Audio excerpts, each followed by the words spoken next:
morning, ladies and gentlemen. On behalf of the BPAA, the USBC, Paul Kreitz, and the great staff here at Victory Lanes, I'd like to welcome you to the qualifying round 4 of the 2019 US Open. These are the 36 survivors from the original field of 144 players. They will bowl 8 games today, and then we will cut to our top 24 players, who will return this evening at 5 p.m. for the first round of match play competition. Match play will continue tomorrow with rounds at 10 a.m. and 5 p.m.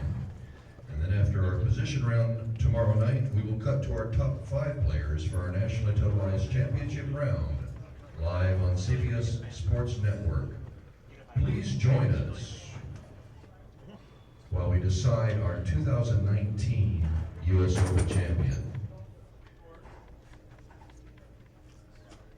Ladies and gentlemen, please join me while we honor America with the playing of our national anthem.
Thank you. And now I'd like to introduce the past US Open champions who are bowling on this squad. On lanes 15 and 16, the 2016 US Open champion, Francois Lavoie. Also on 15 and 16, the 2010 US Open champion, Bill O'Neill. On 21 and 22, the 2005 US Open champion, Chris Barnes. On 23 and 24, the 2006 US Open champion, Tommy Jones. On 25 and 26, it's your defending champion, Dom Barrett.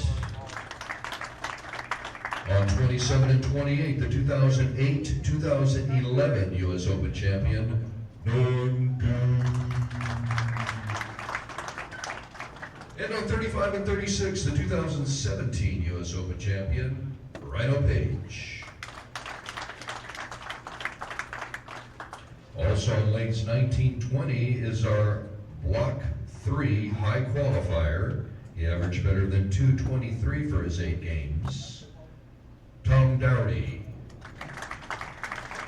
Presenting the award to Tom Dougherty will be Victory Lane's proprietor, Paul Kreitz.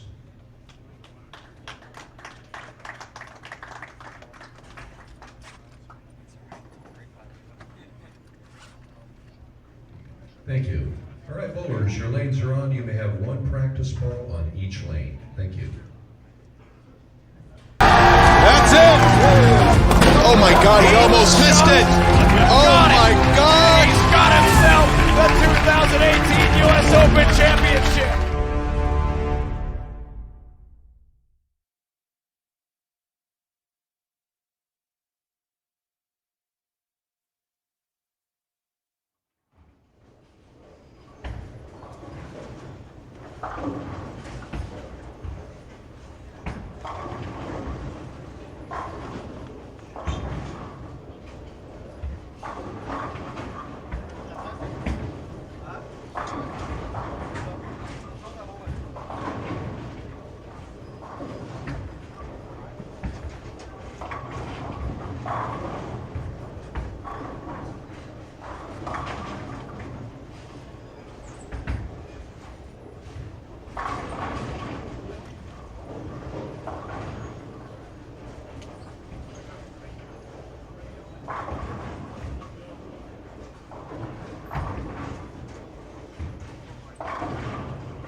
When you have your arrows and a full set of pins, you may continue your competition. Bowling fans, how about a nice round of applause to kick off our squad this morning?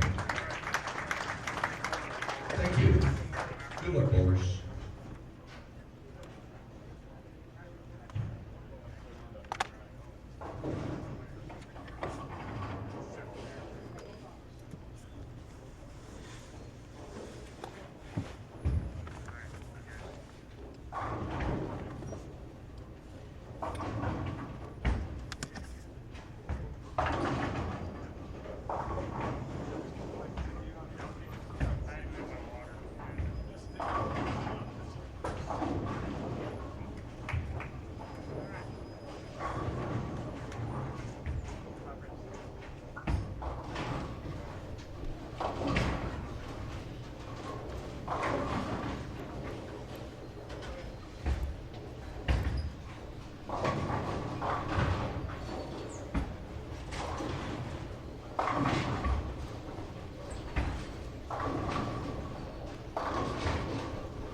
A very good morning to you all here on Monday, October 28th, as we have reached the Cashers Round here at the US Open 2019 edition. Back with you here at Victory Lanes in Mooresville, North Carolina, here on Bowl TV and Flow Bowling. Appreciate you tuning in. Thanks for watching, certainly qualifying. And now we continue on with the event. 8 additional games this morning before match play will commence with the top 24 athletes. We are now down to 36 after 24 games of qualifying.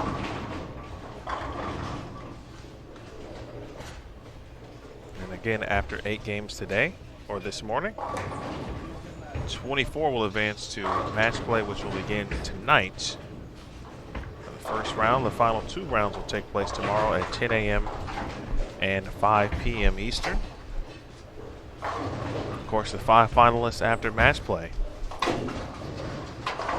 will then move on to the live CBS Sports Network televised finals on October 30th, Wednesday night at 8 o'clock p.m. My name is Emil Williams Jr., joined by Daniel Farish. New pattern, and for the first time all week, Daniel, the players who will advance to match play will see the same pattern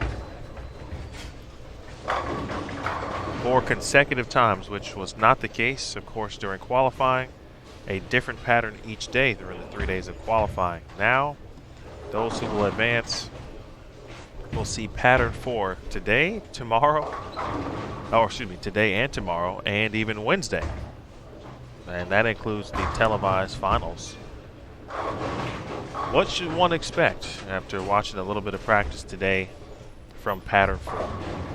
Just from the little bit that I've seen, and the viewers can see it as well if you're watching pairs, not just our featured pairs, but one of the other 5 channels available. Urethane, urethane, urethane.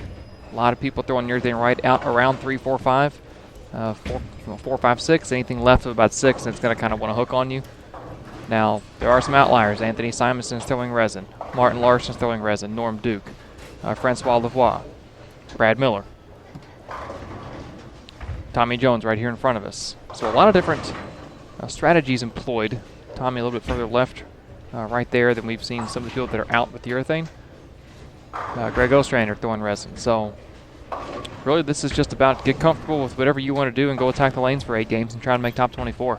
This is not about preserving a pattern. It's not about trying to play defense with where you are in the standings. This is all about get as many pins as you possibly can.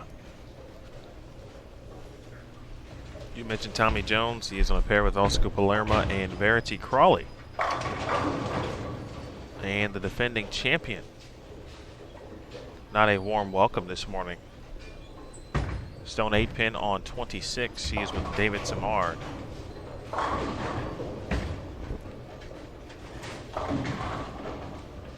and Vince Biondo. We talked briefly last night as we ended the broadcast. We got the final numbers. And, of course, Maria Jose Rodriguez, PWBA, was the number at plus 71. So 2 PWBAers have advanced to the cashers round here at the U.S. Open. But we were talking about one player who we think might make the show, give us, one dark horse, if you will, who could potentially make it. My other would have been Vince Biondo. Yeah, we kind of talked about him and their family's, history and legacy in the sport of bowling. Certainly his resume speaks for itself. No surprise to anyone in the bowling community that he is here, but if you haven't followed bowling for a very long time, maybe haven't heard that name. But just watch him throw a couple shots, and you'll understand pretty quick why that's a solid dark horse pick.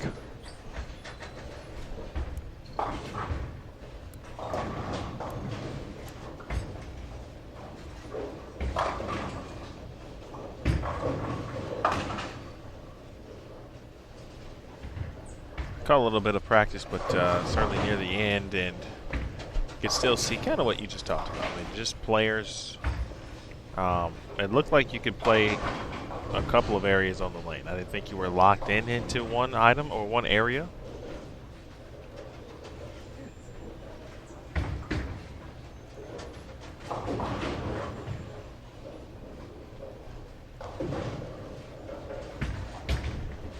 I do think players really utilized, though, this morning's session. I think nice spare. And I think part of that is just the ability, or because they will see this pattern multiple times, those who will advance. Yeah, if you got yourself a few thoughts early on and you throw a few different balls while you have some time to do so, certainly might help you in the long run. Yeah, I mean, the players may have seen something at the end of practice today, or the ones that are going to advance that are pretty well locked into that top 24 right now. They may see something later in this block that they put in the back of their head and go, okay, this is something I may see as we move forward towards the end of each of the match play rounds. But one thing to remember: the match play rounds, you're going to have less games bowled on them. So really, their notes were more important on the fresh, and after that first transition.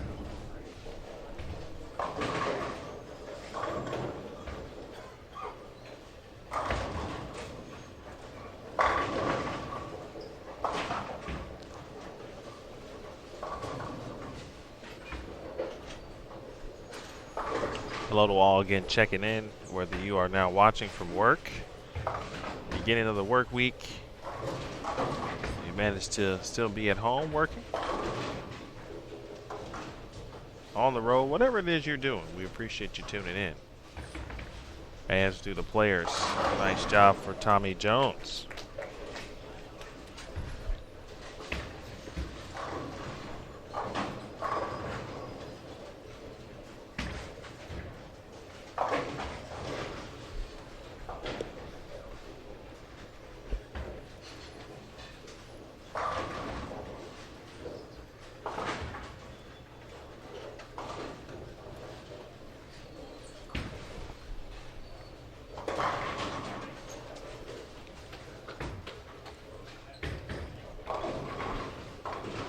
See on 25 and 26, Davidson Martin and Don Barrett just threw urethane outside of 5.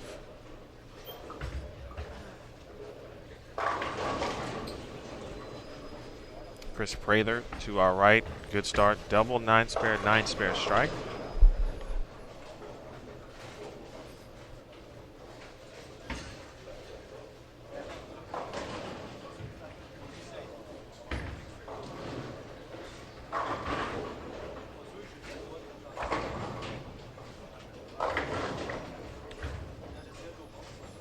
Before we get too deep into this block, we'll take a quick look at the overall standings. Again, top 36 advanced to the cashers round. Francois Lavoie, your leader, at plus 446, a 218.58 average. Almost 4 pins a game better than second place Bill O'Neill. at plus 354. So O'Neill 92 pins behind Francois coming into today. And you've got Sean Rash at 328, Maldonado 296, Jesper Svensson 288, Ronnie Russell, Belmo, Tom Doherty, AJ Johnson, and Chris Barnes round out your top 10. Simonson, Martin Larson, Osku, Verity, TJ, David Samard, Vince Biondo, Dom Barrett, Chris Prather, and Norm Duke are your top 20. And getting into that 24th spot, Kyle Sherman's at 21st, Thomas Larson 22nd, Chris Vi 23rd, and Greg Ostrander is 24th.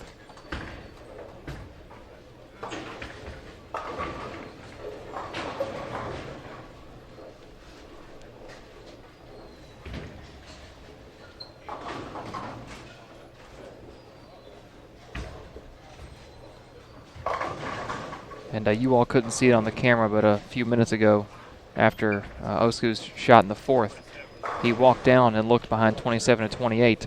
That's the pair he's going to next. And he even continued walking down looking at 33 and 34, his third pair, just to see what players are doing on those pairs that he's going to. So he's already trying to scout what he may see in the next game or two. That was one thing that we talked to Brett Spangler of Motive yesterday. One of the keys for one of the things reps do obviously often is to scout pairs. Players do it themselves as well, especially if it's within reach or distance, you know, a couple pairs away. That's an easy, quick walk, couple steps down and seeing what's happening. Even when the field is narrowed down, certainly like this, also a little easier to kind of navigate and get back to your pair.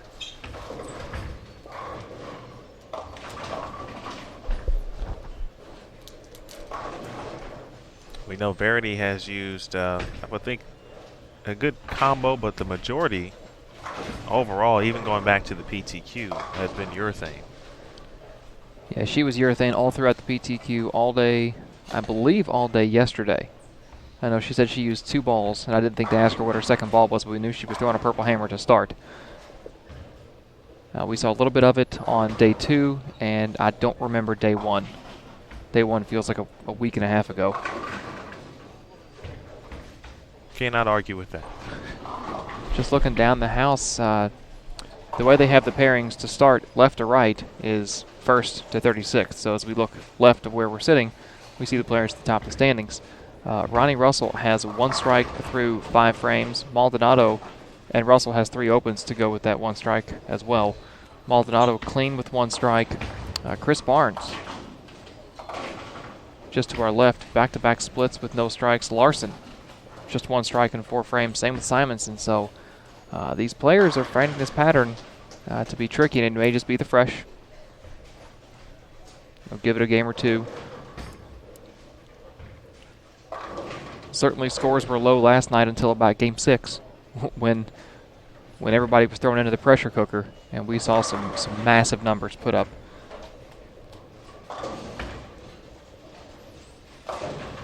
If you missed it, Chris Loschetter the last game went front 9 to give himself an opportunity.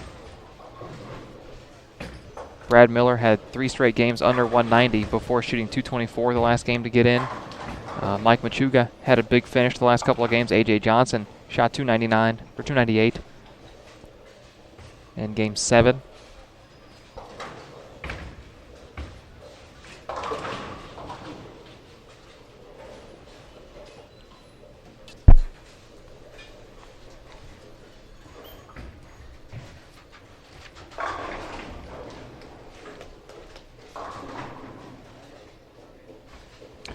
Yes, Paul. Scores carry over all the way through the cashier's round and through match play. The only time we drop scores, I guess arguably we drop scores twice. The PTQ scores don't carry over. Tournament starts fresh day 1, and then once we get to our top 5 for the step ladder, they're seated directly into the step ladder for the TV show.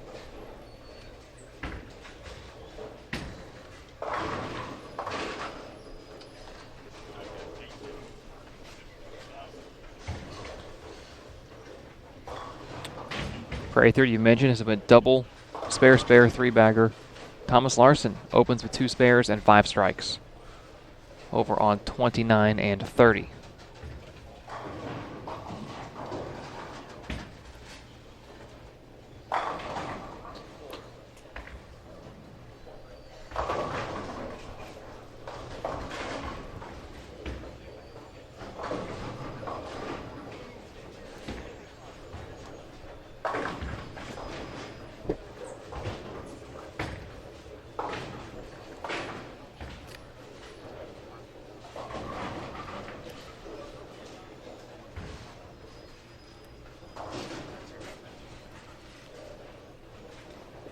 looking down the high end of the house, the trend continues.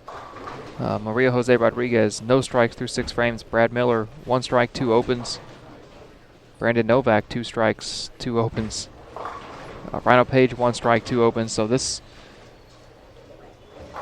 is, as of right now, only one or two strings, Prather and Thomas Larson, who just threw his 6th strike in a row. Jesper Svensson down on the low end has 6 of 7.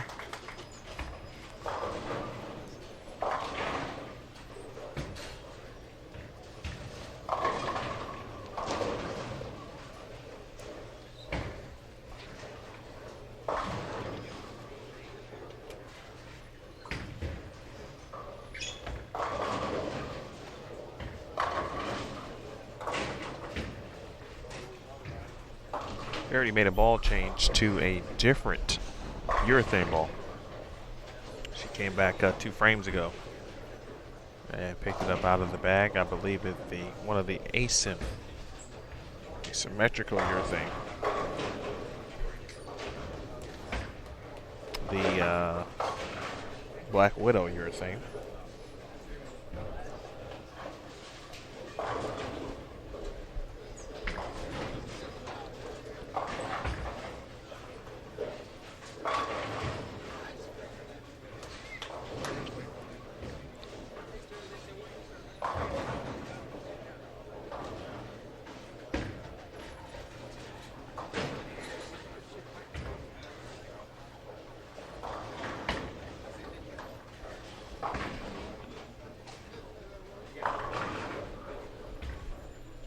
So I don't know if that's an ace. Oh, it is. That would make sense. Black Widows themselves. Asymmetrical.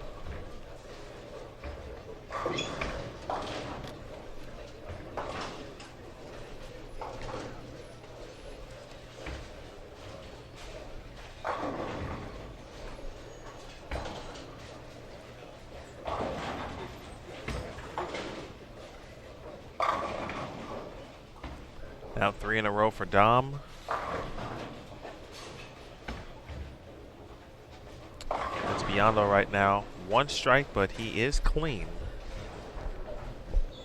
Just trying to maneuver game 1. Thomas Larson still striking.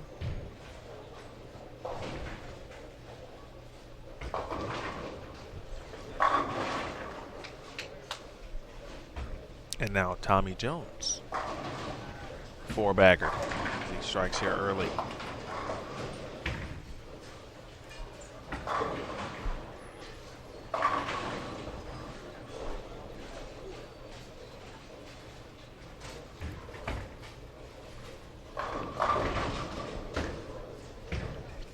Be sure to click to take a look at today's lane condition if you are watching on Bowl TV.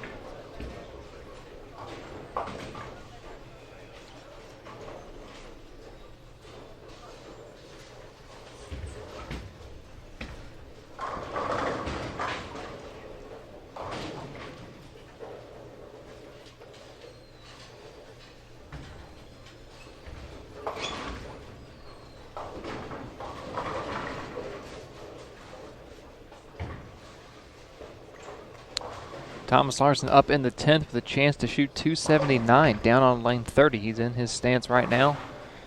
Begins the approach.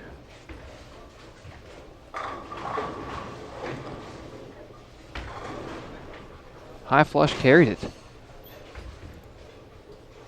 And 22nd at plus 169 coming in. So this game is going to catapult him up the standings. When you look at all the scores around us, a lot of people struggling.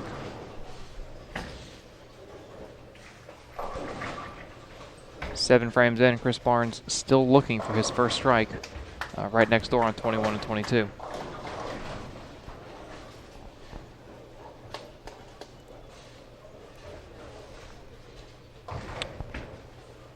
Take a look right here, Thomas Larson on the right of your screen.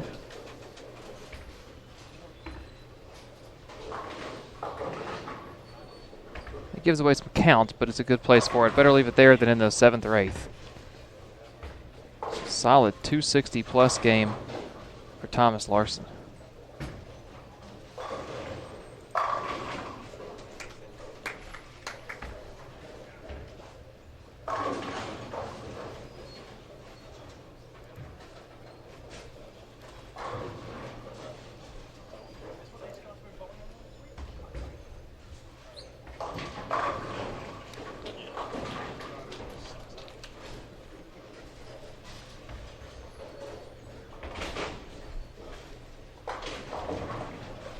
Yeah, that's a huge score right there.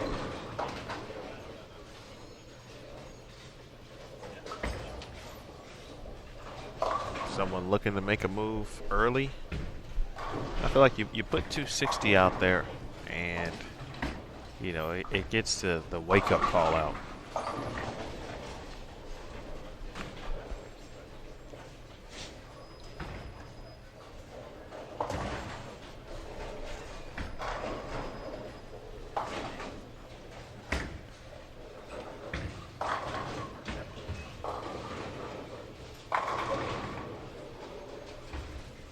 Well, there may not be a stampede to get behind his pair, but this is certainly going to draw some attention to him from his competitors, and people go, okay, what is, you know, I'm going to shoot 170. Thomas going to shoot 260. What, you know, where's he at? What's he doing? Can I find a way to imitate what he's doing, maybe?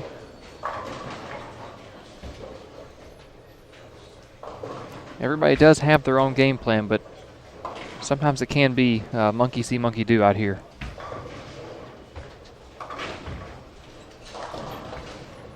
Good 210 for School, and that was much needed.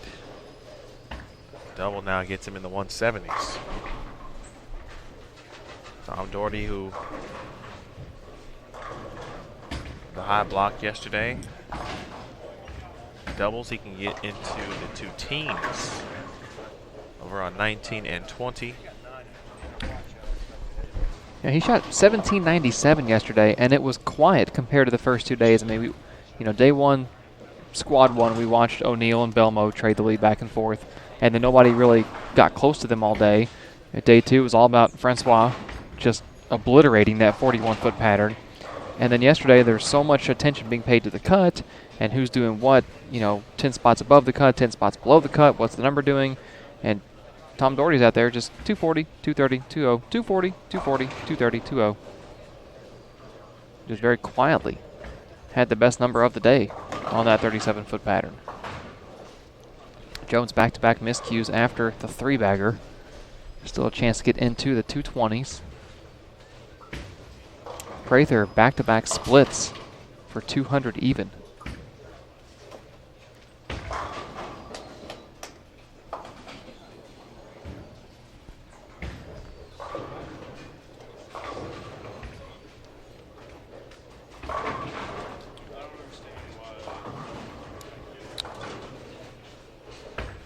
Only one of our top 6 competitors is going to break 200. And Ronnie Russell needs all 3 in the 10th for 137. Wow. Ronnie goes miss, spare, split, miss, spare, strike, 5-3, 8-1, 6-3, split, strike in the 9th.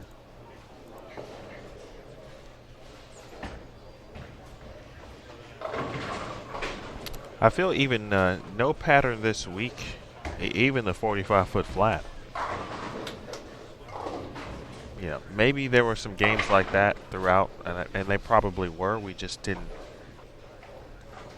know or see, pay attention to, you know, a full squad essentially in those moments. The field has been condensed. Everything is now magnified just that much more in that time frame, especially when you're trying to make match play. And I commend Ronnie for what he did last night.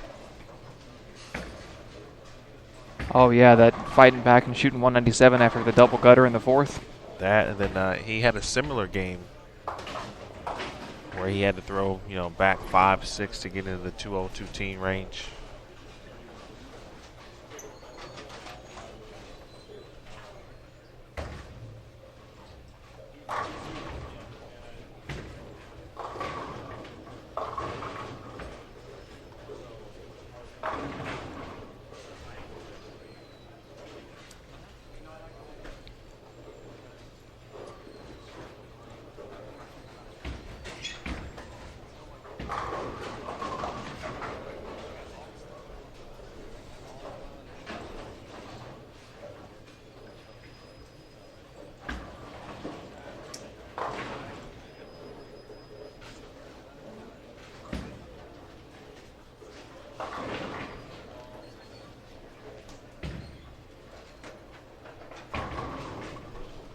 What do the numbers tell you on this condition?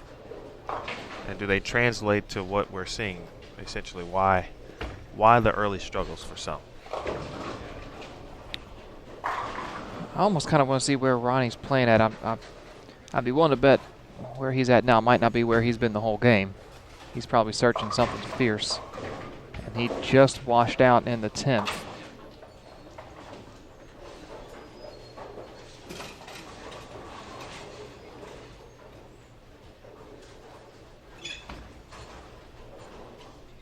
Spare strike here for 117.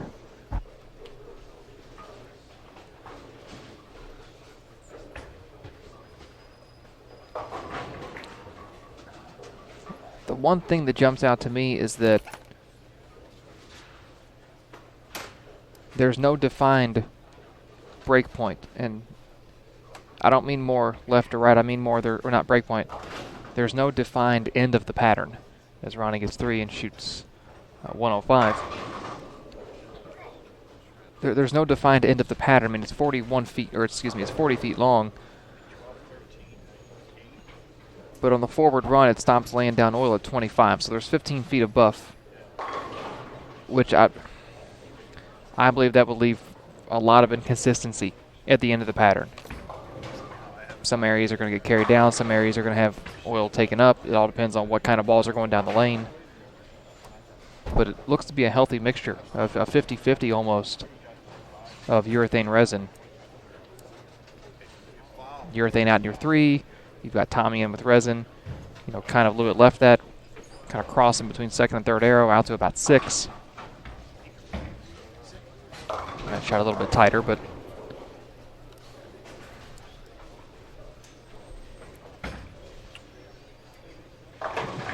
you know, we kind of talked about it all week. Oil patterns are meant to be, if you break them down uniformly, which is kind of what happens on traditional tour stops, you know, patterns that these guys bowl on all the time, they know where their break points at, they know how to play them, they don't do anything crazy.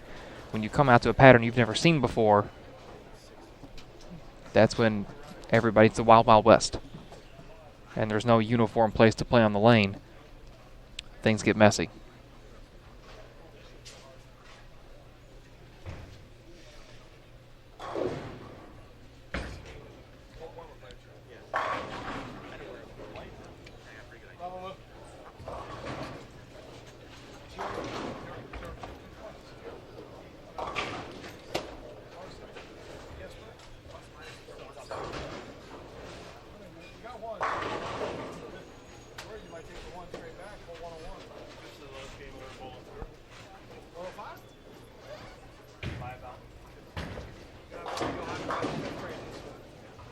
All right, game 2.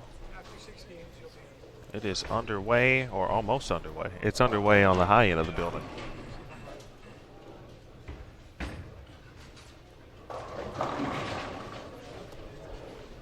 Martin Larson to our left. He looked to be kind of in the track area, not trying to do too much. And managed 3 in the 10th to get to 181. Yeah, he looked to be a little bit further left than Tommy. I think Tommy's kind of crossing between second and third out to 6-7. I think Martin was a little bit left of that. Simonson tried to play a little bit left of that. Greg Ostrander's a little bit left of that.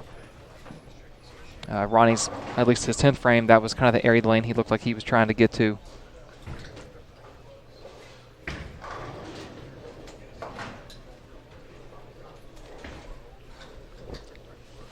Joining us here, game 2. Belmo, A.J. Johnson, Tom Doherty on 23 and 24, 25 and 26, Barnes, Martin Larson, and Simo.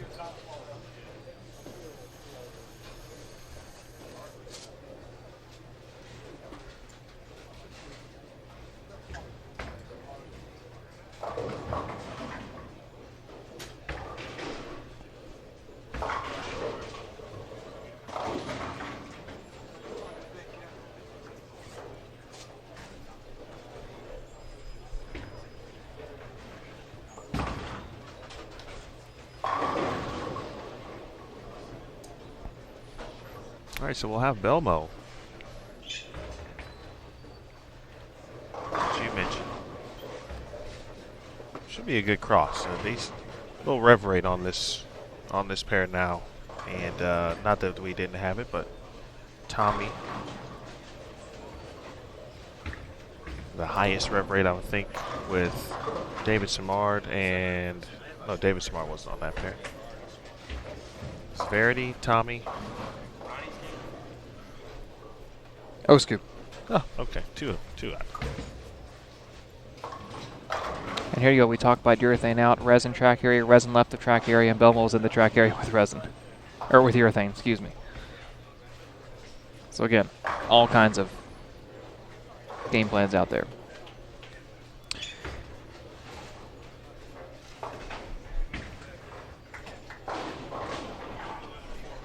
You know, Keaton, the only issue with having like a 36-foot flat pattern out for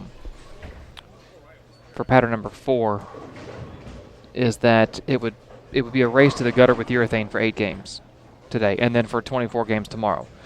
By making it 40 and you know, giving it some shape and changing some of the variables with the loads and the buff speeds and all that, it forces the players all over the lane as opposed to everyone just rushing out to get right of 5.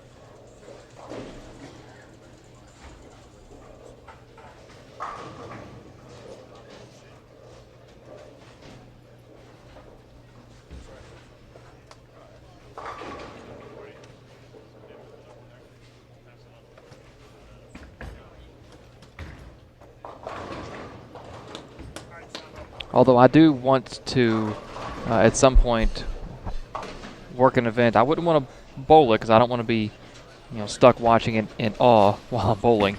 But I do want to watch an event where it's a short pattern, but there's enough oil that allows the players to stay right throughout the entirety of it. And I would love to watch these guys just shoot massive numbers playing the gutter. It's so much fun to watch. As a straight player who loves playing the gutter, I would love to watch these guys do that. But not in this environment.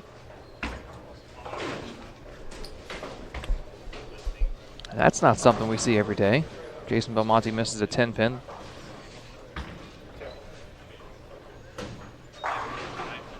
Ronnie Russell starts this game off with a double. Packs both of them.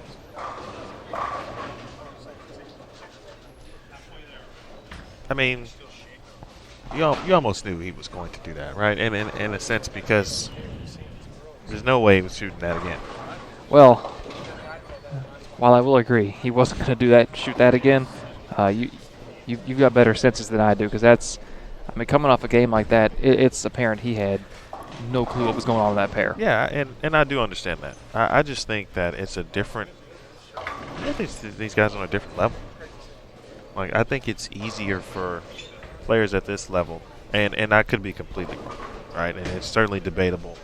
And maybe easy is not the best word, but I do think it's a bit more easy to set aside bad when theoretically you don't have any choice but to do that.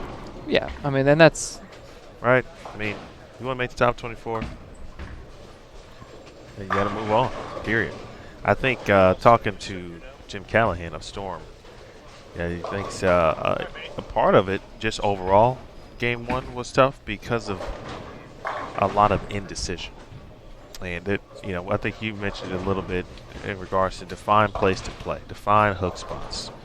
That there wasn't that yet, right? And I don't know if we saw game 1 scores quite as low as I mentioned in previous days overall, but because of our situation here, it's magnified. There's less players on each pair. You know, most had 4 throughout. Some had 3. All have 3. And, you know, I said when I watched the practice range, you know, players are kind of playing a little bit everywhere. And I think they had the ability to do so over there. And they're trying some things, take that into account. But, you know, the mindset quickly changes when you get to the competition pairs. You only get 1 shot. You know, which ball are you going to throw? Matt Russo talked about it a little bit this week. You know, if you don't like what you see on that first shot, do you switch balls? Should you stay with the same ball? How early do you bail out of your plan if the first 2 frames don't go well?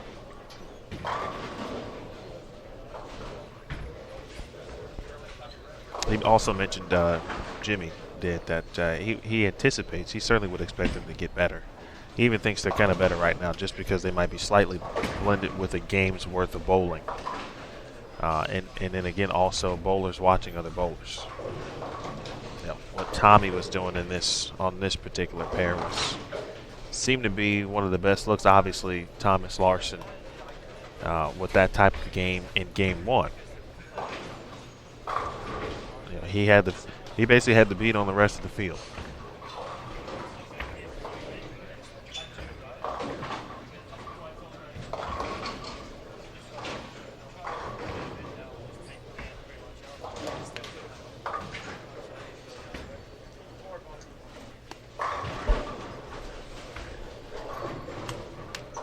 But it doesn't take players at this level long to decipher. I mean, look at what Thomas.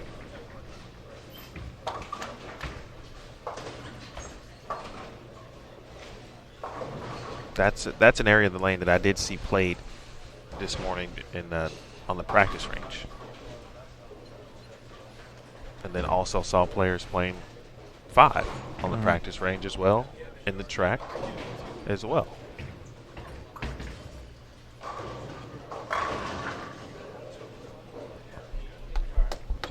Really good shot, man.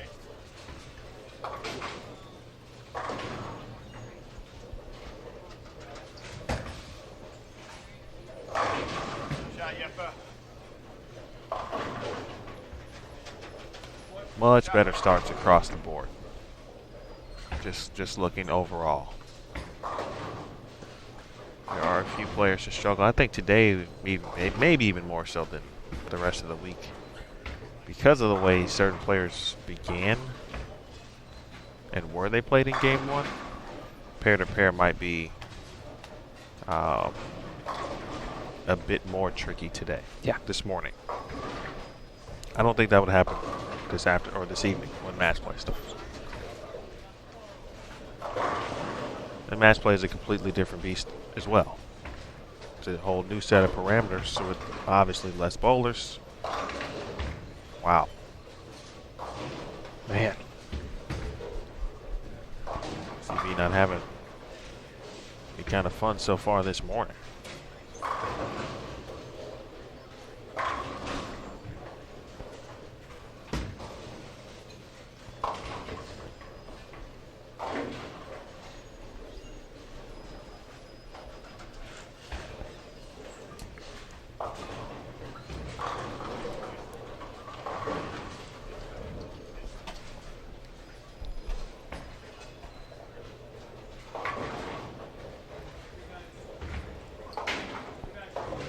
See players say, good 9.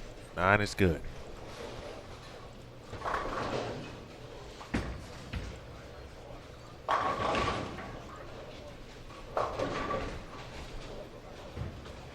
What we got? What's got over there, Daniel?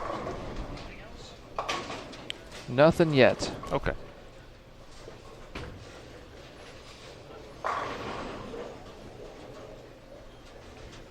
Bill O'Neill went 4-5, and it was a split first frame. I'm going to guess 4 through the middle. Just a guess. Let's rattle off the last 4 after that.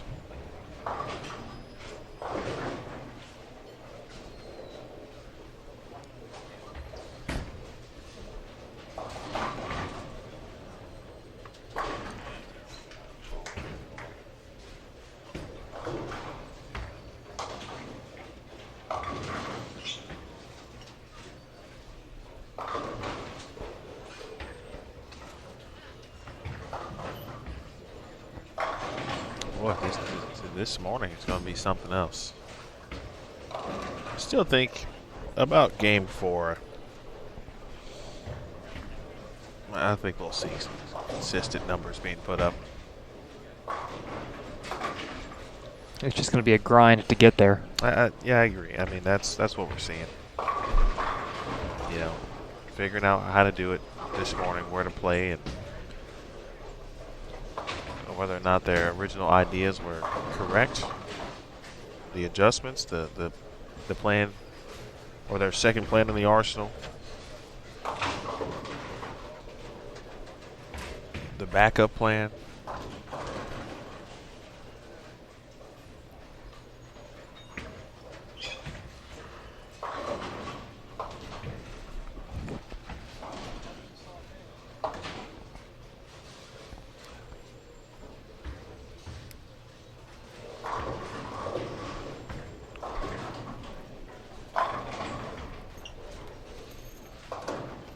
That string you talked about Bill O'Neill's on is the longest string in the house right now, as he looks to continue it on 19 and 20 and goes high for the same 4.79 that Barnes left.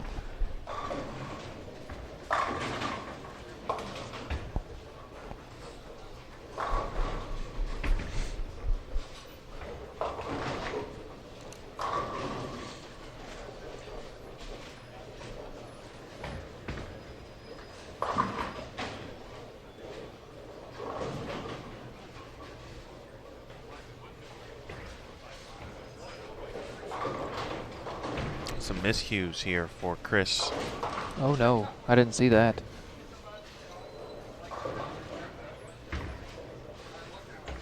Three out of 5 here early for Mr. Barnes. Meanwhile, Belmonte.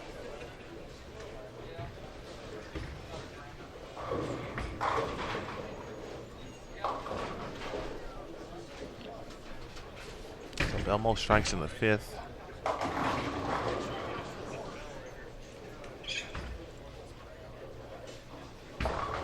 The ability to split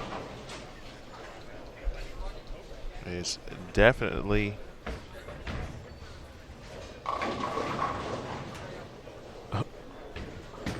and perhaps not on purpose, but one of the finer points so far what we've seen on pattern 4 from it on the competition pairs.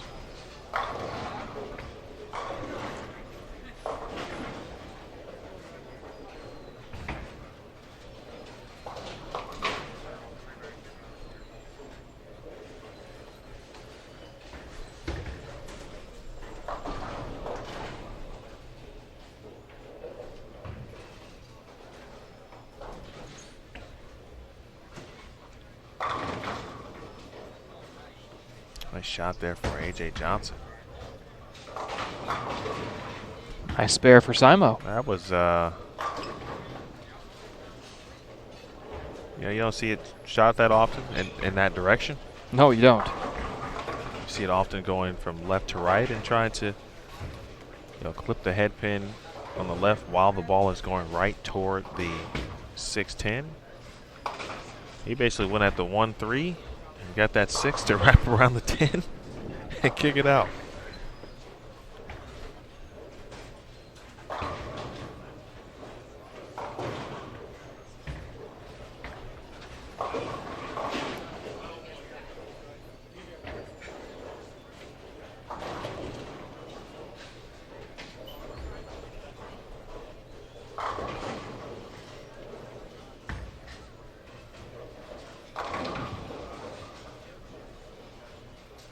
Boy, that had stood.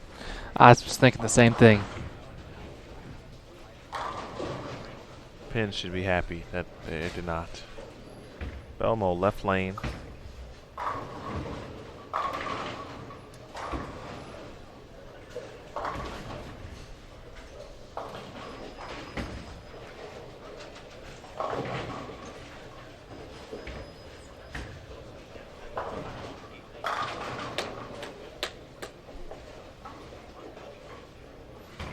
Simonson so far.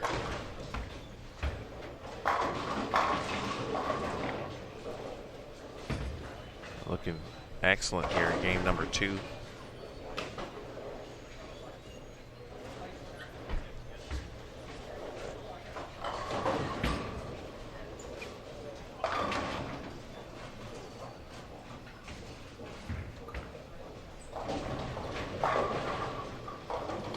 All right, we do have some numbers after game 25, basically.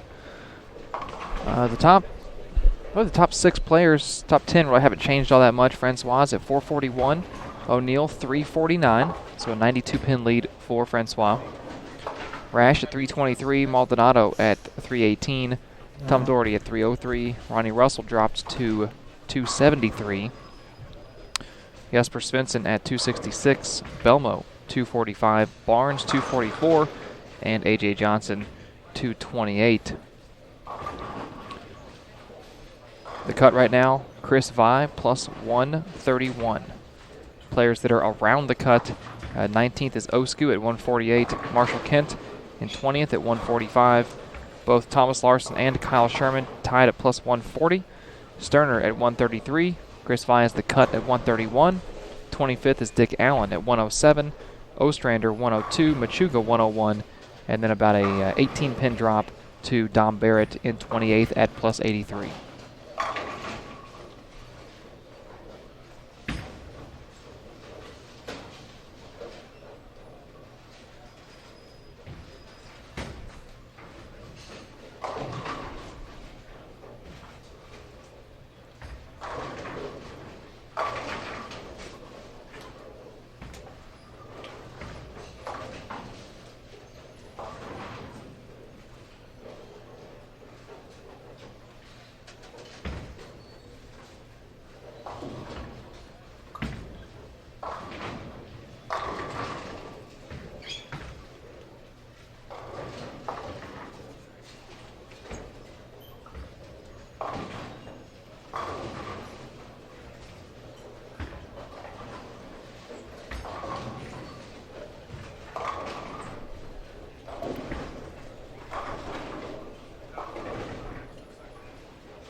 Purely some speculation here, but Ronnie came out after that horrific first game and just bombed the first 3 shots on 21 and 22.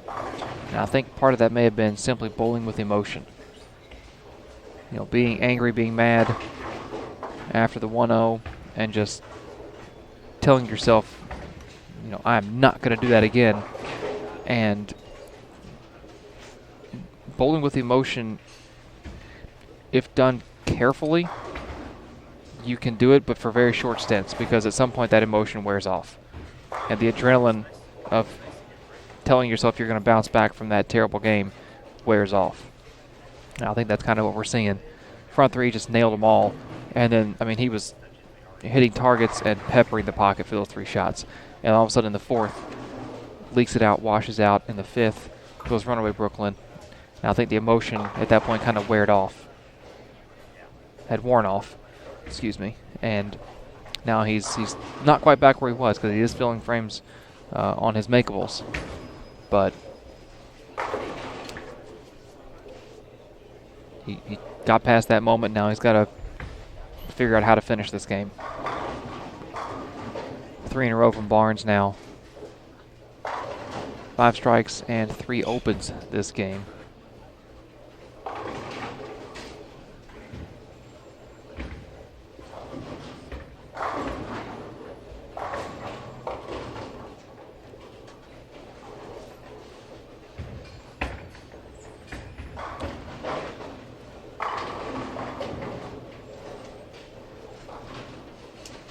No, Tiffany, I didn't even pay attention to that. That's a good call. They will get that corrected, by the way.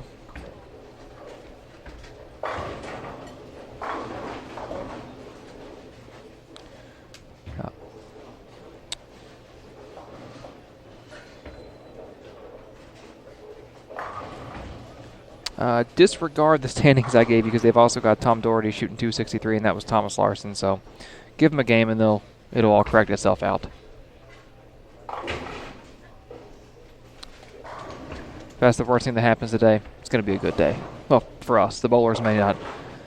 There's at least 12 of these players who won't be having the best of days in about 6.5 games.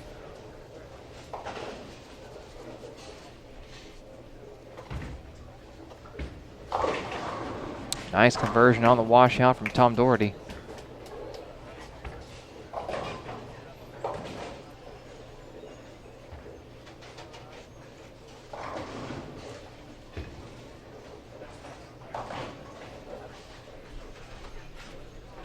Verity off to our right on 27 and 28. Clean minus the second frame, still looking for her first strike this game. Meanwhile, A.J. Johnson, 5 in a row after the split in the second. See if he can connect here.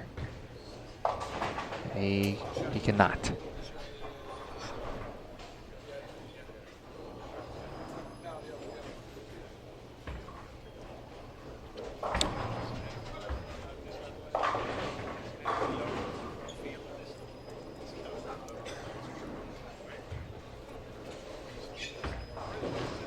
Joe Missy made match play, I want to say 2012?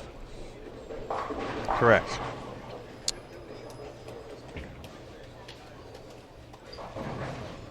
Because that was Carolier.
Verity gets her first strike, albeit a trip 6 Brooklyn. Sometimes you got to get a hit like that to loosen up the swing a little bit.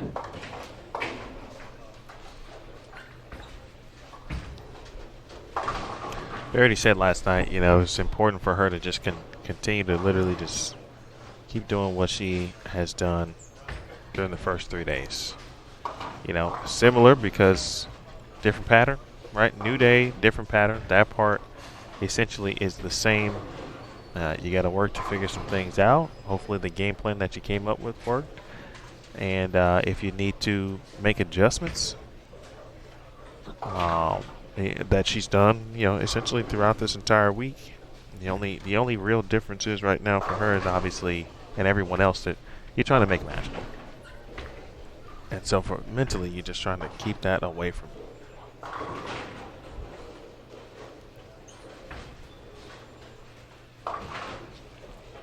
And the scores have now been adjusted on the website. So Thomas Larson jumped up to 7th with that 263. Most of the plus numbers are what they were before. Just a couple have been switched up. So with the correct sheet, any big differences? No, Francois still has a 92-pin lead. The cut, Chris Vi is now off the cut, but the cut number is still right around the same, plus 132. I think they had Vi at 131 before. So the cut number is still the same. Verity is now the cut. Players around the cut: Biondo 158, Ostrander 156, Palermo 155, Simard 153, Sherman 141. Verity is the cut, 132. Then you got Smallwood 121, Machuga 102, Kent 101, and Sterner and Loschetter 98 and 95.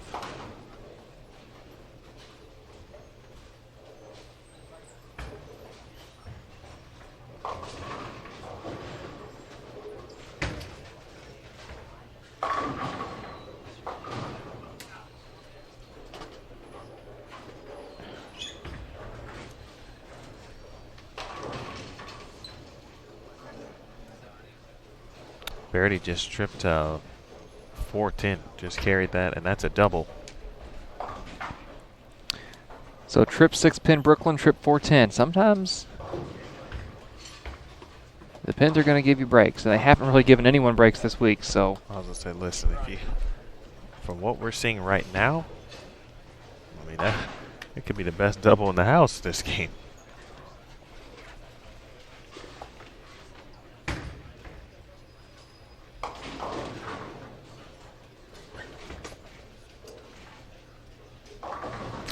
Tough game there for Vince Biondo. 127.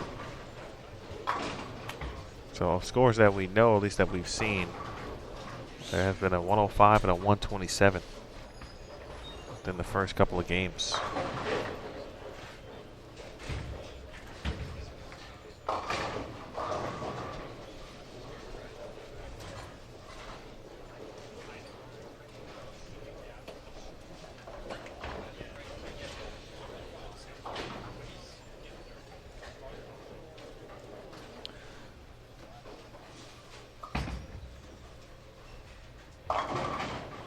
Maldonado 3 splits in the last 5 frames after starting with 4 of the first 5 strikes. 3 of the last 5 are splits for 181 off to our left. Jesper 190. Ronnie Russell after the first 3 to start the game has not struck since. His best score possibility is 171 as he shoots a 10-pin over on 21.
Martin Larson, he's been he kind of did the same thing last game to get to 181. I just don't know if anyone else's ball roll is doing what his is doing. Not in that area of the lane.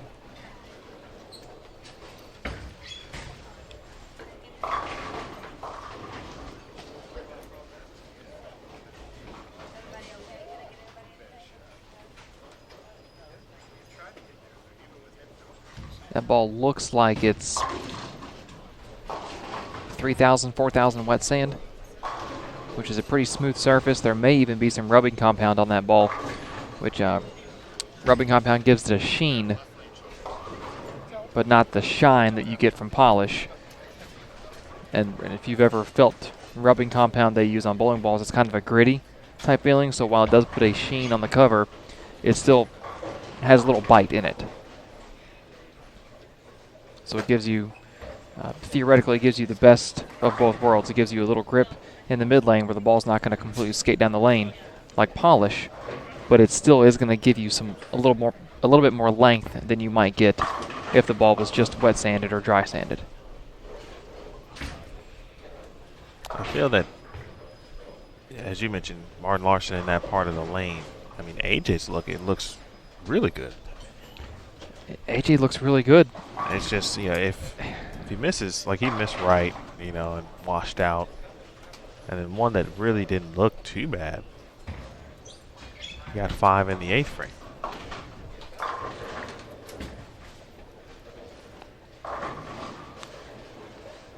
It's a dangerous place to play to put yourself in that position, but you know what?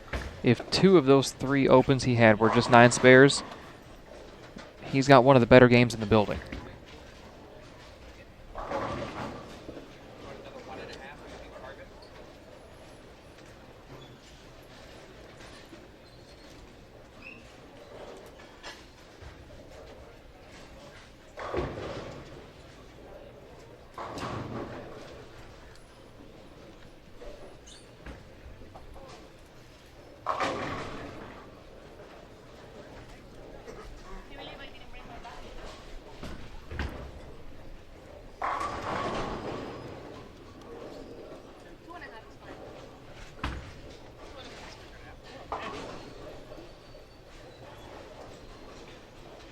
All right, game 3 complete.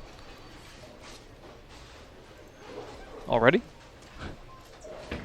Indeed. Or 2. Sorry. Oh, okay. I was. You're correct. Game 2 is complete.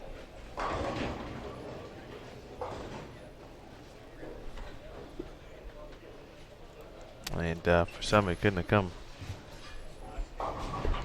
quick enough, but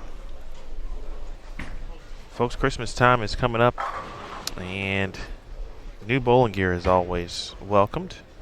So if you need some of that in your life, be sure to check out USBCBowlingStore.com, the official store of the United States Bowling Congress. I would also throw in, if you are looking for some PWBA gear, which is pretty cool because I see most of it all the time, check out shoppwba.com. Again, shoppwba.com for your PWBA merchandise and the USBC Bowling Store. Open Championships coming up. Women's Championships, you may be looking for some jerseys. Check out the store.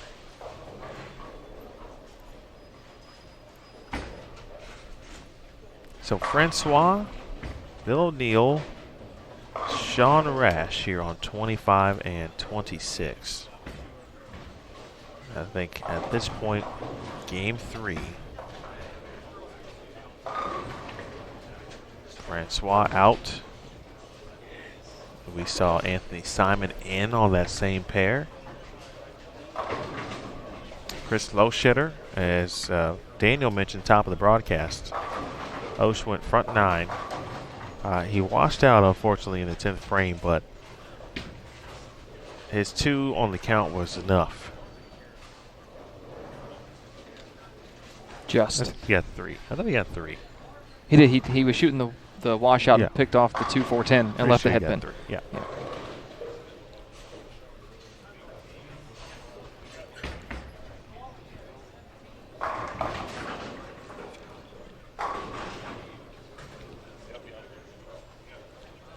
So as we get into game 3 and this pattern starts to transition, this is when we're going to start to see guys make moves. We've seen them make moves the first 2 games, but it was more trying to get comfortable, I believe, than reacting to any transition.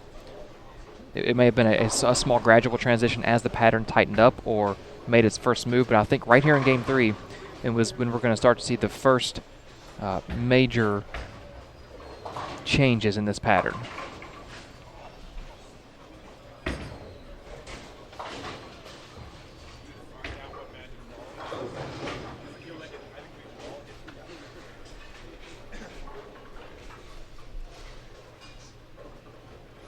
Well, you'd have to think through 2 games, no matter the success level, that at this point,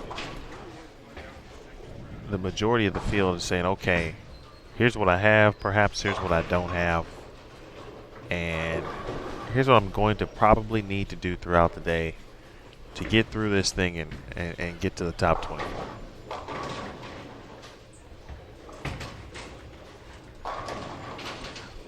Well, certainly after 2 games, I would hope these players would at least know what they can't do, because we've seen a lot of players put up numbers that would tell me they were maybe trying to do something they couldn't do. So after 2 games of bad scores, you've pretty much figured out, okay, I've got to stay away from that area of the lane or stay away from this type of ball. Maybe I need to look for, I know this motion, I'm not going to get it, or I don't need this motion, I need something else.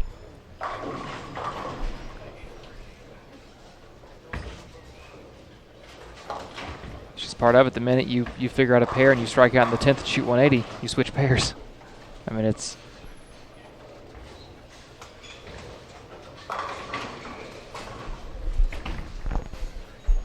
all goes into the grind. Game 1 is arguably the toughest test.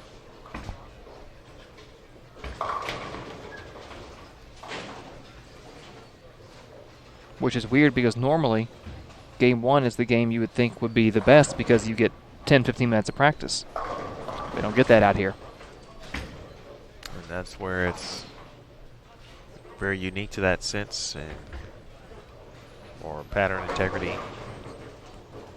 One shot on each lane. It's, you know, and the players have said, reps have said, the range is a little different.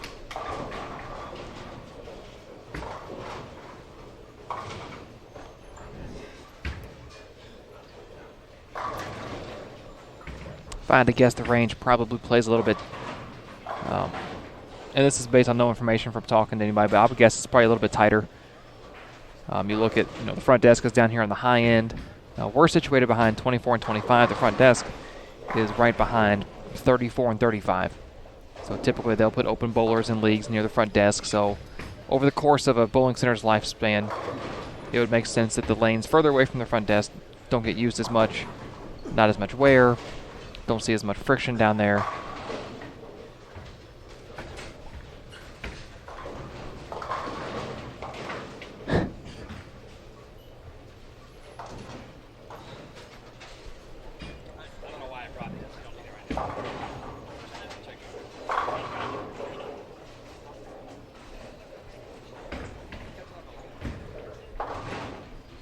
That might be it too on the regular.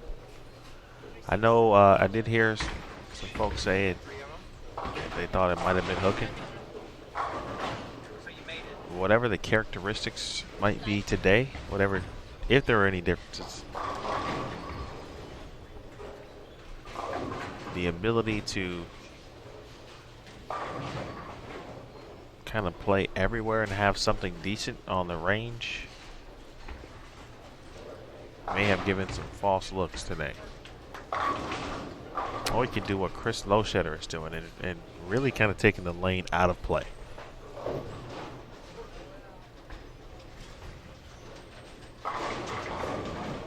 Angles extremely straight, high ball speed, get it to the pocket, open hand, let's not give it away, let's leave something we can make.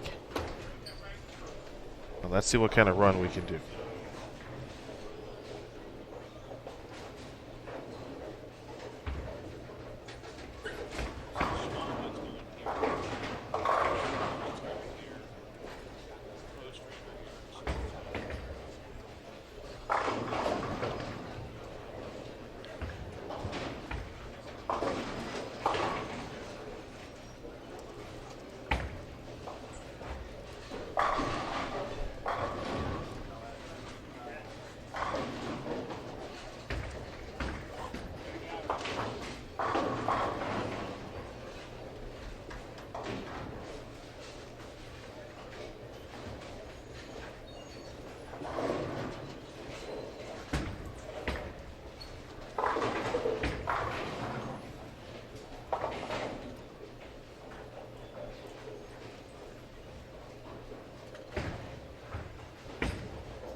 All right, here is Brad Miller.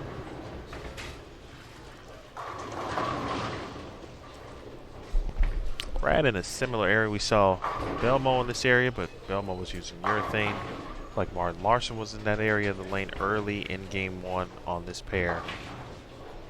Brad threw 3 in the 10th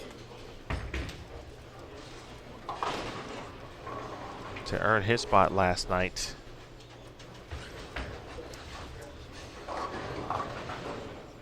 He was on the in pair on 15 and 16. To his right, Chris Loschetter was working on the front 9, so it was everywhere around you, especially it seemed like if you were in the running, there was someone who could have impeded your progress. Michael Coffey was on the same pair, I believe, as Chris Loschetter, and he was in the mix. 240, I think, would have gotten him in. And he had a chance through 6 or 7 frames.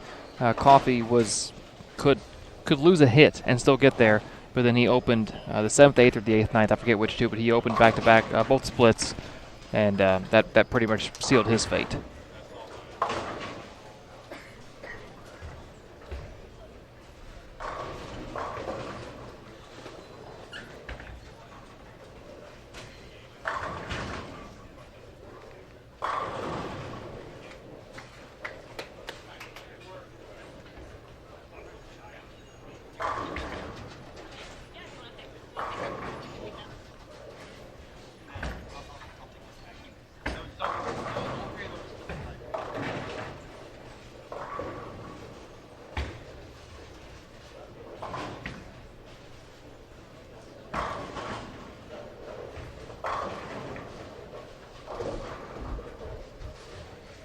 Well, you give Francois that look just right at the track area, and he's not going to miss.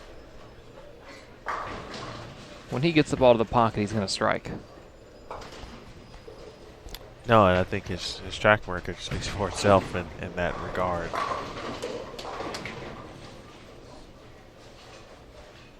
Yeah, aside from being really good, when you get players in their element, even on a tough condition, if you can get to something that favors you, you can somehow work that out into your favor, it only amplifies the results.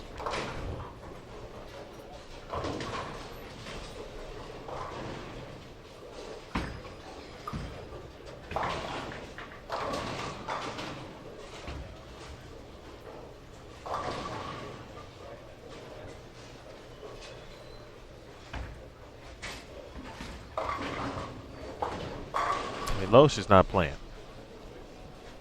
It's going right up the gut, basically. Well, and I watched him do that on another pattern this week. Just kind of like he's taking his hand out of it and picking up the speed. And like you said, taking the lane out of play. Not giving the ball an opportunity to dig into the lane. You know, kind of by taking his hand out of it, the ball speed. Won't let the lane pick it up. You know, it's. I don't know if it's his version of playing safe or if this is what he does when he wants to be. He's still being aggressive in doing this. Correct. Right. That's the info we don't know, but you know, even from the practice range, was he doing that practice range? Did he give that a look? You know, did that help him decide, hey, if I need to go to this, which ball I'm going to do it with?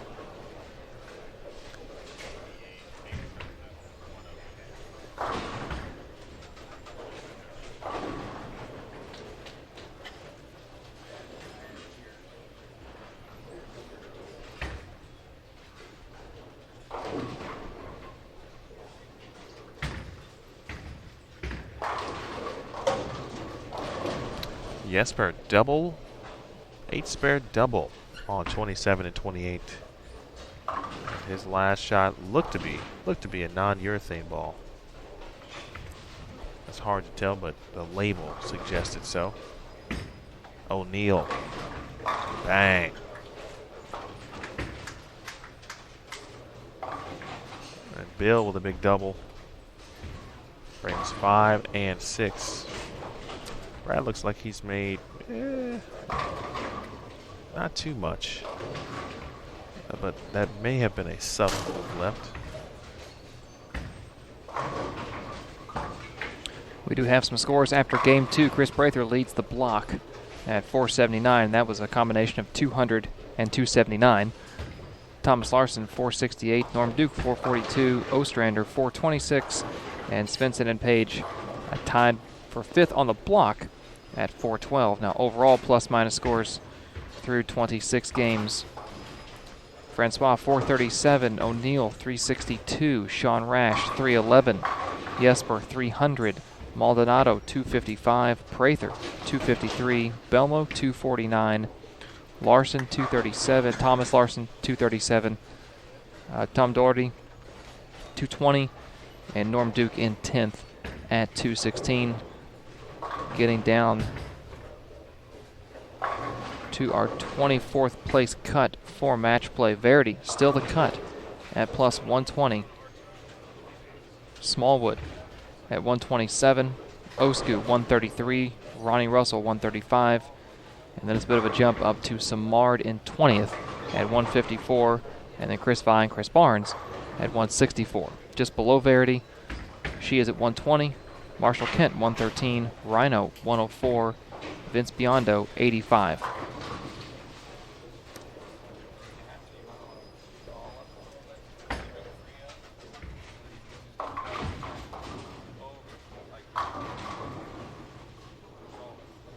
Wow.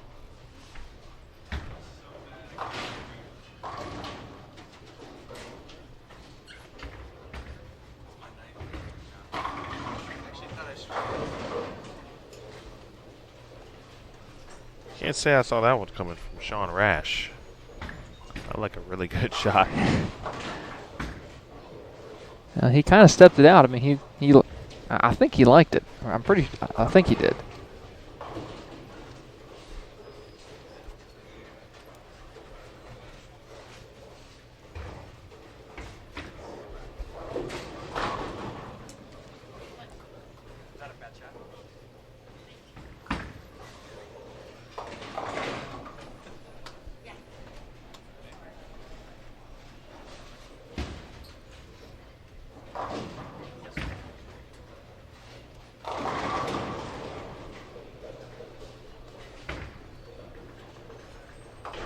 Mike Machuga has found a look on 19 and 20.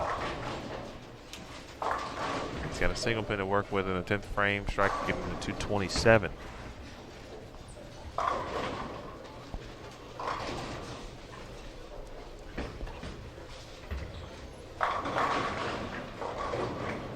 Jason Sterner had 270 going until he split in the 9th. He just threw the first one in the 10th to get into the 230s, trying to get into the 240s. Sterner down in the standings, down in 30th position at plus 67. Yeah, and on that right lane too, Jason was about to start and then kind of stopped, backed off the approach, and just had to get a couple kind of practice approaches. I feel like he was making sure his tempo was proper before stepping back on the approach.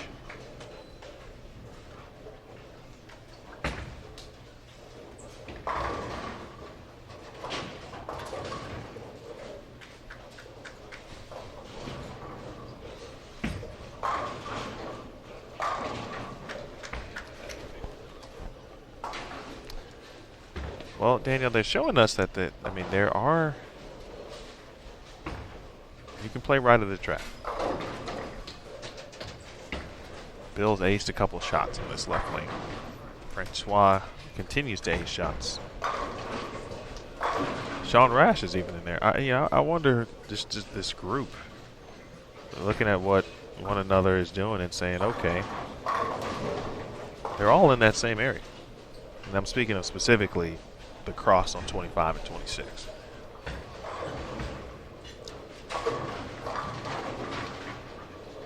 Well, as far as the results go, at least this game, Frankie's the one that's making it work, but I also would say he circled that one.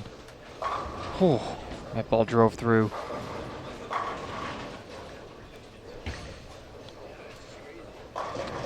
Between the three of them, I think Frankie's skill set would lend to him playing that area of the lane a little bit better, but you move in, and all of a sudden, you kind of give it to O'Neal and Rash.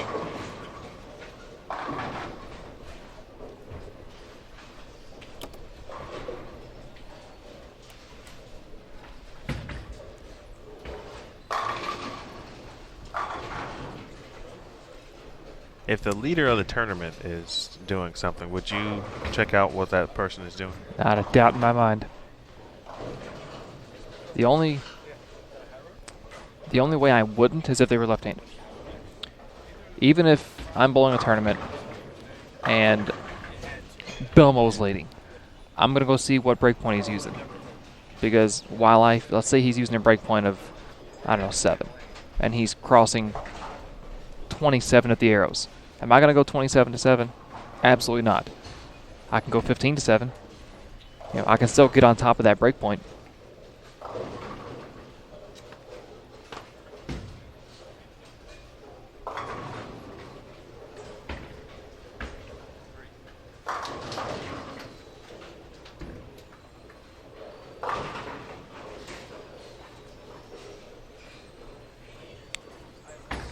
Becky Francois is using an idol, the original idol.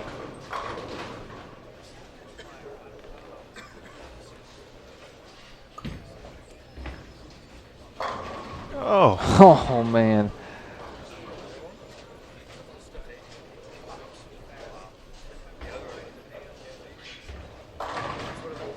So he went nearly 8-10 on the left lane in frame 7. The 10 goes late.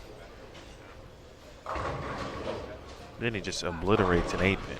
Hashtag Team No 8-pin. And before that flat 8 in the 7th, he left a flat 10 in the 5th. So something about 25. That area of the lane for Thrash, back ends are just a little tighter. Something's causing the ball to lay off when it gets to the pocket as opposed to the right lane where it's driving through the pocket.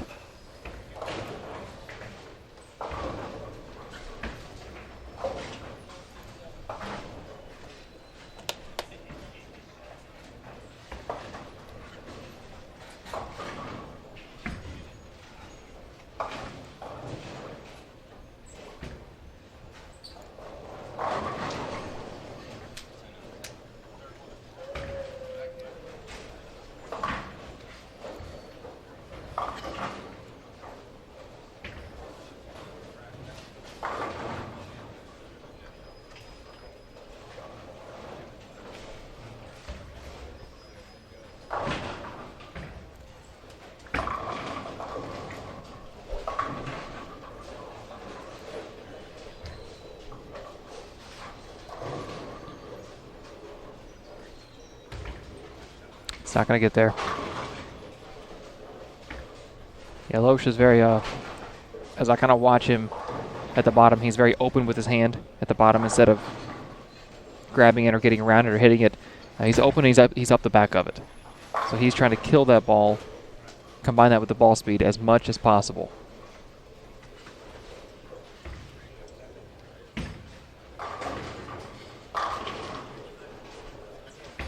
The left lane for Bill O'Neill is,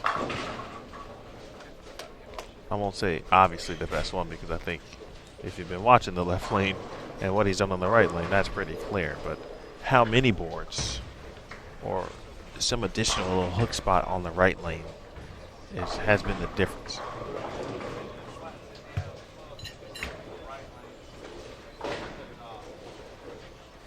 The last 3 shots on the left lane have been perfect.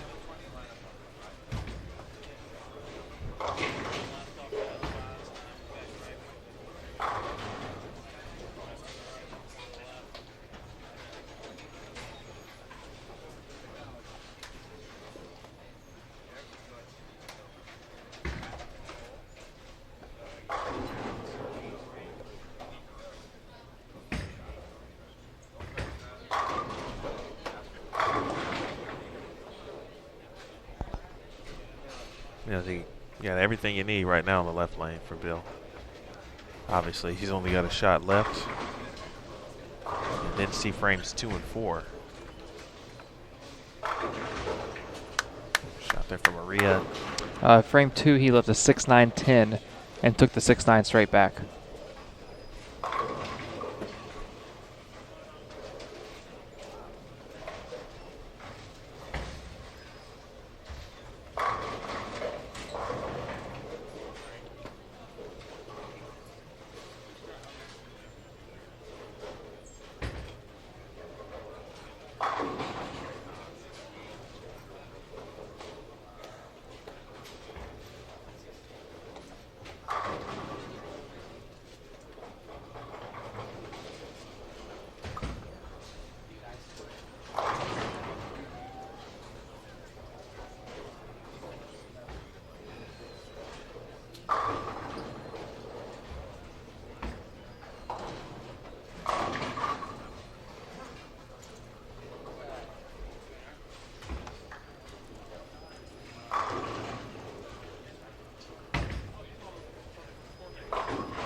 Jesper, first one in the 10th, over on 27-28.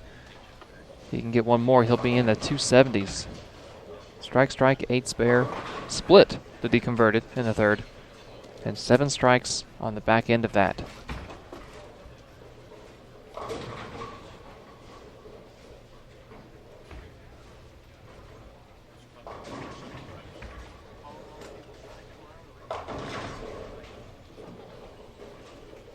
That looked like a really good shot there from Brad. I thought it was going to lay off. I really did. And he's been obviously working hard. He made a ball change. No.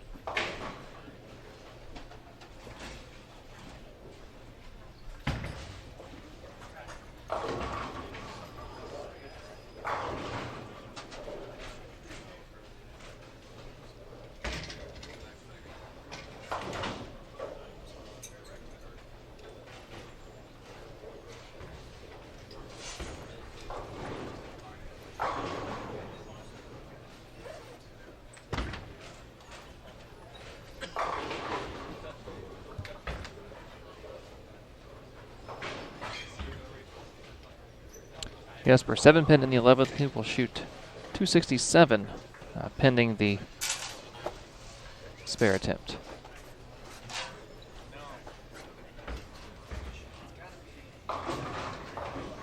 Looks like there Chris moved his feet a little bit further right and almost pointed that one up.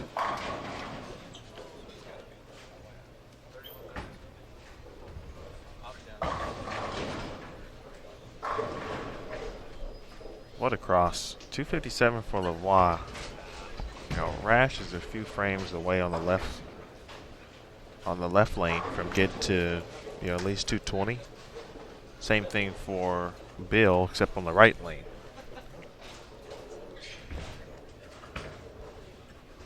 And all playing in similar parts of the lane.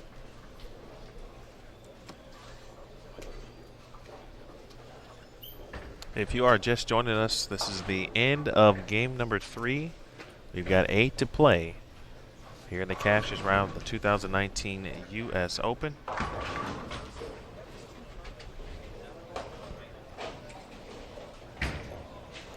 Neil Williams Jr. with Daniel Farish as we move to game number 4. And obviously the pace a little quicker today. 36 bowlers, 3 on a pair. Moving through them. Through 3 full games now, Daniel Farish. Surprises and or takeaways so far here on pattern number 4.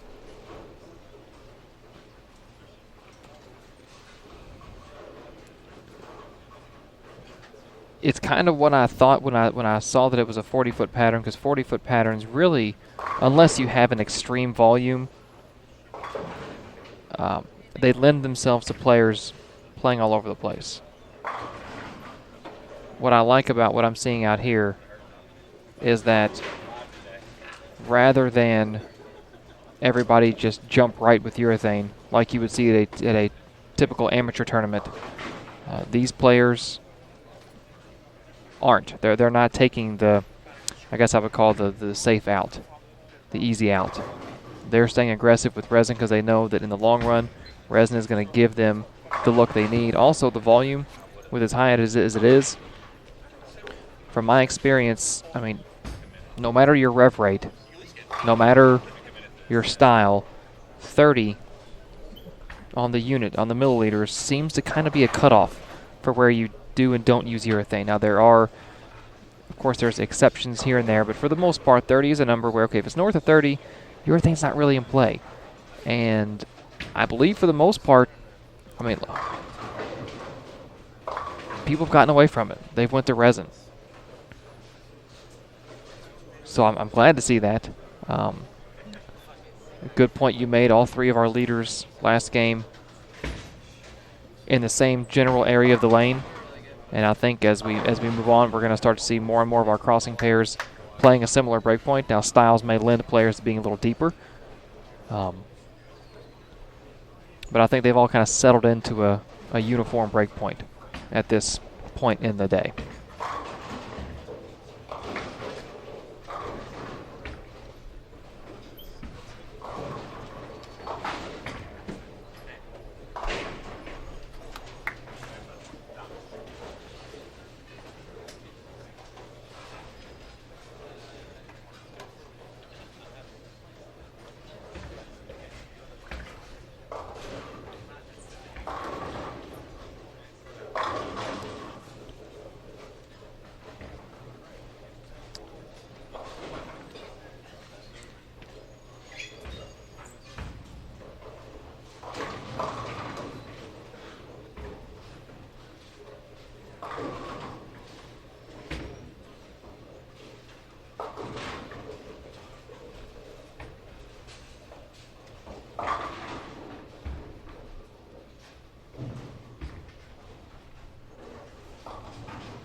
Marshall Kent, Tom Smallwood, Dick Allen, 25-26.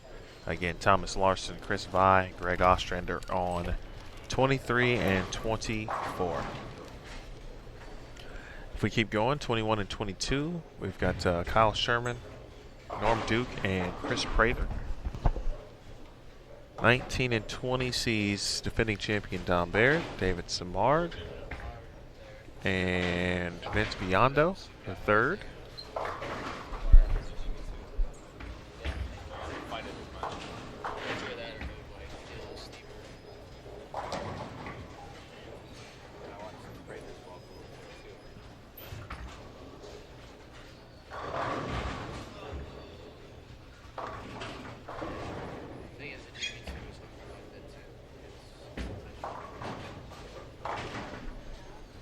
I'm definitely curious on 3-game totals.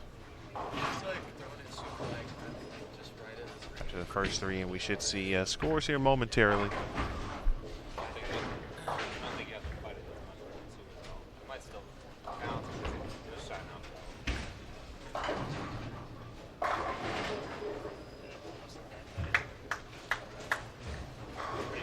I can tell you for sure we do have a new second place.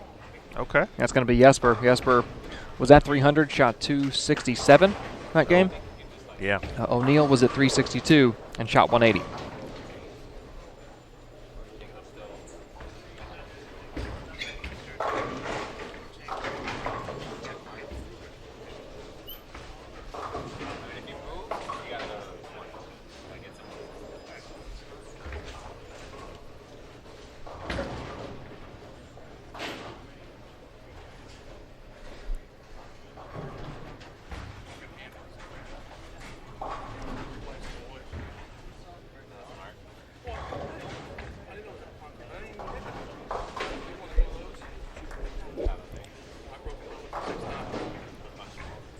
Duke front 3, just next door. I'll take you to see if we can get that real quick. See Kyle Sherman real quick, where he is to start game 4.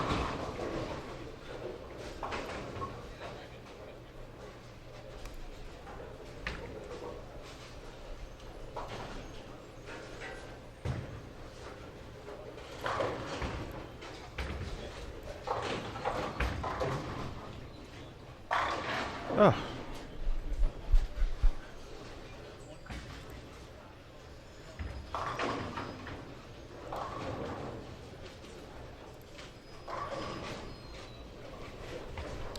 I think the screen says it all, ladies and gentlemen. Boy, oh boy.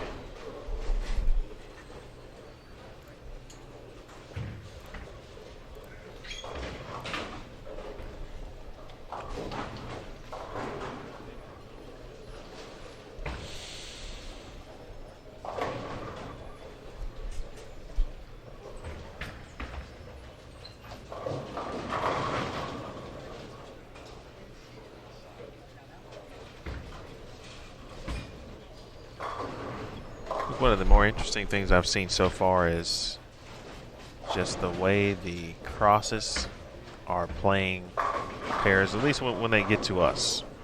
We can only really say what they're doing when they're in front of us. Right. But I feel that 23 and 24 has been played in a very similar area. You mean the 2 lanes apart from one another?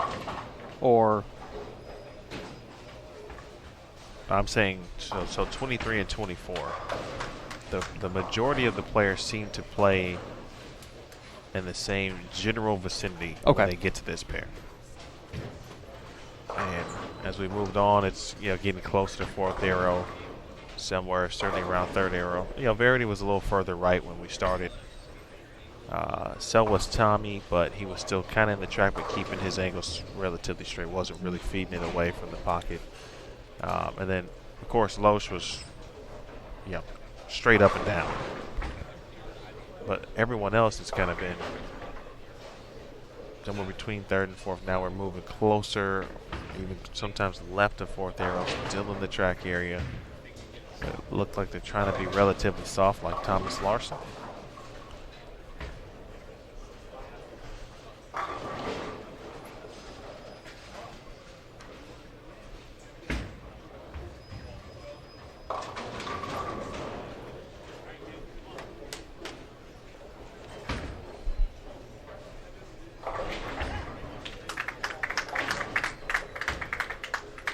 2-4-10 for Norm Duke. Converted.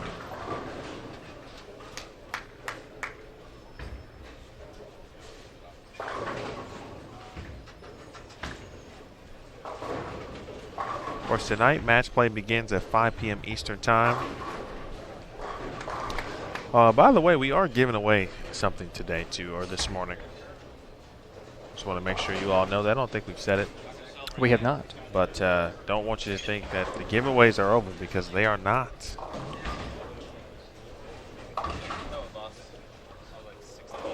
Apple AirPods again today.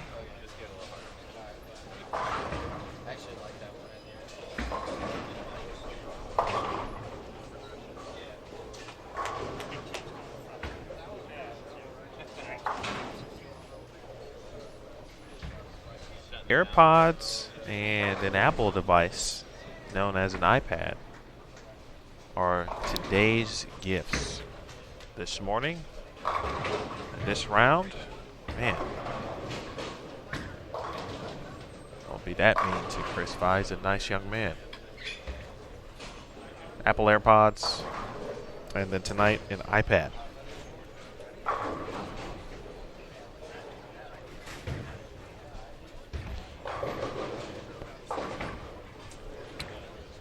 All right, game 3 numbers, your block leaders. Prather 684, Jesper 679, Duke 661, and a 3-way tie for 4th on the squad, or on the block, on the block. Francois Lavoie, Dom Barrett, and Thomas Larson all at 648. Now the overall squad numbers for 27 games.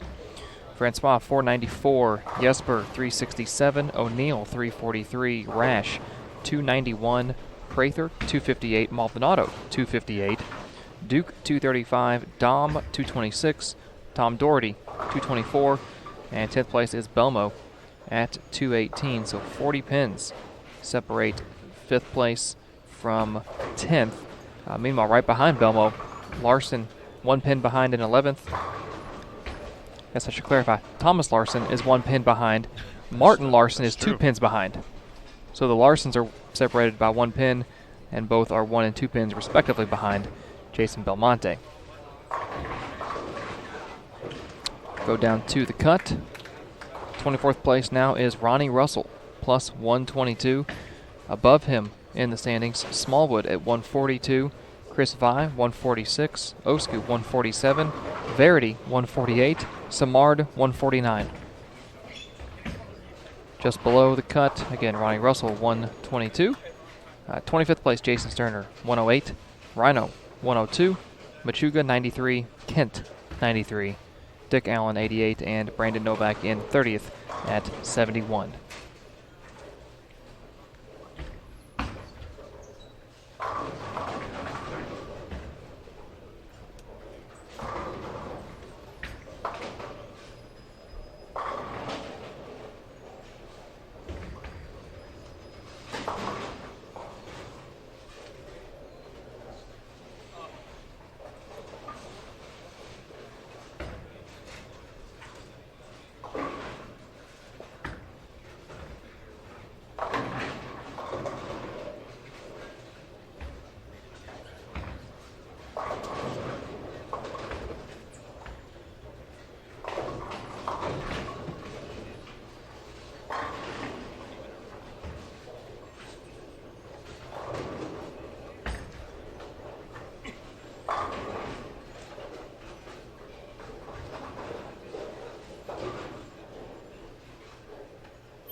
Hope everyone is doing well in the chats and watching on Flow Bowling as well as Bowl TV. We have been simulcasting to Flow throughout the week.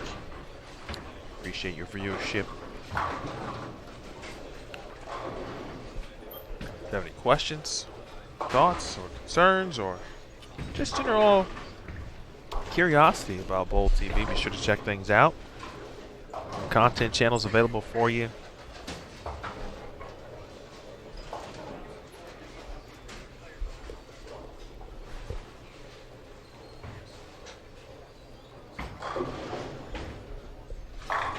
Oh. Same lane. Same lane.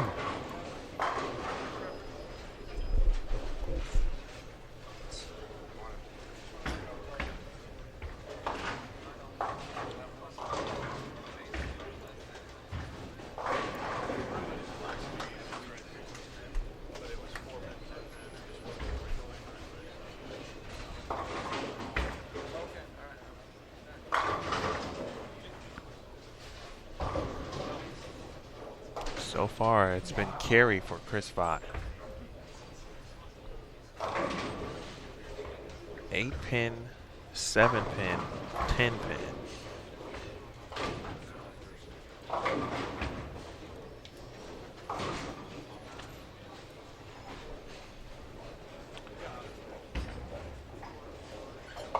Three of our four leaders down on 31 and, 33 and 34 with some uncharacteristic results. Frankie, 2 strikes and 2 opens through 6 frames. Rash just connected on a strike in the 6th for his 2nd strike of the game. And Bill O'Neill, single pin miss, 4-bagger. You don't see that ever.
Great bounce back shot there for Chris Vi after the missed 10-pin in the previous frame. Chris again 22nd at plus 146.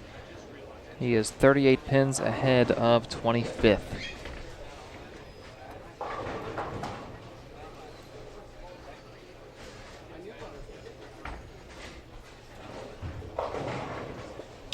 Kyle Sherman giving the 3-step approach a look here this game. Sailed that one a bit wide. He's just off to our left on 22.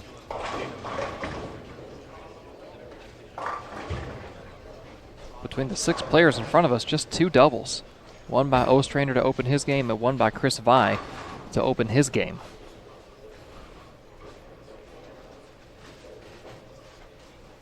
Meanwhile, Tommy Jones down on 17 and 18, working on the front 6, delivering his 7th shot right now.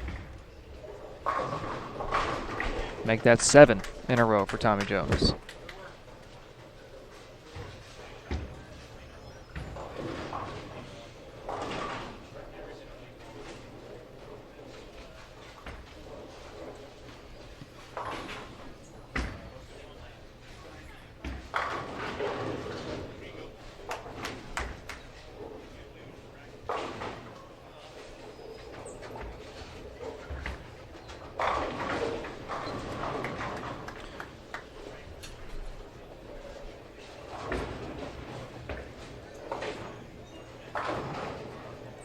Emil, what's your highest game bowl? Comes from a question from Ashley in the chat. Fortunate enough to have a 300 game. Something that Tommy Jones is en route to potentially. Whoa! Don't call the shot before the pitch has been thrown. I just said he's en route to it. Oh man. Which is true. You can't get there if you don't start where he's at. What are you, an Astros fan? You stealing signs? You know what's about to happen? And listen, just calling it how it is. That man is en route to the maximum game you can get. Having said that, how about yourself? Same. I have shot 300 before. How many? 57. It's a nice round number.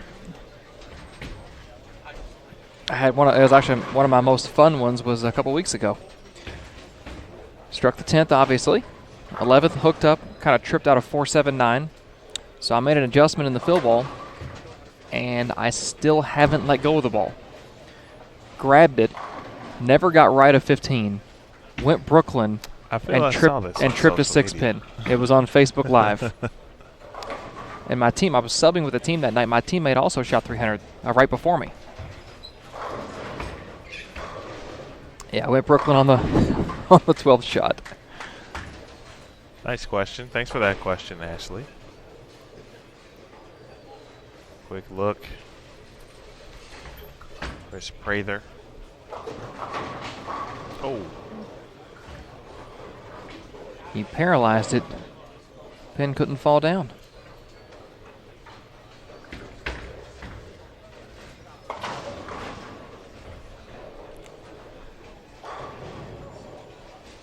Meanwhile, Simo down on 15 and 16, opened the first frame, has the next 7.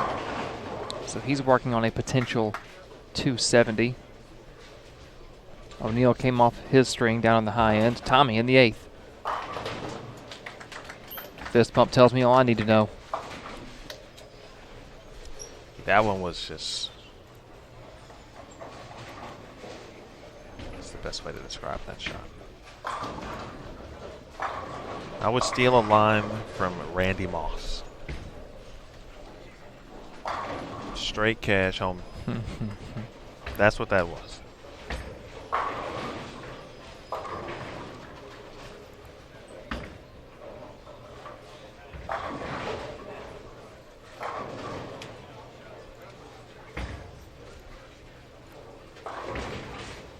Justin followed up. What about our high series? 796. Still searching. Brett, we are in game number 4.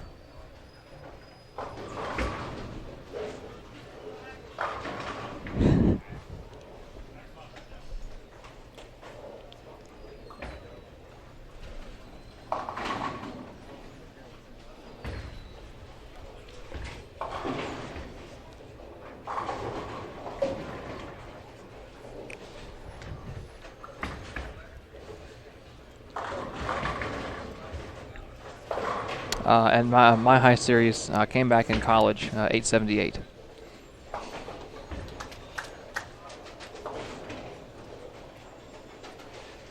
The only thing we've learned in this conversation is one of us still bowls and the other one doesn't. that is correct. Let's be fair. I definitely can't Let's argue there. Yeah, come on. Front 9 for Tommy Jones. Beautiful.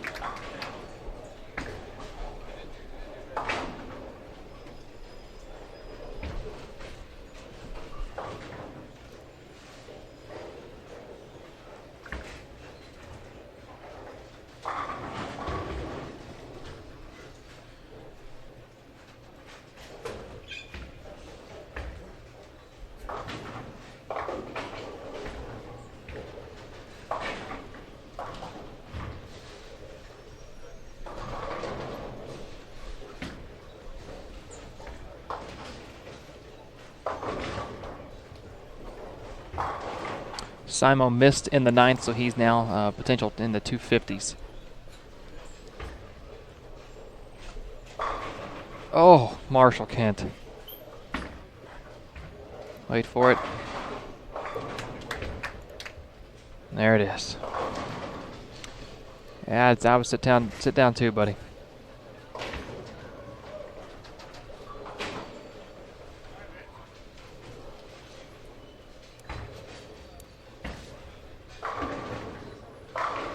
Seen a lot of those today. We have.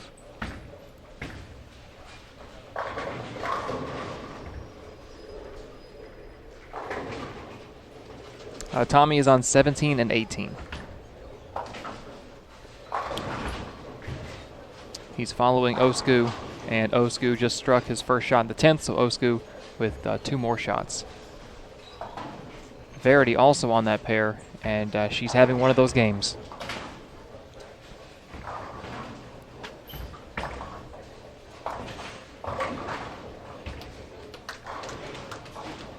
And open in the second. I count 4 or 5 other splits. Shooting a single pin here in the 10th. The best she can get to is 134. So Verity's putting her name on the list of people who are digging holes for themselves today. And she's got 4 games left to get out of it.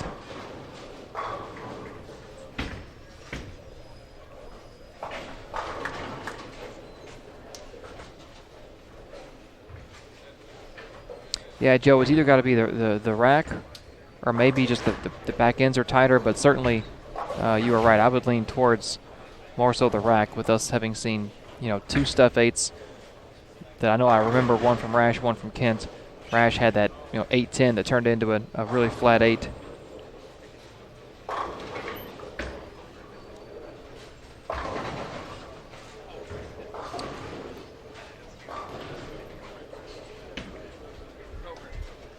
To make things even weirder, we talked about it. The U.S. Open is the living, breathing being.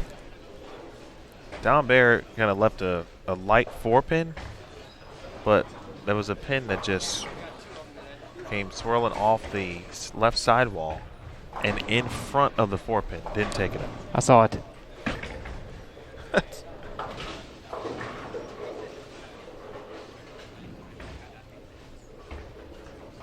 Chris Vi definitely bowled better than 181 that game.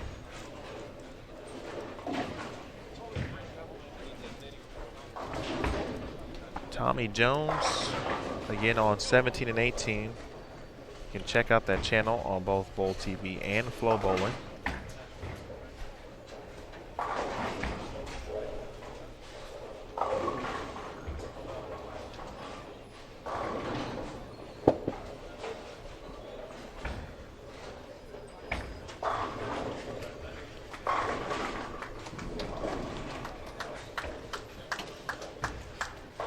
Oh, man.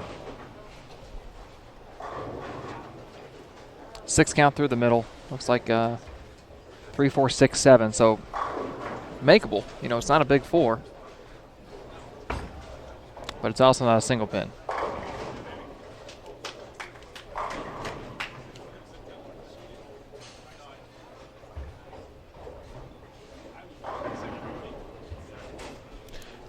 Without seeing the rest of the field yet, like we haven't seen every player come through the featured pairs, but one might argue that Tommy's thrown it the best or had the best look throughout the day. Mm-hmm. Yeah, we saw that from game 1. And if it wasn't the best, perhaps, smart would be a good term. And he made it. Of course he did. I said it was makeable, more so than a big 4. Hey, man. Recently elected to the PBA Hall of Fame. He didn't get there because of a smile.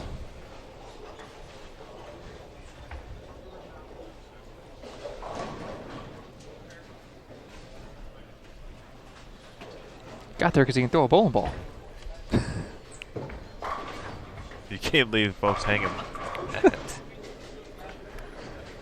They'd be like, is he okay? Is Tommy all right? Like,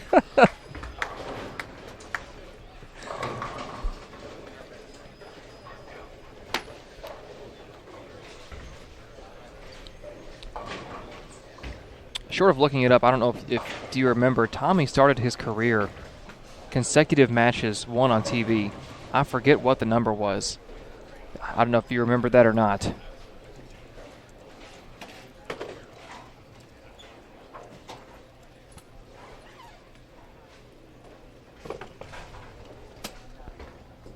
I wouldn't know how to exactly search Google, or I had to ask a PBA historian.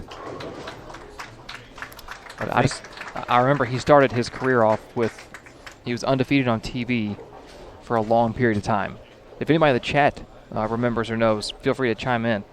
I think it was something like a 15-game TV match streak, or I think it was something like that. Something between 15 and 18. 15 in a row. Here it is. 15-game TV match win streak, falling one short of the all-time record set by Jim Penkeck. That was in 05-06. He won Rookie of the Year and Player of the Year, joining Mike Albee as the only players to win both the PBA Player of the Year and Rookie of the Year awards in the same year.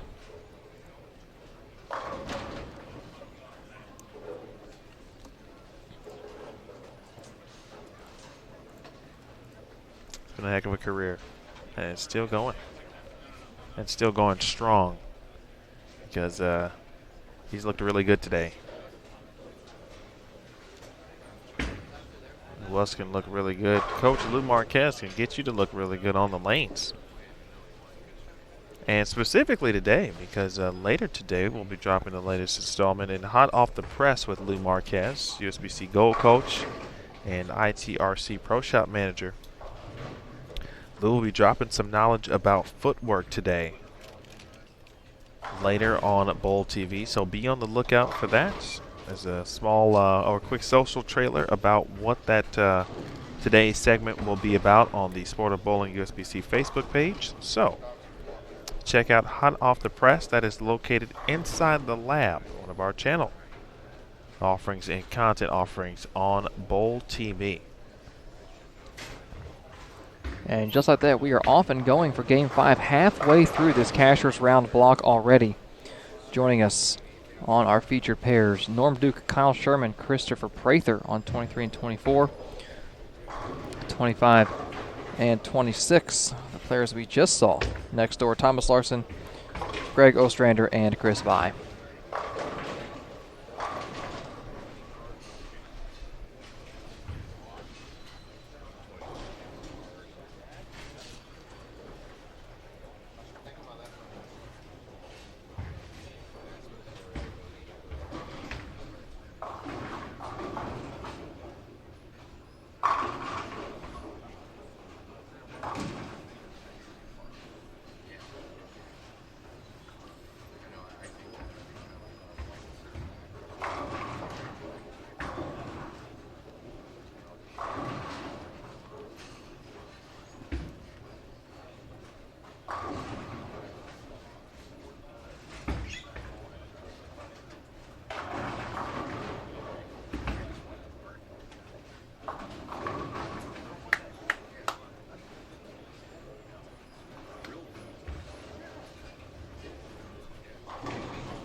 Now Prather, kind of like we saw Kyle Sherman last game, starting to inch up on the approach, get near the front end of that ball return.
Kyle looking to make 23 and 24 continue this pair to be perfect. Hook.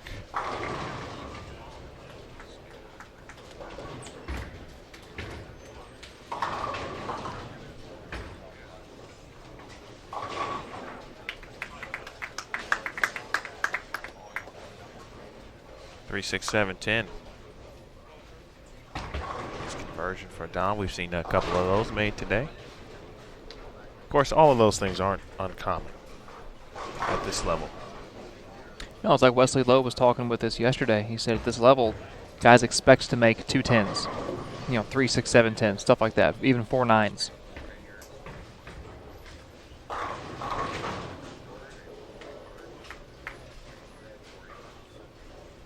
Yeah, he went so far as to even say, some make it so much that should you just consider it a makeable spare and not a split. To which Wes said, well, I guess I better step my game up. Because that's still a split to me.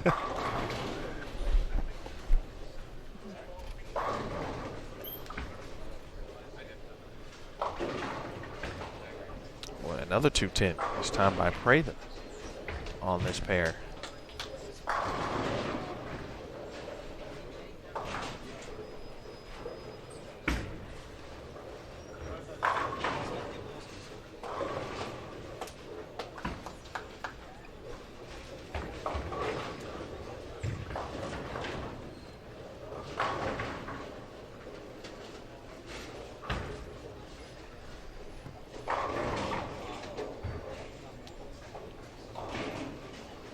Duke kind of doing what I talked about when I said watching the players who may be ahead of me and where they're playing.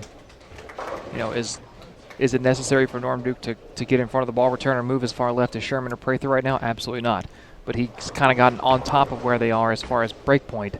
And while he's further right and has less motion to his bowling ball, he can play a similar break point.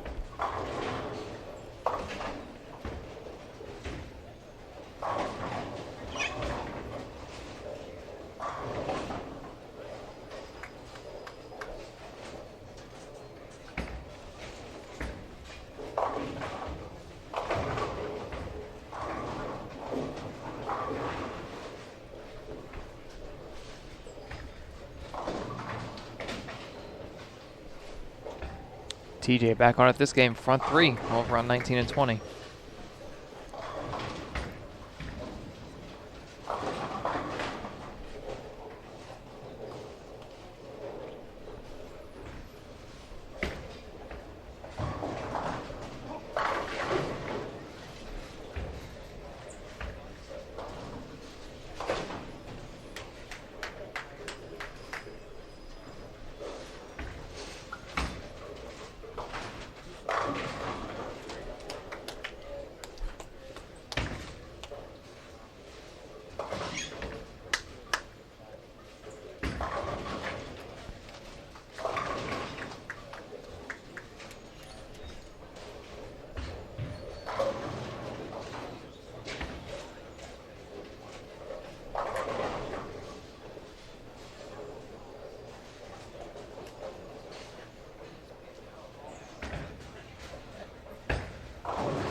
All right, game 4 update, your block leaders.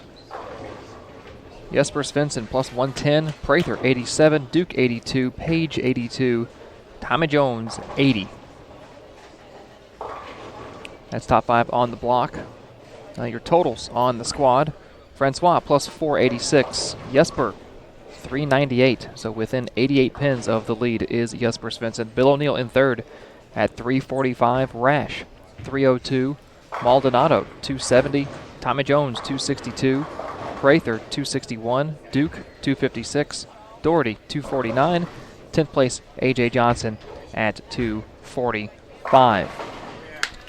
We are at the halfway point, so we will continue down through the standings. Simonson in 11th, 225. Thomas Larson, 224. Belmo, 223. Ostrander, 209. 15th place, Martin Larson, 208. Dom Barrett, 195. Barnes, 184. Sherman, 180. Page, 174. and Osku in 20th at 167. Nearing the cut, Tom Smallwood 157, Samard 143, Chris Vi 127, and your cut halfway through the cashier's round, Brandon Novak at plus 104. So the cut has been coming down. Ronnie Russell also at 104. Marshall Kent 99, Machuga 86, Verity 82, Sterner 80, Kim Bowlby in 30th at 73, and rounding out the field, DeGallen also at 73, Vince Biondo at 72, Loschetter 41, Pate 28, Maria Jose Rodriguez minus 15, and Brad Miller minus 21. So there's a look at the entire standings. Again, the cut, Brandon Novak at plus 104 and Ronnie Russell also at 104. They have 7 players below them that are within 30 pins, but it is 40 pins from those two tied at 24th up to 22nd place David Samard. So quite a gap, at least for now, has built in front of the cut, but a lot of players outside of the cut inside a very small window.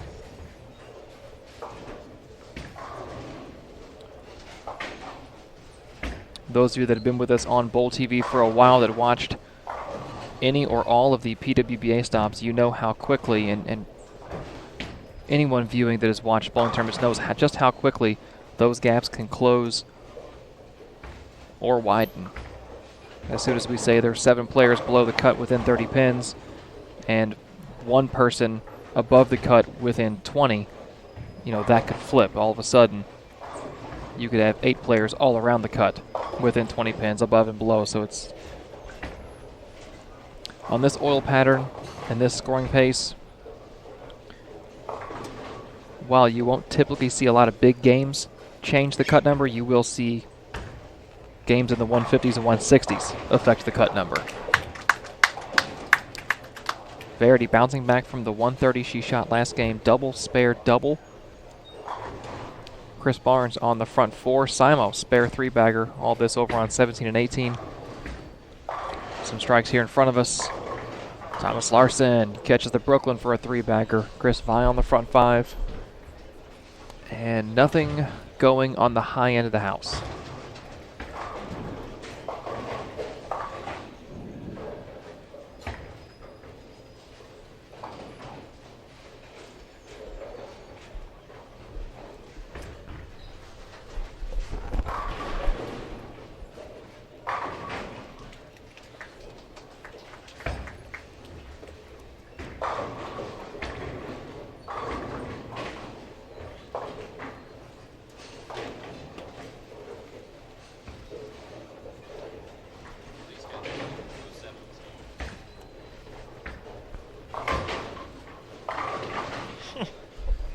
That reaction from Kyle. That was like a, oh no, okay.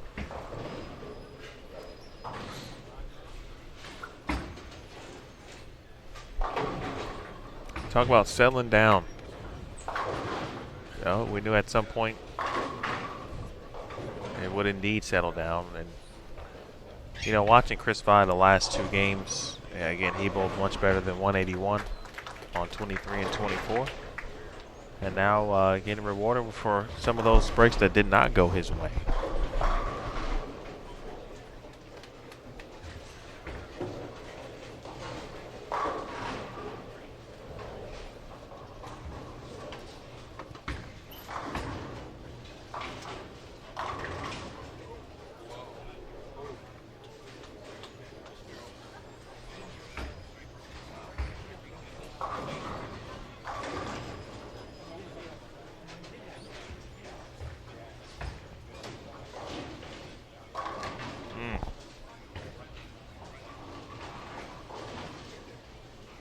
You know, Thomas started the day with that 260 game.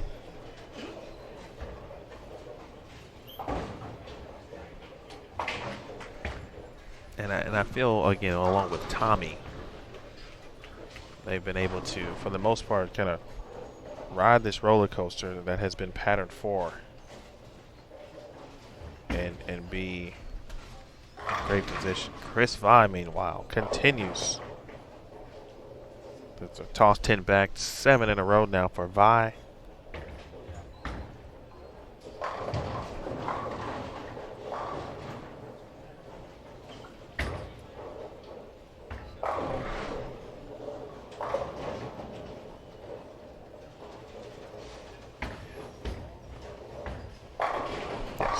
Thomas shot 263. Norm Duke feeling good here. 260, 201, 82-0 for Thomas Larson.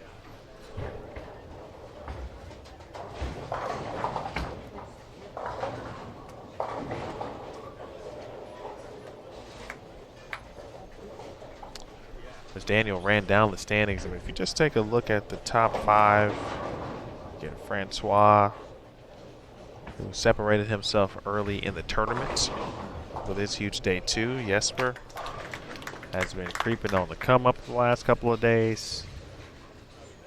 Plus 150 or more on the last 2 patterns, or I should say the last 2 days. Bill O'Neill, I think, has been a very model of consistency. Sean Rash has been making his moves. Sean Maldonado quietly doing his thing. And here comes Tommy Jones, Chris Prather, Norm Duke, Tom Doherty, A.J. Johnson.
Okay, Sherm.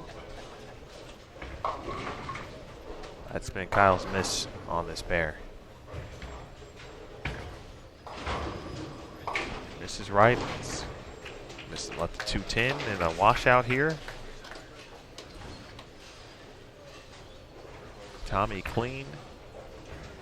Verity trying to make something happen here. She's gone double 9 spare 4-bagger. She's out of urethane. As in, not necessarily out of your bag. She has made the switch. Down on the high end of the house, our tournament leader has a chance at 279. Oh! He was owed that. Front 8 for Chris 5. Jesper can also get into the 260s. So our top 2 in the standings putting big numbers up this game.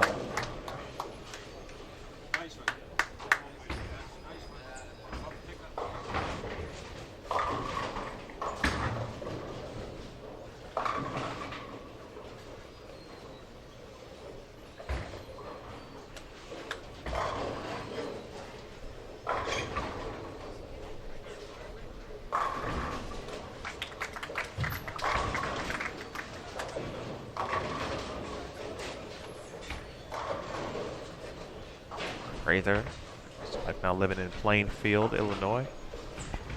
It's not too, it's somewhat far from me.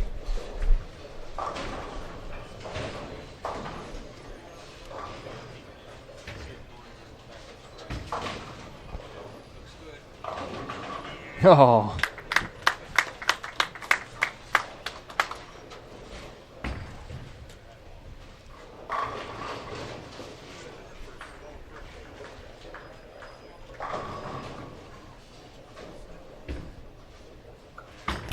Now we're getting into the Happy Monday situation. This morning it was more of a, man, it's Monday. You gotta go to work. The weekend's over.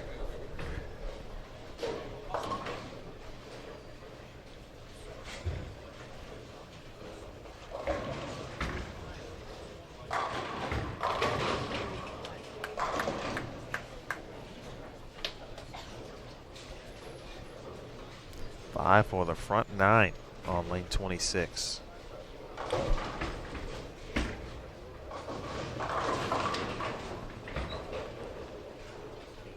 Out of trouble, no 310. Single pin remains. Both Francois and Jesper came off their strings with splits and converted both of them. Frankie, a 6-count split, didn't see what it was. Jesper had the 3-6-7.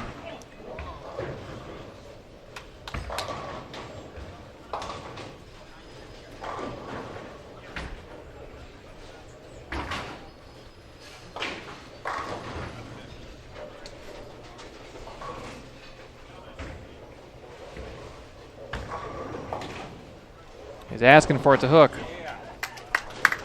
I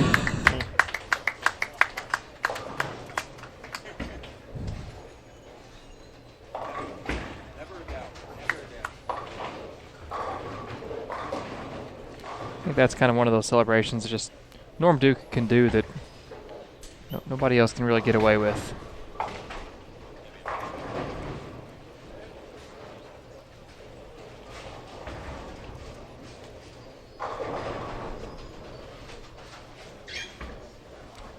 Crawley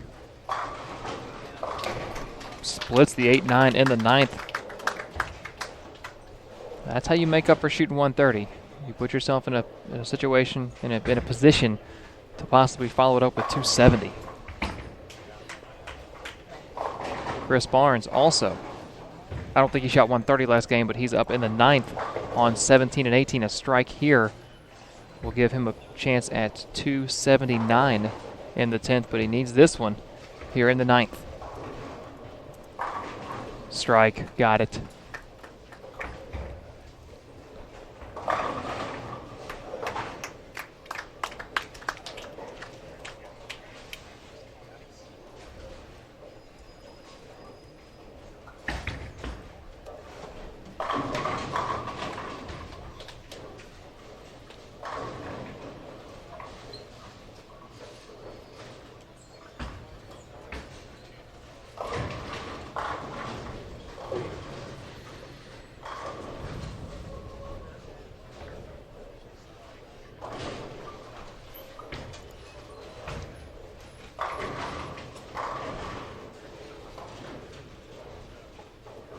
So Chris Vi in 23rd right now, a chance for 270. Verity Crawley in 28th, a chance for 270. Barnes in 17th, a chance for 270.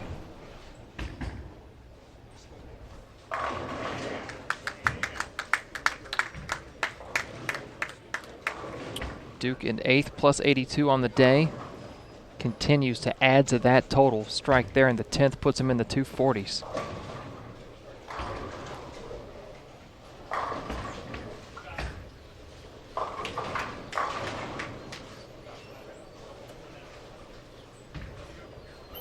That strike, he's going to pick up ground and pass both Prather, who is on his pair, and Tommy Jones, just a couple pairs down.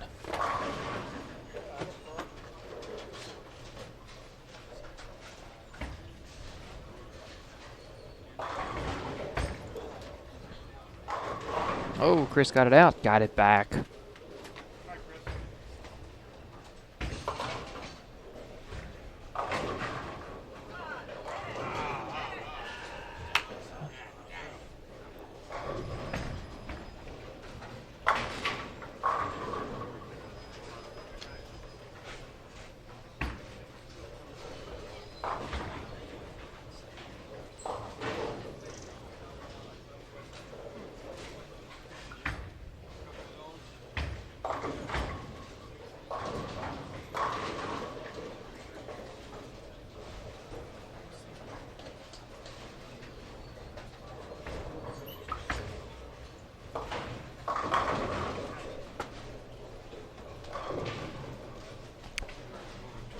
Check over on Verity.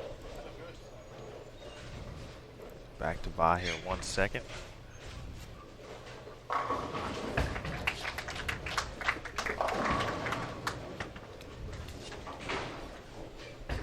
Much needed game for Verity.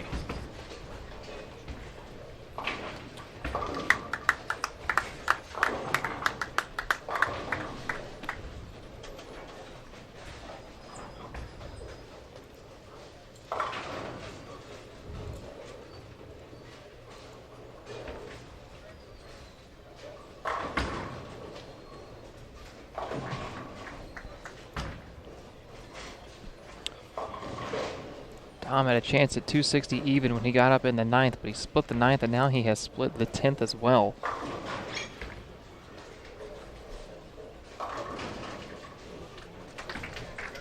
Verity tripped to 4.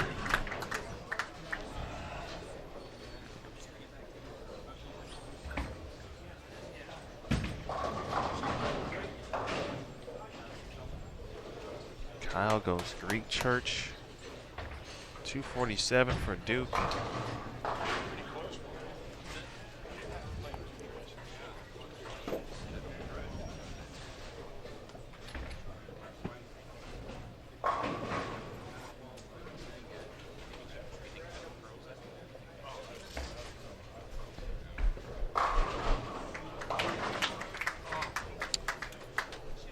Kyle gets 4, but as we often see, leaves the 4 pin on the Greek Church.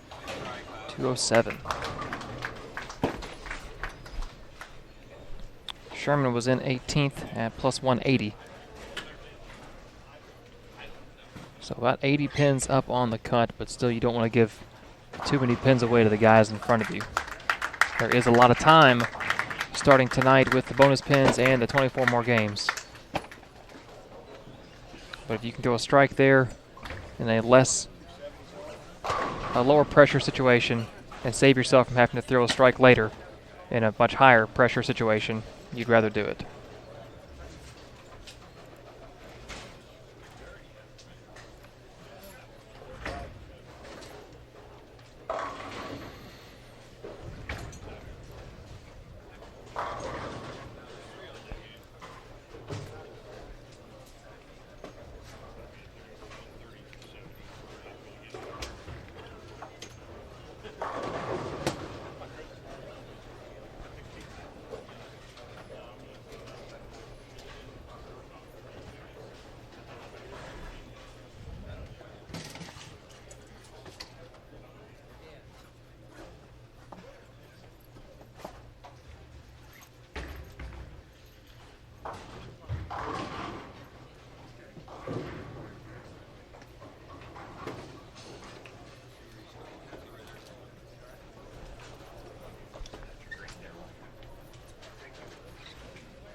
All right, Sean Maldonado is going to start game 6 here on the featured pairs with Jespers Vincent and Ronnie Russell, Tom Doherty, Jason Belmonte, and A.J. Johnson on 25 and 26.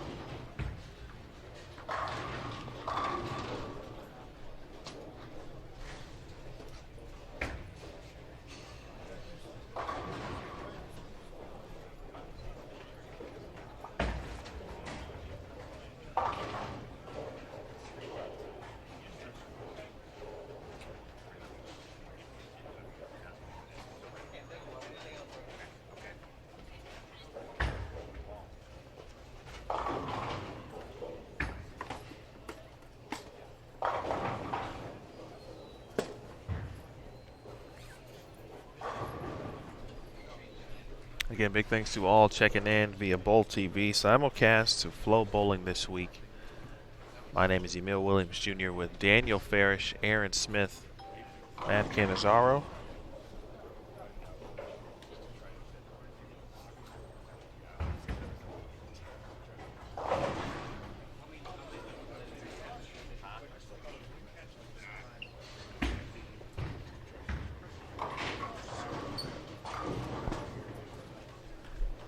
Belmo has been dropping in the standings. And, of course, our new update, not in yet, but to this point, 214, 182, 169, 205 before Game 5.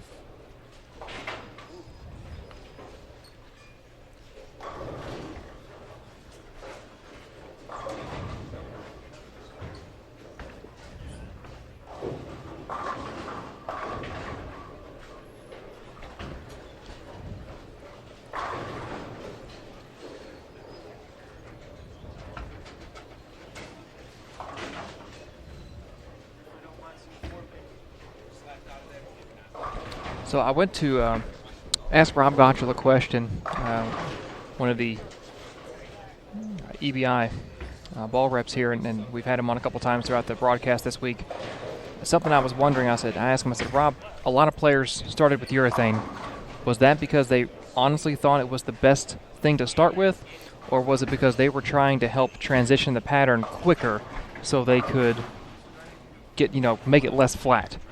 And he said they really believed it was the best thing to do to help try to control the pocket because it's so tough on the fresh. So I think, in a way, they were doing both, whether they were consciously trying to help transition the pattern quicker or not. That was the effect it had. So that kind of answers why we saw so many players start with urethane early and then get away from it, as they were just trying to control the pocket and control their ball motion down the lane, because the pattern, again, no practice on these lanes before they start competition, just one ball on each lane they get. No way to carry down, transition the pattern through practice, so when they start competition, it's fresh. So if anyone was wondering that like I was, maybe that can clear it up.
Really good shot there from Russell. Best we've seen certainly today.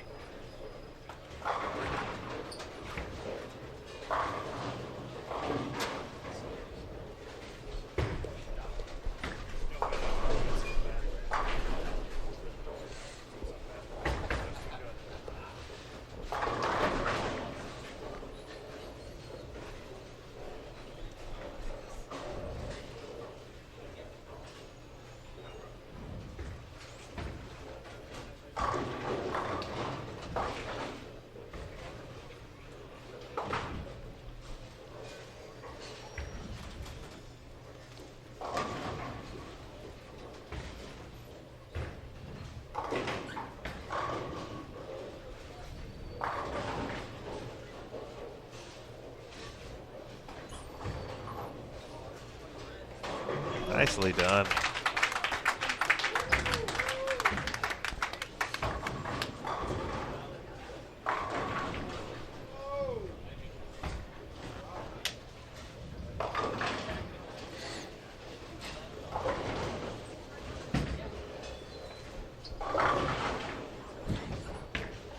Wow.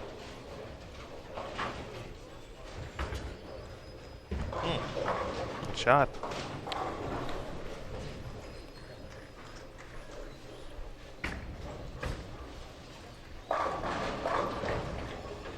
I know there's been worse days for Carey, and I think overall it hasn't been too bad, but the strikes that haven't been have just been So, yeah. Kind of soul taking. Yeah.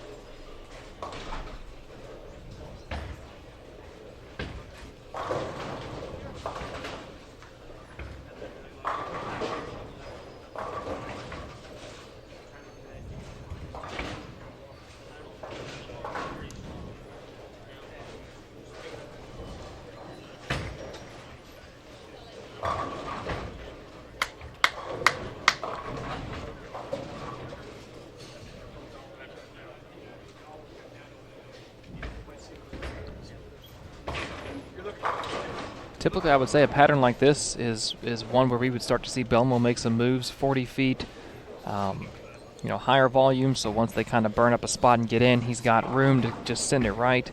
But that's not the case. He is minus 30 today.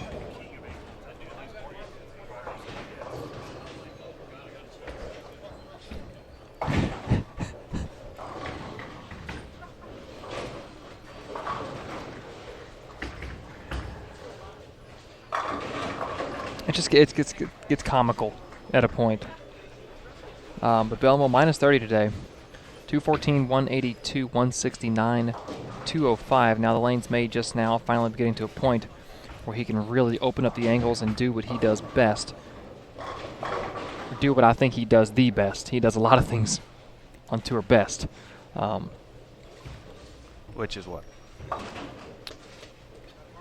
I mean, for a two-hander, he's got a spare game that rivals some of the best in the history of the game, and that's a stigma you hear. All two-handers can't make spares. Well, the ones out here on tour can, especially Belmo, and he can open up the lanes.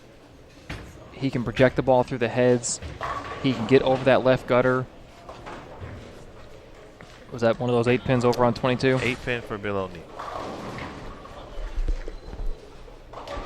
No, I think you're right. All of the specifically to today though, when you mentioned perhaps the lane's going to get to a point where Belmo can do what he does best.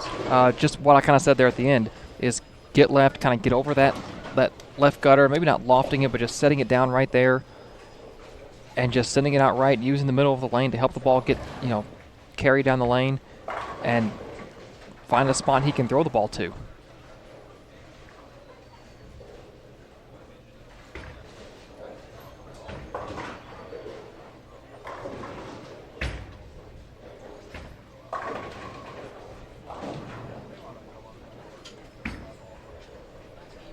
You start singing a guy's praises, and a blower 479 comes next. Third one of those we've seen in our viewing area today. Chris Barnes, in fact, had one on that lane earlier today.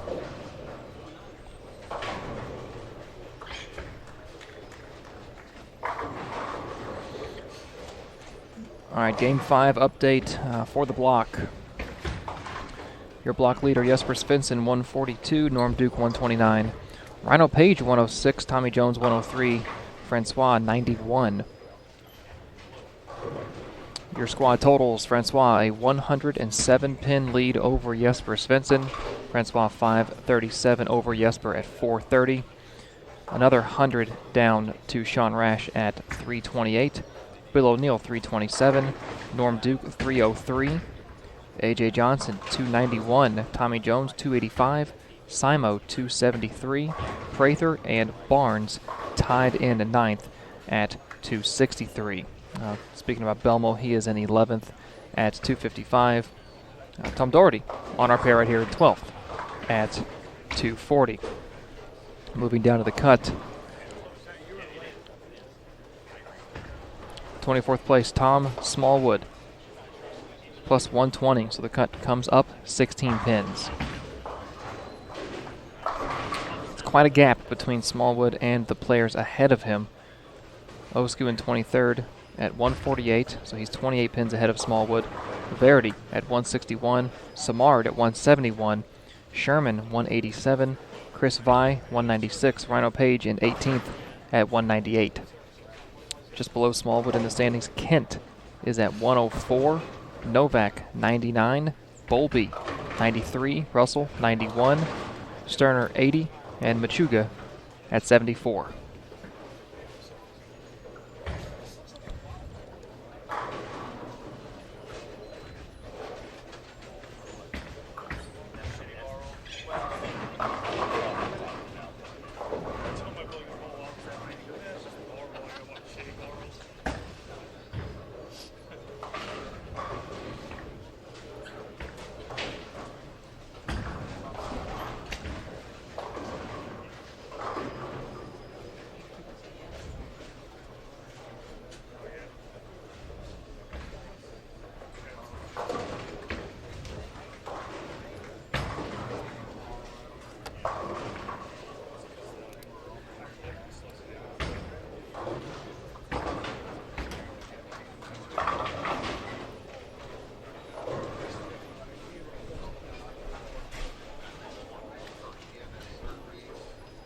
Where's Ronnie Russell?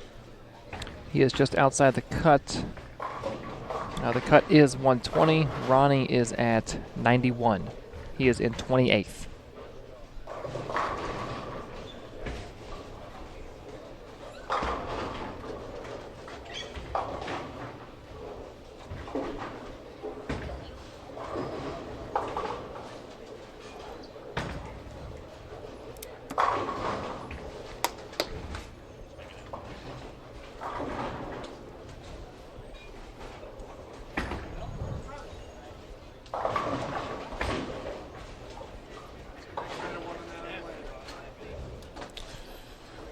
He started the day in 6th. Made the dip, of course, with a tough start. And now each shot really fighting for match play. And so if there was maybe a story, not that you were anticipating stories develop generally on their own, especially in this type of setting at this point in the tournament. Once game 1 happened, it was, okay, how can Ronnie rebound from this and still, at this point, out of the top 24, still advance to match play? Yeah, I mean, we talked enough about that first game, 105, we know that. But since then, 171, 187, 182, 187.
How much are you paying attention to scores if you're around the cut?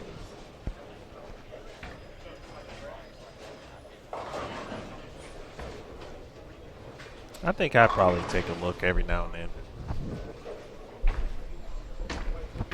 I've been asked that before. Just trying to think back to like events I've bowled in the past where there are cuts certainly. Nothing like today where everything's online. So you can just click. Now, of course, no phone usage, no electronic devices this week for players at the U.S. Open. There were. You can come back and look at the TV screens in the back. I do know. Some players don't like to do that. There are other players who want to know exactly what they need. But I probably would take a peek every now and then. Kim Bowlby on the front 7 on 15 and 16, make it the front 8. Kim is in 27th position, plus 93, 27 pins out of the match play cut.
Taking a look at Bowlby here.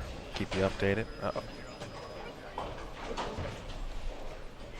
AJ missed some count there.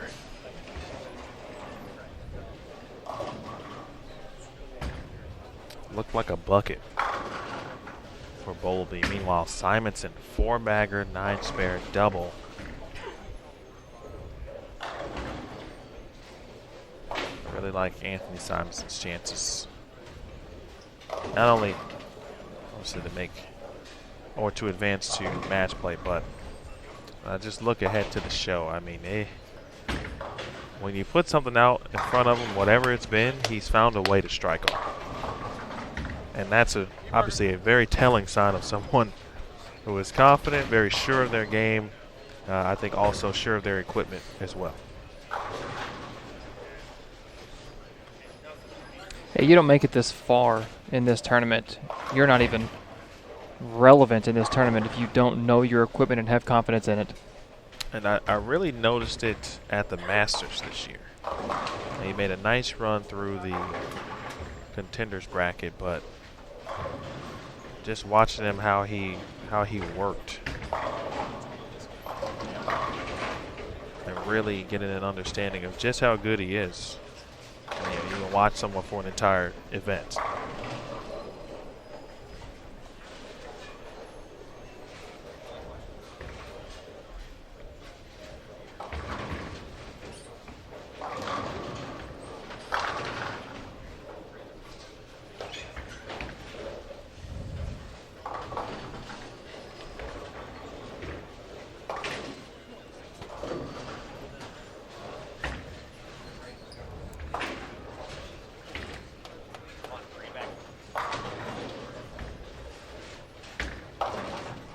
Ronnie, that four-bagger right there, the 5th through 8th, is the longest string of strikes he's had today. He hasn't been able to get more really than a double, minus the front 3 he started with game 2. He hasn't been able to really get more than a double before something happens. You know, his stretch of frames today has been something like double, spare, strike, split.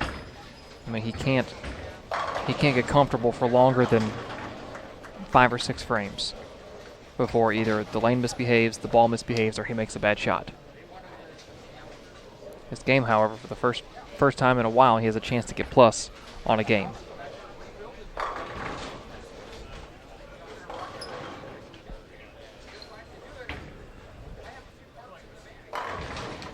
Almost steps off.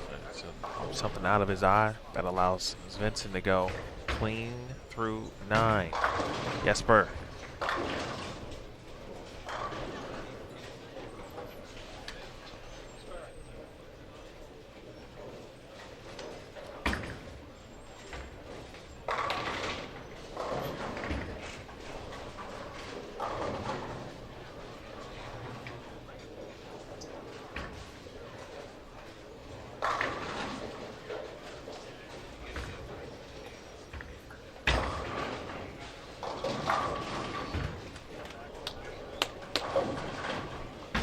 Shot there, mate. There was something on related piece of content. I believe had been on Flow. It was just about Belmo and the way he gets around the ball return.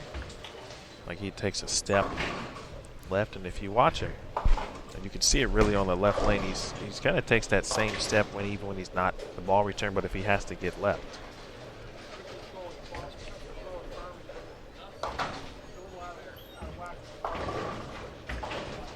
I remember just watching players and talking to players about what do you do to get left? How do you do it? What's the best way? And especially for someone like myself who struggled in that area, so I was asking people, and someone mentioned once, hey, sometimes you just need to take a step left. You don't necessarily have to, 3-step, for example. Right. But whatever you need to do to feel like you're doing it, and there it is, over the cap. Ooh.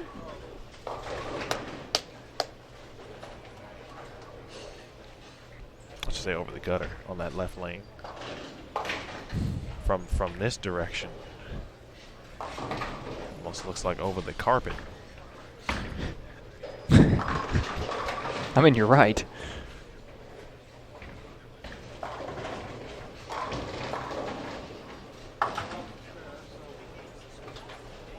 That's actually one thing I've been paying attention to, just from the two-handed perspective, just understanding how some players get their balls into their swing. Like the Hunter Kempton, from the ball return, the cradle was something. He gave himself a couple of warm-ups. When Walter Ray was two-handed it this week, kind of up. He got the ball up to get it into the swing. Belmo does a little bit of that, but very subtle. More of a 6 on the field, but that just more of that one motion.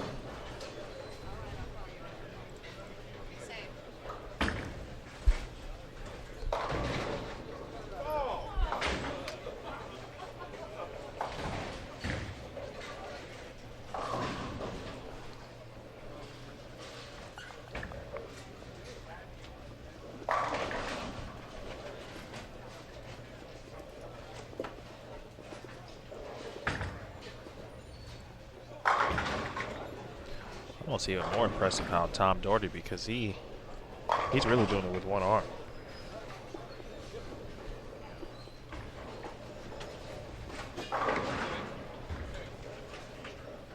Yeah, that's a lot of upper body strength right there.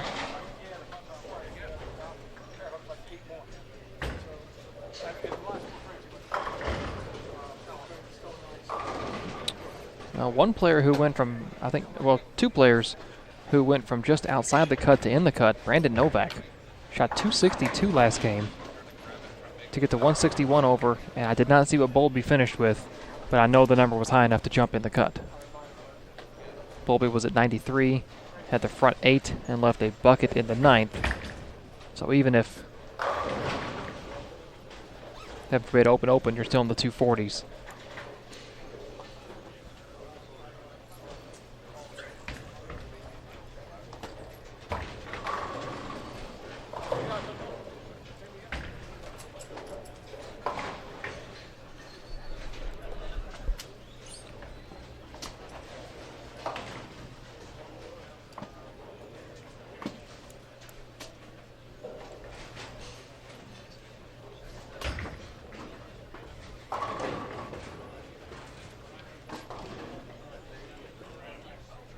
.158. The job spare, unfortunately, for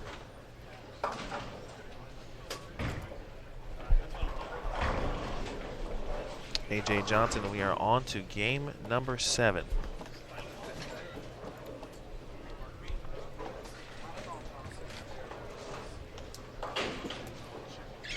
We'll start with Brandon Novak, and that's good. Get a chance to see exactly what perhaps Brandon is on to right now. The old first shot on a new pair. Meanwhile, Simonson, first one to get into the 240s.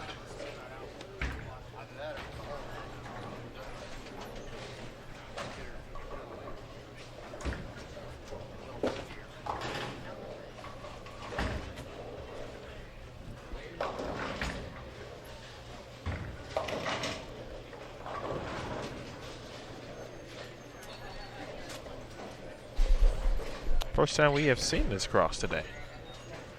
Is that right? It is. Nick Pate, Brandon Novak, and Rhino Page.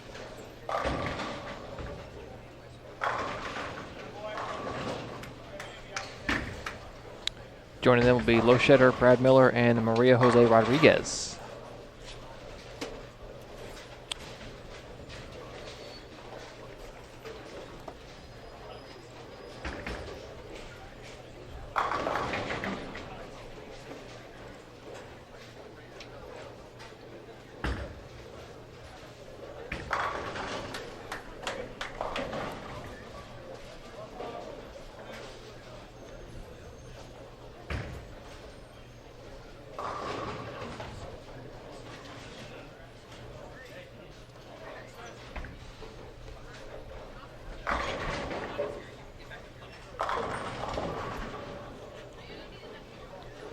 Verity that game, 167.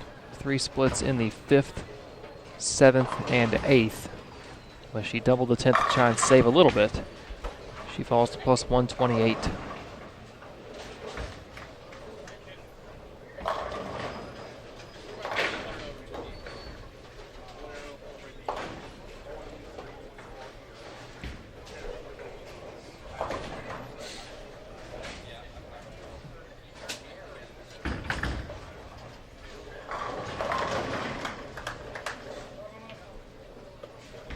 Wow, that was interesting.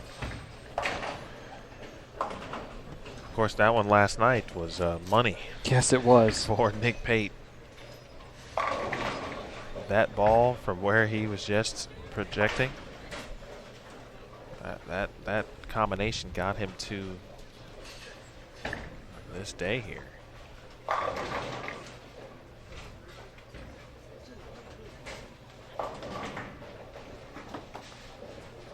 Looks like we have for several players in the field right now. 2 up right now. Machuga and Vi, both on the right lane, both in front of the block. They've reached that point in this block.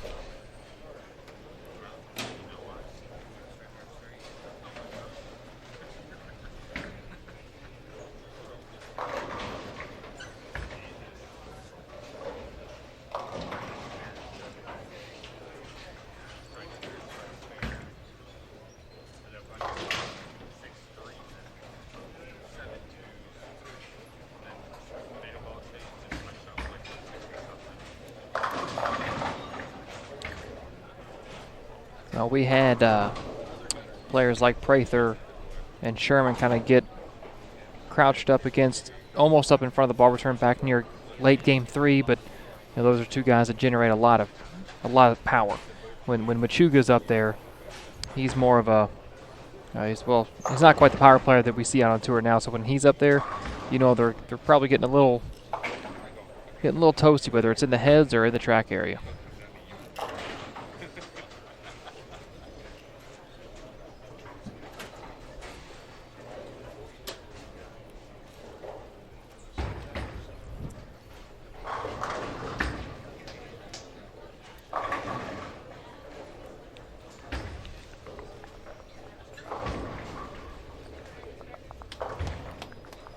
Don't forget, our next round will begin at 5? Yes, 5 o'clock Eastern. 5 p.m. Eastern time, so it'll be a little bit of a longer break than we've experienced this week, and that'll be good for the players certainly as well to get their minds right for match play for the 24 who will advance. The cannon should be, it is warming up. We will be giving away Apple AirPods. A lot of good help and work, good combos in the chat about bowling balls and chatters helping fellow chatters with suggestions and whatnot. So good stuff in the chat.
Cruising into the halfway point of this game. Game 7 of 8.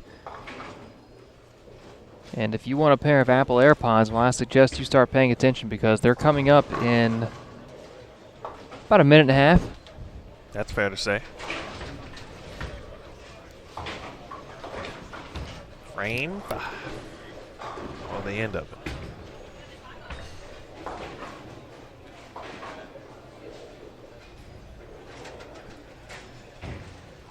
Still waiting on a scoring update from game number 6. You haven't missed anything. And as soon as I say that, there it is. There it is. Your block totals, top 5. Jesper, 136 over. Tommy Jones, 115. Duke and Rhino, both 109. And Simo, 104. The only players on the squad that are plus 100 or more for the day through the first 6 games overall. The top hasn't changed. Francois, 515. Jesper, 424. O'Neill, 361. Simo, 328. Rash, 325. TJ, 297. Belmo is up to plus 296 in 7th. Duke, 283. Prather, 267. And Doherty at 263. After Maria's frame here, I think we're going to give away some Apple AirPods. Let's see how many more scores I can get out before she finishes. The cut after 6 with 2 games left is still Tom Smallwood at plus 130. So the cut has went up 10 more pins. A total of 26 pins over the last 2 games. It was 104, then 120, now 130. Again, Smallwood at 130, Samard at 144, Bowlby 157, Novak 161. Going down from Smallwood, however, Osku at 129, Verity at 128, and then it is 42 pins back to Mike Machuga in 27th at plus 86.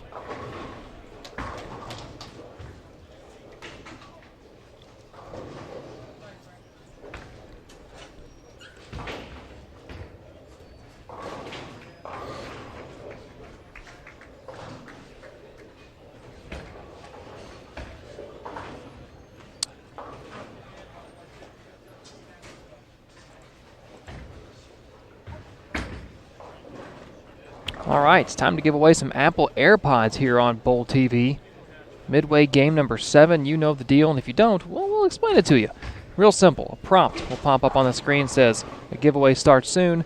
The timer will count down. Once it hits 0, you will see submit entry, blue button. Click that. There's the prompt. The giveaway will begin soon. Watch there to participate.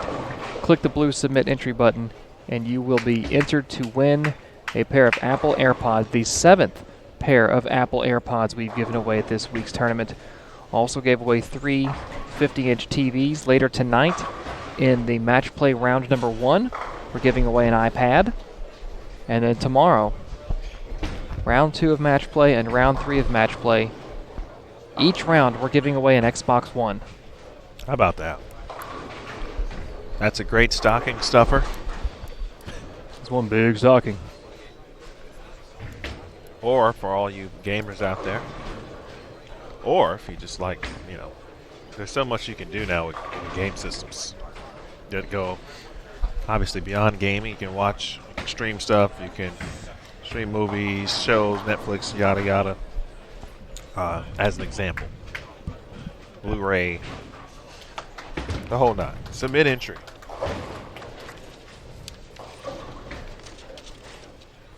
Click submit entry. By the way, great spare by Kim Bowlby. It was the 6-8.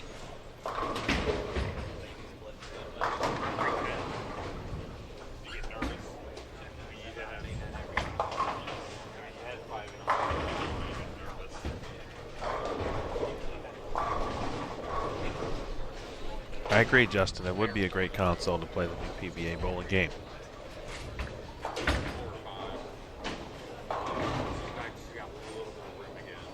Patricia Diaz Cordero, congratulations. Got yourself some Apple AirPods. Another solid stocking stuffer. But you keep those for yourself, unless you have some already. Then you repackage the used pair and give those away and keep the new ones. Put it in the new box.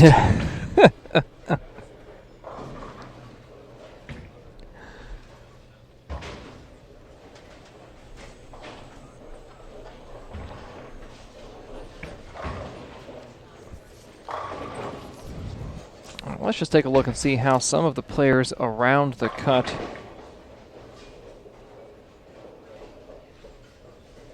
are bowling this game. Smallwood, who is the cut, clean through 6 frames over on 19 and 20. Osku, just 1 pin out, is way down on 35 and 36.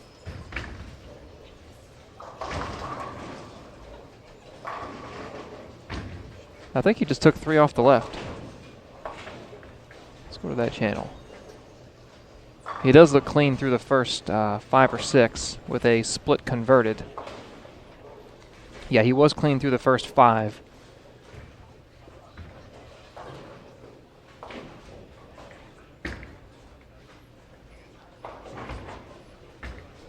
Just didn't quite get that first shot where he needed it to. It picked up around 20, went left, picked off 3 off the left, but he's still clean. Verity, who was a pin behind Osku, has went spare 4-bagger to start this game. So those two crossing with one another. I'm sure they're up to date on the scores and know what is at stake. Novak with the cross and carry on the Brooklyn hit.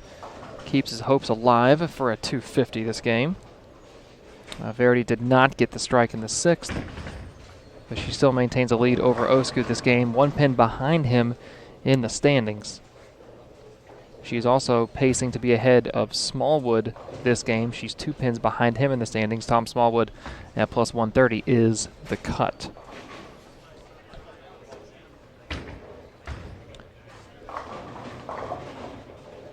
Looking ahead of Smallwood, I flip back to watch.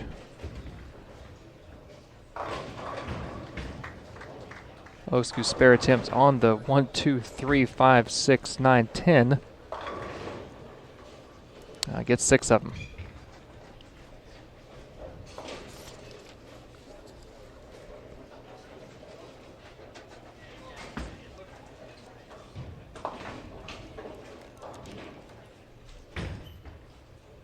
David Smart down on 37 and 38. 1 split in the first frame. Alternating spares and strikes from then, so chance for Verity to move up a couple spots. Samard 14 pins ahead of Smallwood in 23rd. Bowlby just off to our left, clean through 7, no doubles, 1 strike. He's plus 157, 28 pins ahead of Osku in 25th. So nothing really crazy happening here except Verity having a very good game here, game number 7. No one else around the cut really doing anything to hurt themselves. Osku can still get a good number up here, but a couple opens this game for him.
think what the players are seeing here is similar to what they may see towards the end of each round of match play.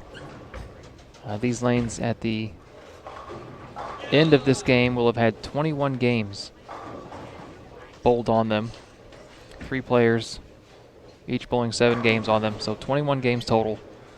And throughout match play, 8 rounds with 2 games each round on a pair, so 16. But in match play, you also got to think that the field will be closer to one another as far as lane play, and not as spread out as they were earlier this morning, which would then make the lanes break down a little bit quicker than they did today. So I think today, this point right here is a good gauge for any of these players looking forward. If they're making notes or the ball reps are watching, taking notes, paying attention, that this could be about what we may see towards the end of each 8-game block in match play tonight and the 2 rounds tomorrow.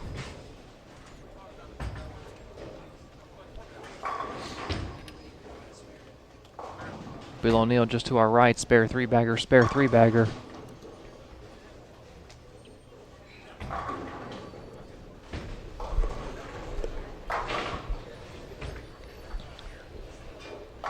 Talked about Ronnie Russell earlier. He is plus 84 with 1 open, 2 strikes, and no doubles this game through 7 frames. So he is continuing the free fall down the standings. And again, just cannot get comfortable for longer than about a 5-frame stretch. Francois has moved in front of the ball return, has been there now for a couple of games at least. Had to abandon that area of the lane out between first and second arrow as far as his straighter angles out there. Has now moved in with where a lot of the power players are at.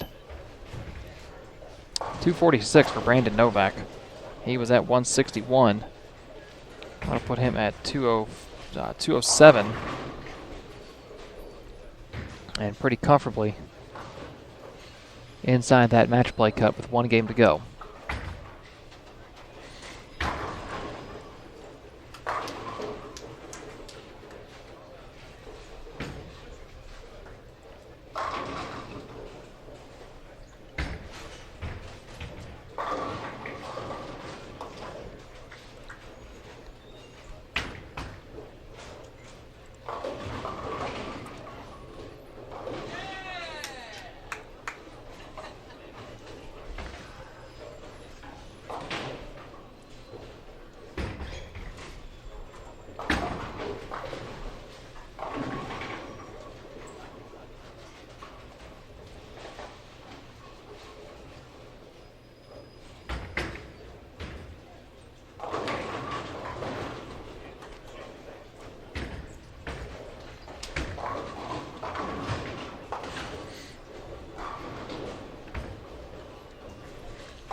.246 brings Lowshader up to plus 95, putting him, about 35, 40 pins out, depending on what the cut does after this game. It's went up 2 straight games after it had been falling for a couple of games.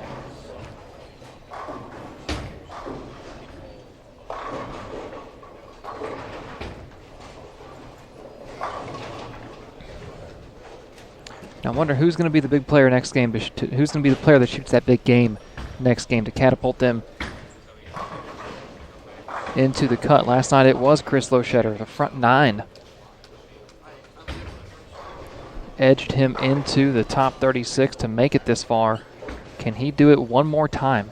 Put one more big game up and jump into the top 24 to make match play?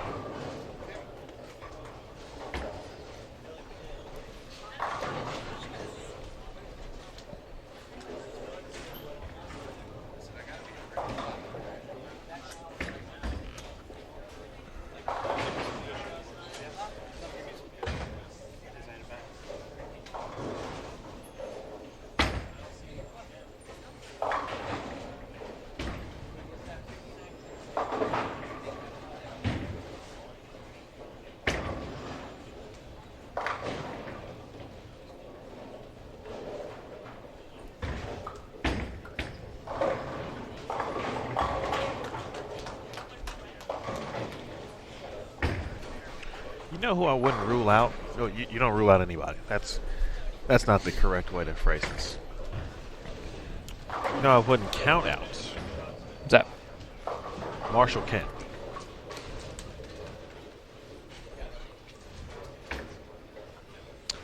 Yeah, Marshall's at plus 75. Where's he at this game? Just shot 213, so he's at 88.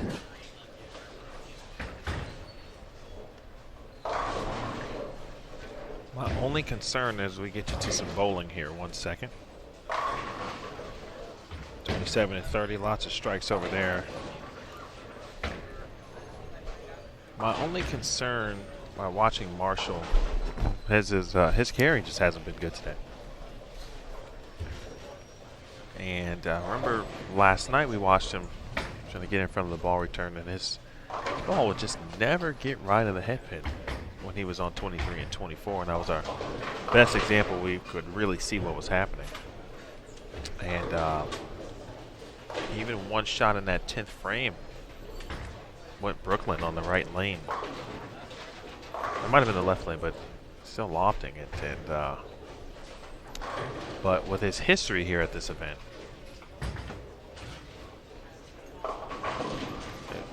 he would not surprise me one bit if he could find a way to put together one game, and if he get a little carry, he can make a quick run.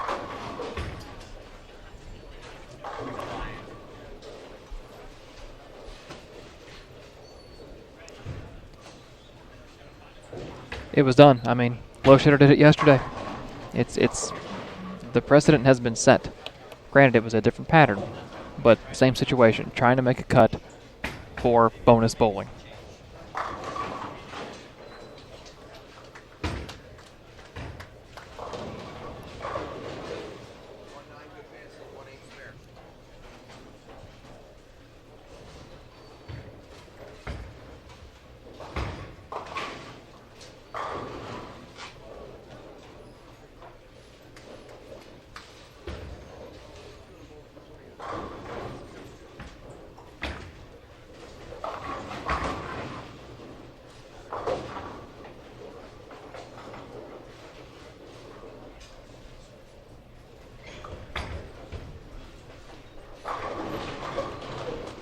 Big shot there for Rash.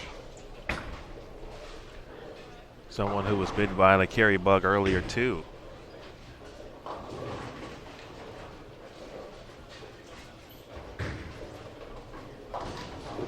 Now in the 240s here with, if he were not to strike on this shot with good count, but one more and he could be looking at 253 max.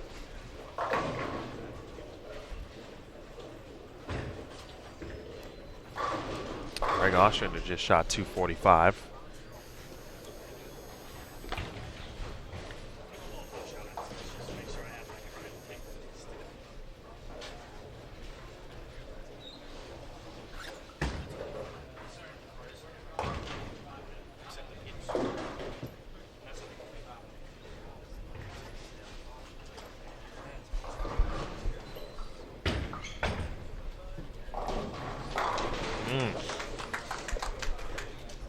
Huge shot for Sean.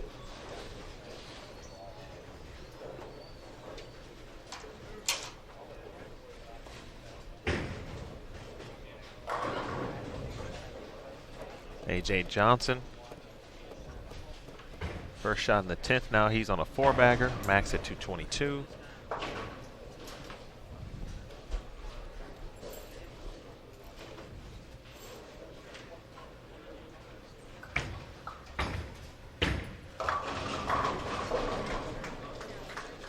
Nicely done. 253 for Sean Rash. Last person on that particular channel was Jesper Svensson. He finishes with 182, strikes in the 10th, or on the fill, excuse me. And here we go, game 8.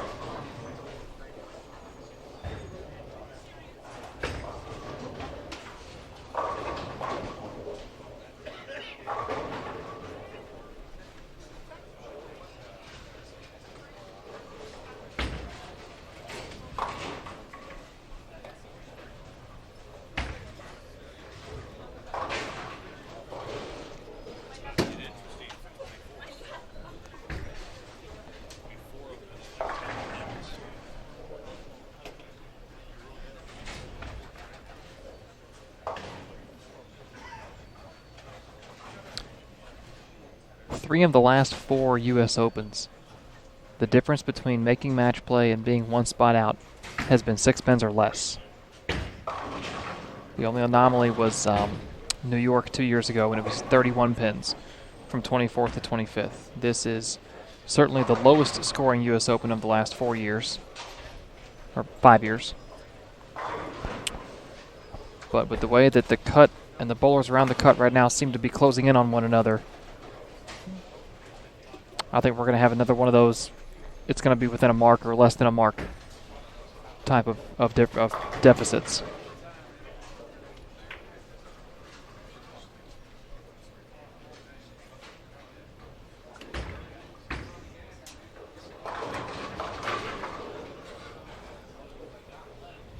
Couldn't agree more. Just heard Chuck Gardner say it's definitely going to be a race to 24th.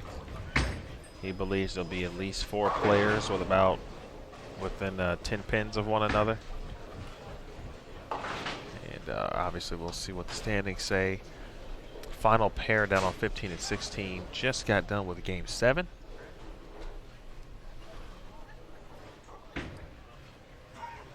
Nicely done. Another example of excellent split shooting. 4-9 there from Smallwood.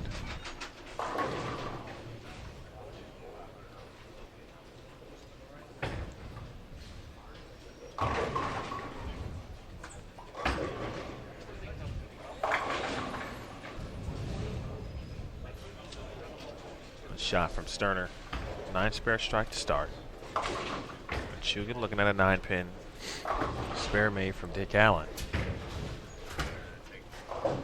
Now everyone has just about made the moves to their respective pairs. And game 8 officially underway across the building.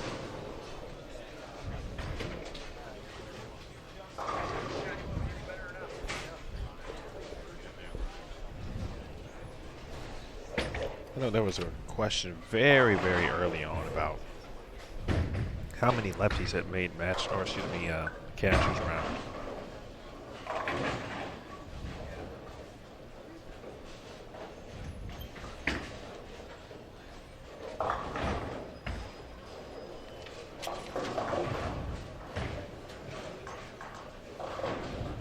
Three.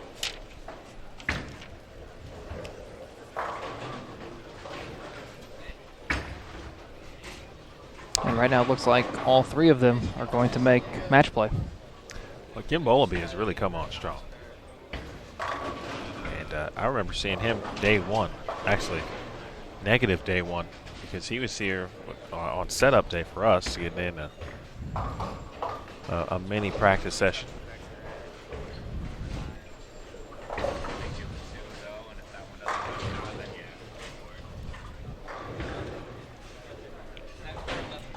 Bowled to PTQ.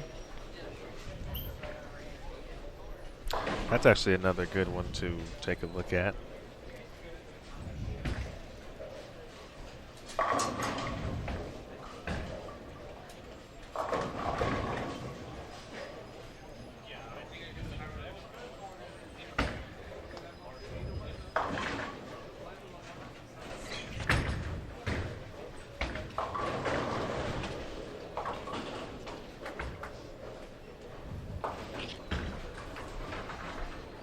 I have to double check, but on first glance, at 8 players.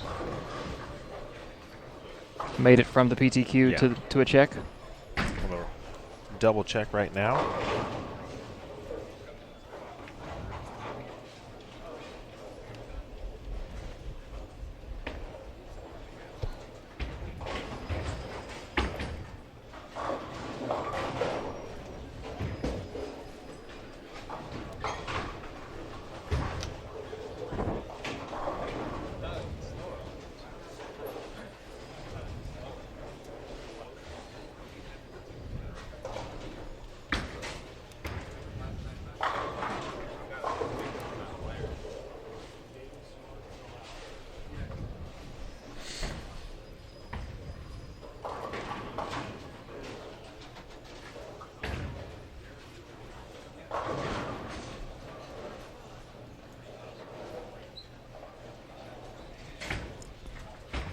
Well, our focus is on the cut, but something else to consider is that as the lanes have kind of went away and everybody's been forced in, Francois has lost ground to the players behind him, or I guess the players behind him have made up ground on him. It was really the way to look at it.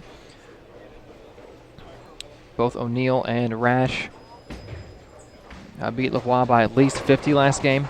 Now they were 150 and almost 200 pins behind, respectively.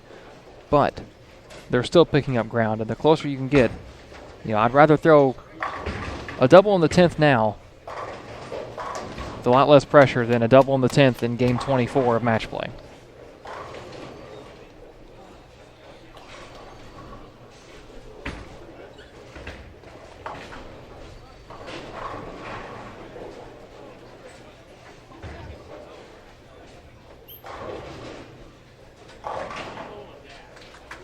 Probably be another couple frames so we can get an official score update. Machuga in a situation where he pretty much needs the rest of them.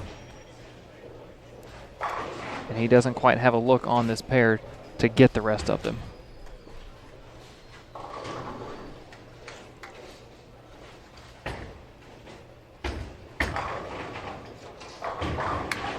Verity starts her game with an open down on 15 and 16, so her and Osku are down there.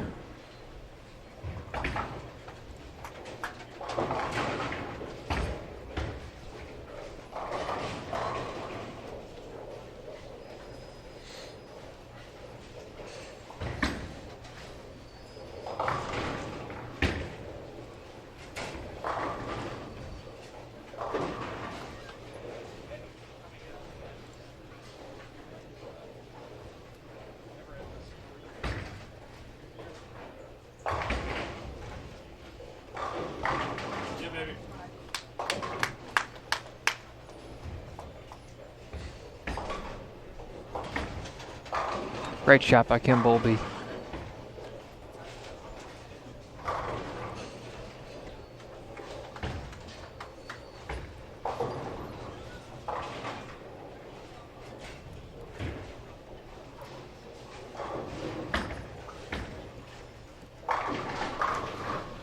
Well, and that's why you always double check. How many made it? I got 4. Out of the PTQ? Yeah. Wow.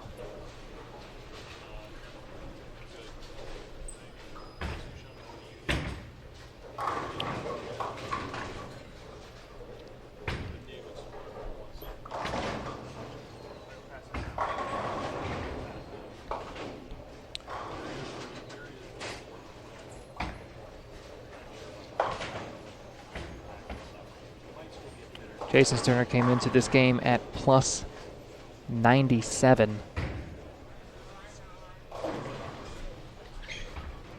He's going to need about 240, 250, somewhere in that range. With that hit right there, his max score already brought down to 250 even.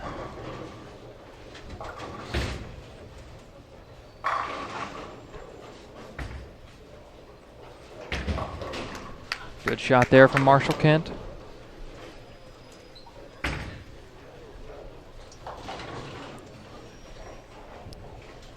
In his, comparatively speaking, young career, Kent never missed match play. Worst career finish at the U.S. Open, 24th in 6 appearances. Incredible.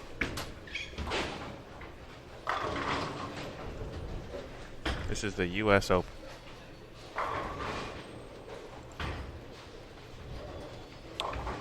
Trying to give himself a chance to keep that streak alive. VAM after Game 6, the cut was plus 130. That was Tom Smallwood. We are waiting on an update after Game 7. And we have it. Your cut after Game 7 is plus 139. That's Osku Palermo. Just inside the cut at 142 is Smallwood. 150 is Verity. 157 is Bowlby.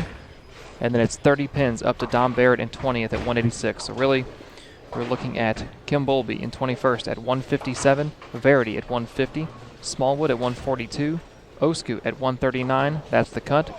Chris Vi is 4 pins out at 135. David Samard is 11 pins out at 128. And then it is 42 pins from Osku in 24th down to Sterner in 27th. Marshall Kent is plus 88. Excuse me. Marshall's got his loft game going. And it looks like he so far found the right ball. Something that has some shine to it. Not saying it's polished, but it does have a little shine to it. And to this point, it looks like it is getting down the lane right of the head pin, which is what he's needed and hasn't really had when he has gotten in.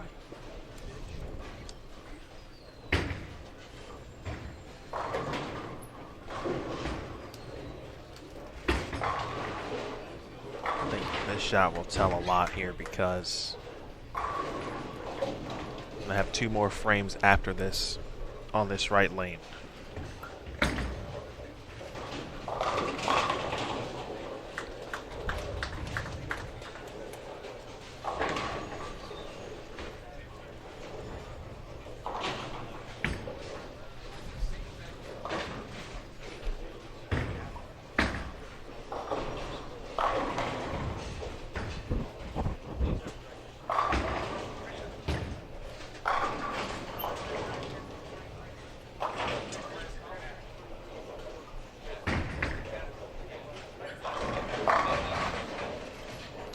Allen striking in the 5th.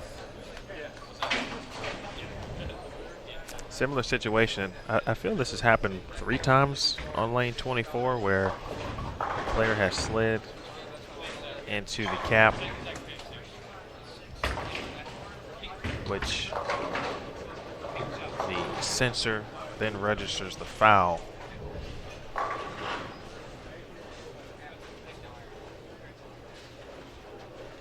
And sweeps away whatever pin is left.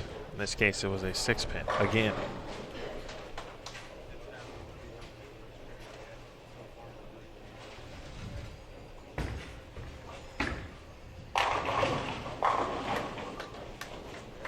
Don Barrett with 5 in a row. Verity Crawley has gone open, open, spare.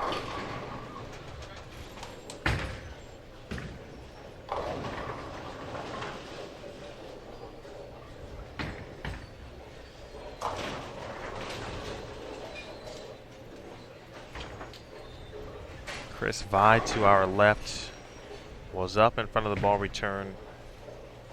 Decided to come on back as the sweep came down on 24, resetting the 6 pin, which then fell.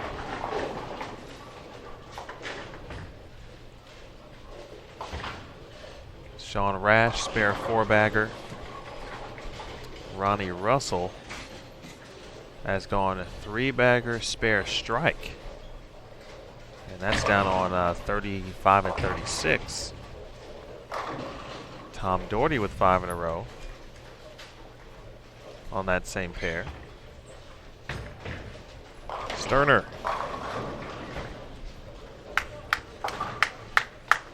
Kicking the 10.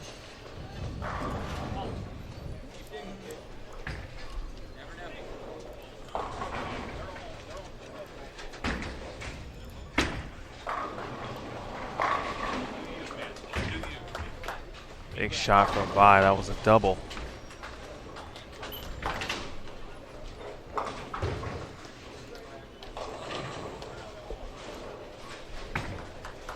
Chris Vi, 7 spares, 7 spare. Strike, 9 spare, double.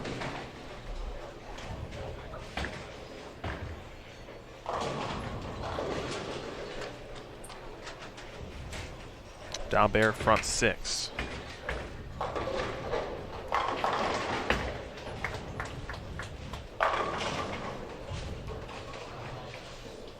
Tom Smallwood. He's at plus 142 in 23rd.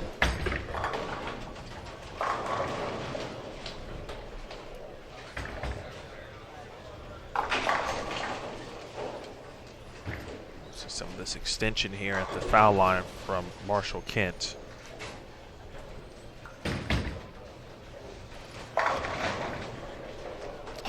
I would say this, Daniel, and that's not how bowling is done, right? But if Marshall could bowl 12 frames on the left lane, he would assure himself a spot in the cut.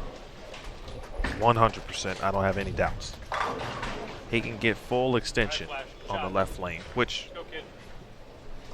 when you got a loft and you get in, you know, the ball return is generally not your friend. Correct.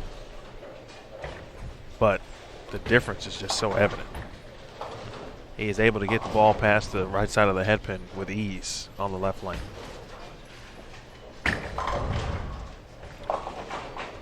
Well, Verity in 22nd and Osku in 24th, both struggling down on 15 and 16. Verity, open, spare strike, as you mentioned. Osku, spare split, spare, spare. And he just split the 5th.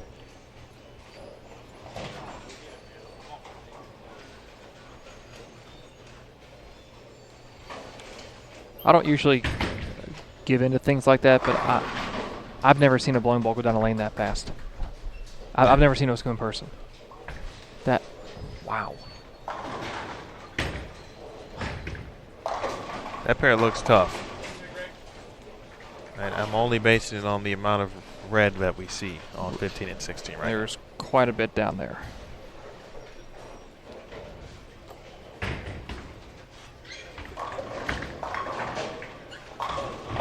High flush strike for Crawley. She's got a double, small wood doubles.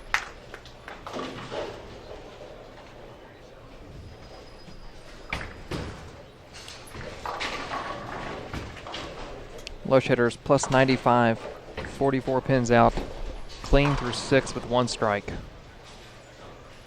Marshall Down on 29. Marshall needs 2 strikes on the right lane. He's got 2 frames left on it. Maybe. Wow. Ain't done nothing yet. That's the way you got to look at it.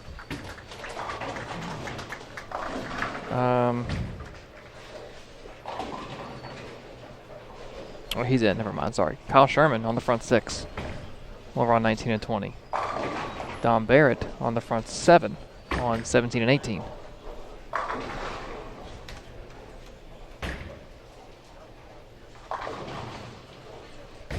Tom Doherty on the front 6, down on 35 and 36.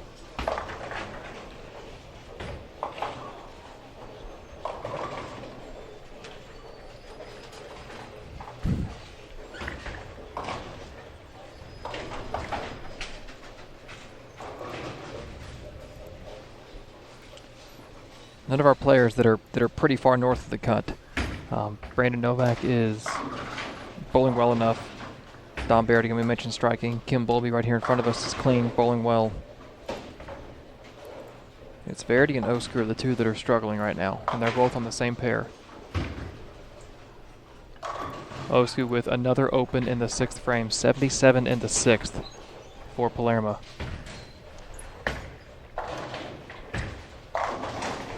I feel he may have just lost the cut. Chris Vi behind him.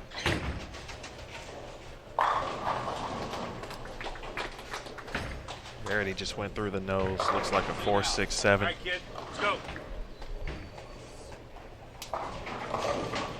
Well,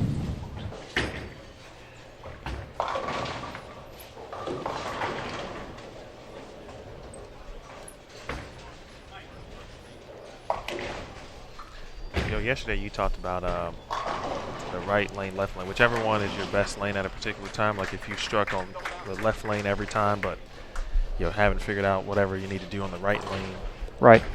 It's basically anticipating Marshall to strike on the left lane because he's done it several times.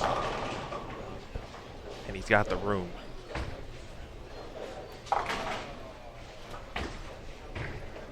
You can't see him. That's where Marshall's standing to get lined up for that shot.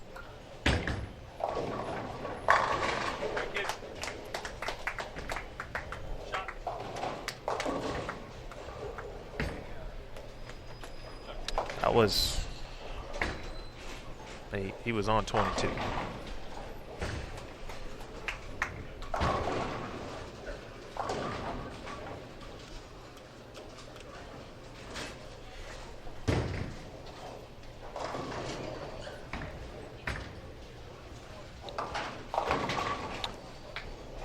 Sean Rash through 8 frames, a chance to shoot 290.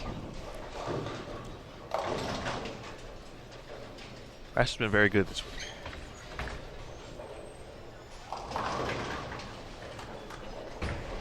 In this format, man, with the amount of games, you hear players talk about it all the time.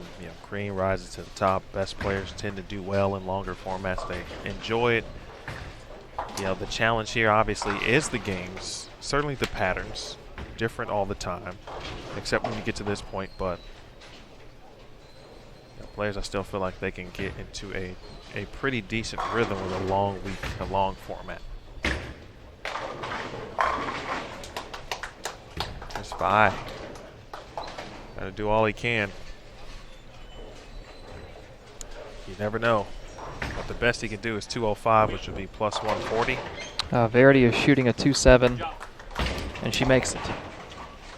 So Verity has 92 in the 6th with a spare in the 7th. Osku has 77 in the 6th with a spare in the 7th. I think Verity was going to need them all just to have a chance, I believe. Yeah.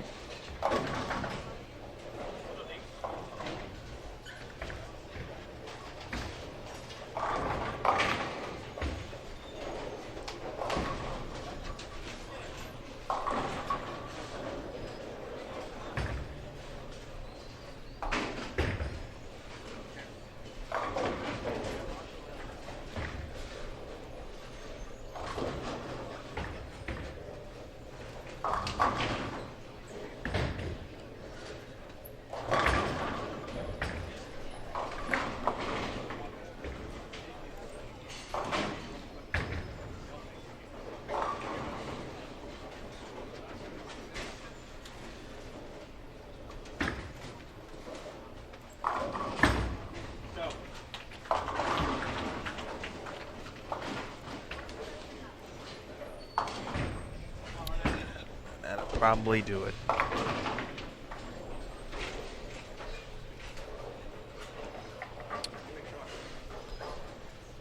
Not. Who we got? David? David Smart is shooting a baby split. What lane is he on? He is on to our left, 17. Osku. Well, yeah, he's going to go minus no matter what happens. Speaking of David.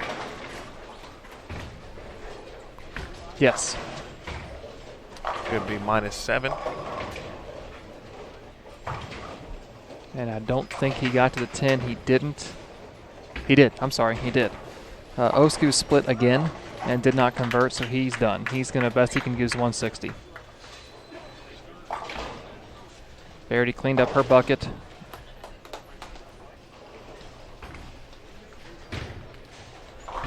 So Marshall max now 246.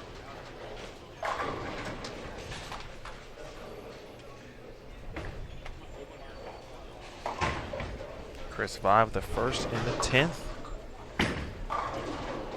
Yeah, his max is 205. Speaking of Chris Vi.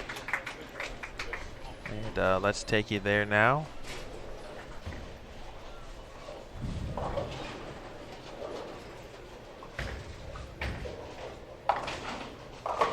Second shot, 10th frame, must have. And there it is.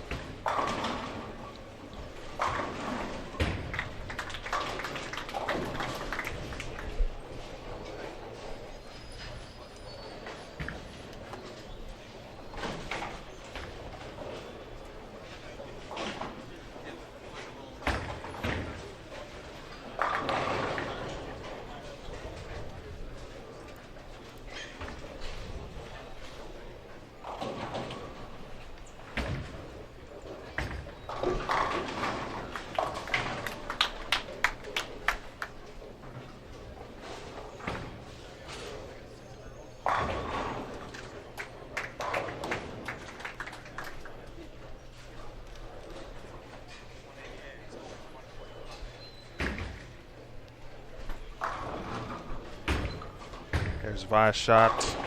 Saw it on the left. 205 for Chris Vi. Here is Marshall Kent.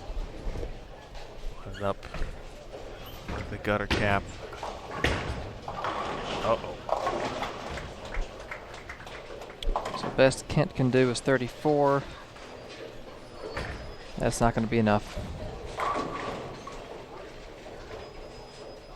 That actually, hold on, that's not true. I forgot about our struggles on the high end down there. So the best Oskin can do right now would be 164, which is minus 36.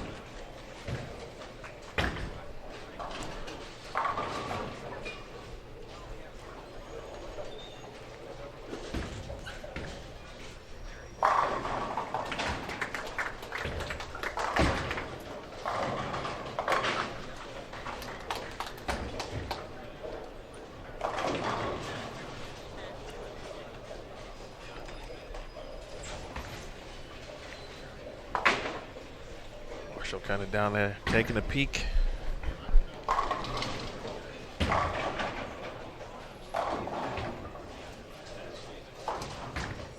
Trying to do the math.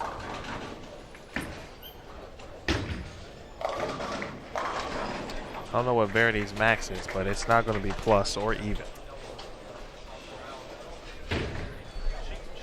Her max is 178. She got the first one.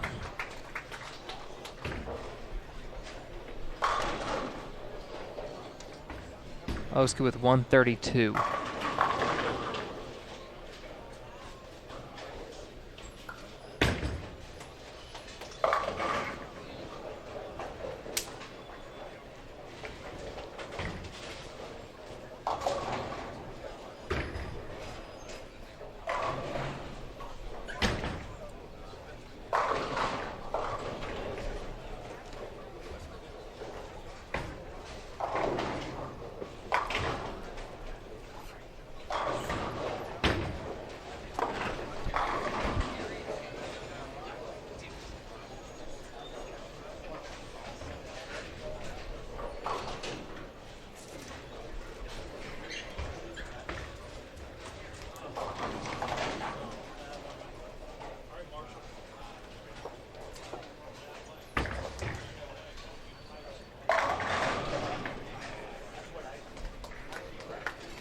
Verity went through the nose 7.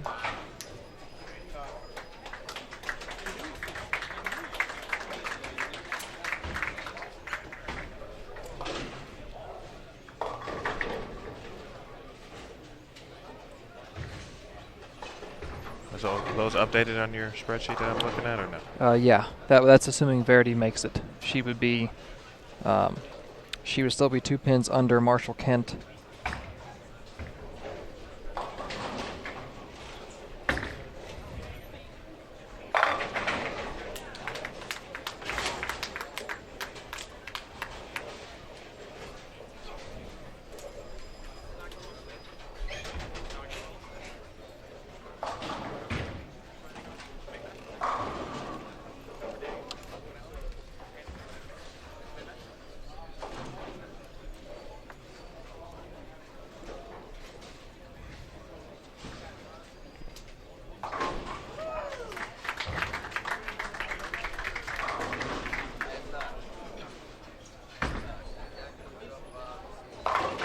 Verity got 2 on the attempt, shoots 167. Nice job by Tom Smallwood, 259.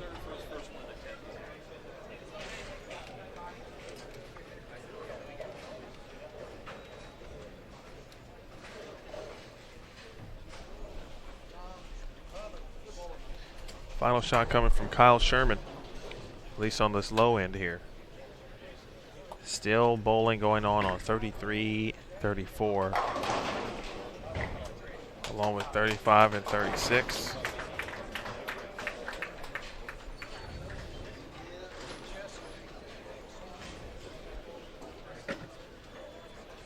Tom Doherty, AJ Johnson, finishing up. Daniel running through his numbers. Right now, of course, unofficial.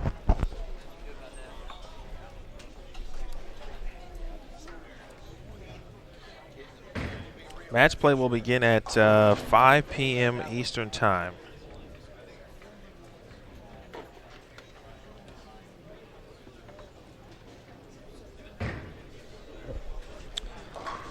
I think we might have a tie, perhaps. Not saying there's going to be a roll-off, but I think there is at least one tie. Correct? I think I've got a tie on the cut line. So does Aaron Smith. Generally, Aaron Smith is Well, if Aaron and I are on the same page. definitely correct.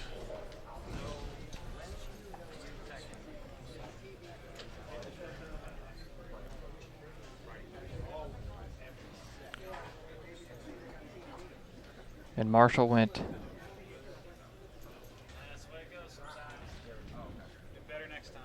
I know we got 8 on the field for the 310. What did he do the first shot in the 10th?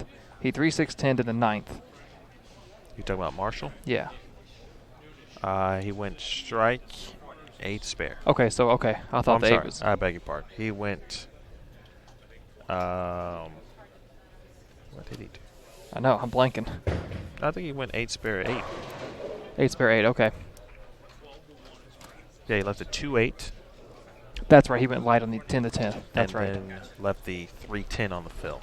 So either one of those counts is 9. And that was on the good lane, too.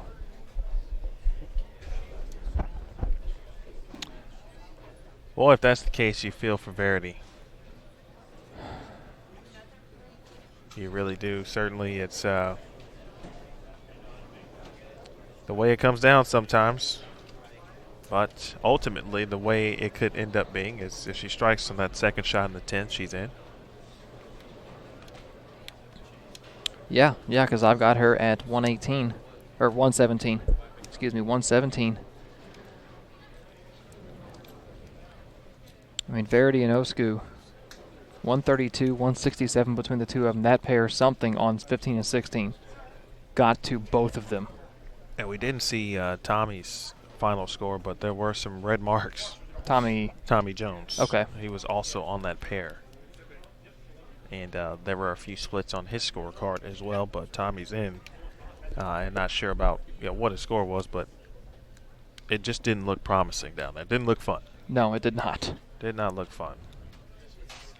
So everyone is complete. Everyone is done. I'll take you inside here briefly. As you see Marshall probably thinking about a couple of things, but he gave himself a chance. That's really certainly all you can do at that particular moment in time. He did what he had to do. But what a round. It started off bleak.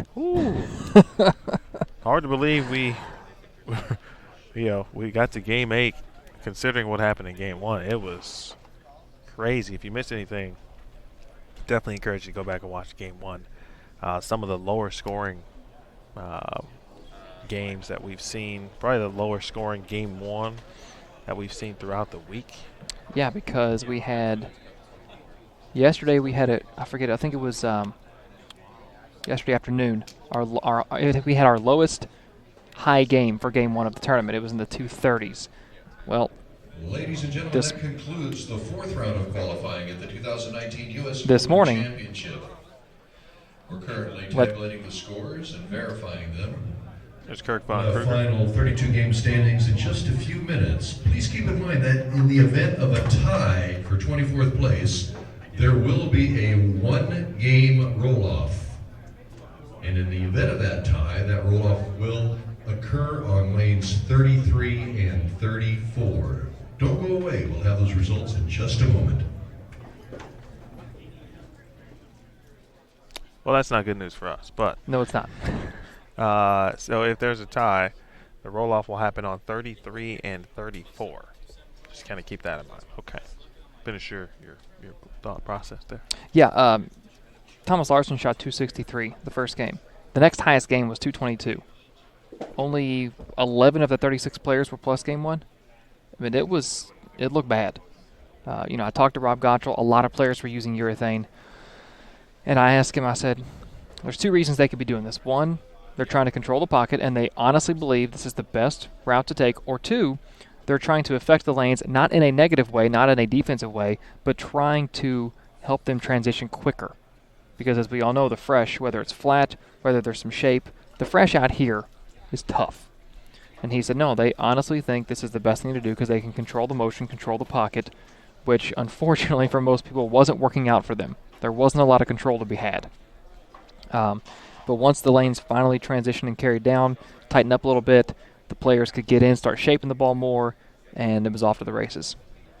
It was a really interesting round, very exciting, of course. And again, it came down to what you would think. An opportunity for players to perform in the 10th frame, and that would be ultimately the deciding factor on who would advance to match play. Right now, unofficially, it looks like 2 people are on that bubble with a tie. Unofficially, it looks like David Samard and Marshall Kent may be battling on 33 and 34 for that final spot. For the leaders and those near the top, I think Sean Rash really said today, hey, I'm in this to win it, obviously, and yeah, you better be paying attention to what Sean is doing. And he's looked very solid these last couple of days.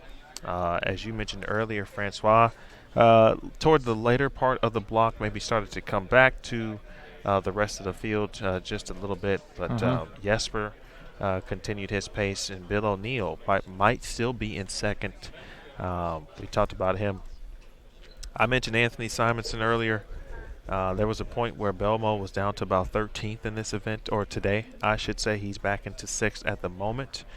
Or excuse me, that was prior to our final game. So what a round, and yeah, it looks like we are going to have a roll-off. They've put the names up on the screens on 33 and 34. All right, so I'm going to find out what we can do to potentially make something happen here. So I won't close it down because we don't know the number yet. So we'll leave it locked here, but I'm gonna go check something out real quick.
He sets it down usually in this area right here.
Ladies and gentlemen, the scores are official. We have a tie for 24th and 25th place. Marshall Kent and David Samard both tied at plus 120. We will have a one-game roll-off on lanes 33 and 34. David Samard and Marshall Kent, please report to your starting lanes, 33 and 34.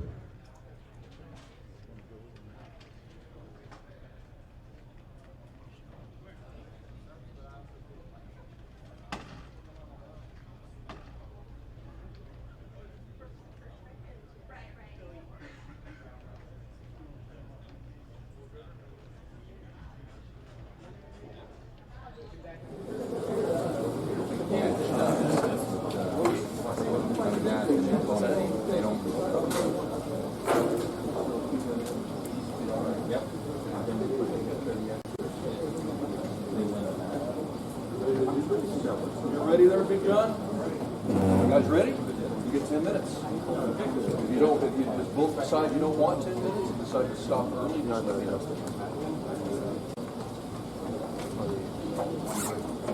Marshall, looks like you got the high block today. We got this one live. So you're going to get choice of whether you want to start.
Biggest score was Verity Crawley shooting 167 to fall to 117, and Osku shooting 132 to fall to 71.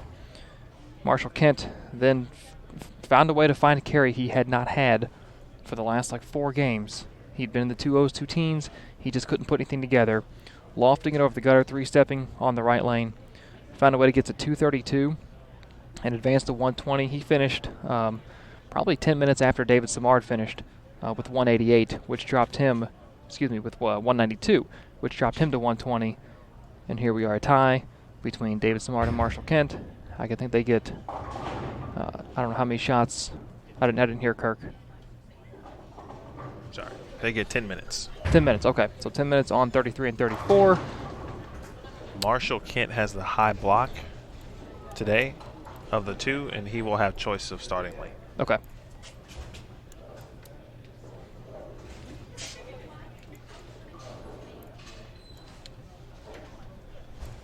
Well, it finally took, since my first appearance on Bowl TV back in the Super Senior Classic with Aaron Smith, I finally got my tie. You know, this is cutting into lunchtime and everything else we need to do. That's okay, man. I'm a junkie, bro. I need my fix. That's why I'm here. That's funny. That's true. And that's why all you all are here. You're risking your jobs. Your bosses could come in and see you on Bowl TV during the day. You know, I always have a pre-rec. I always say about that. Don't call us and tell us that, you know, you messed up or you weren't paying attention and your boss saw you and you weren't working hard and all that stuff. Don't call us blaming Bowl TV for this. It's not our fault. You did this. No, good shot or a good point by Kim in the chat. 10 minutes of practice. That's a lot of shots on a pair that's already pretty broken down. That's true.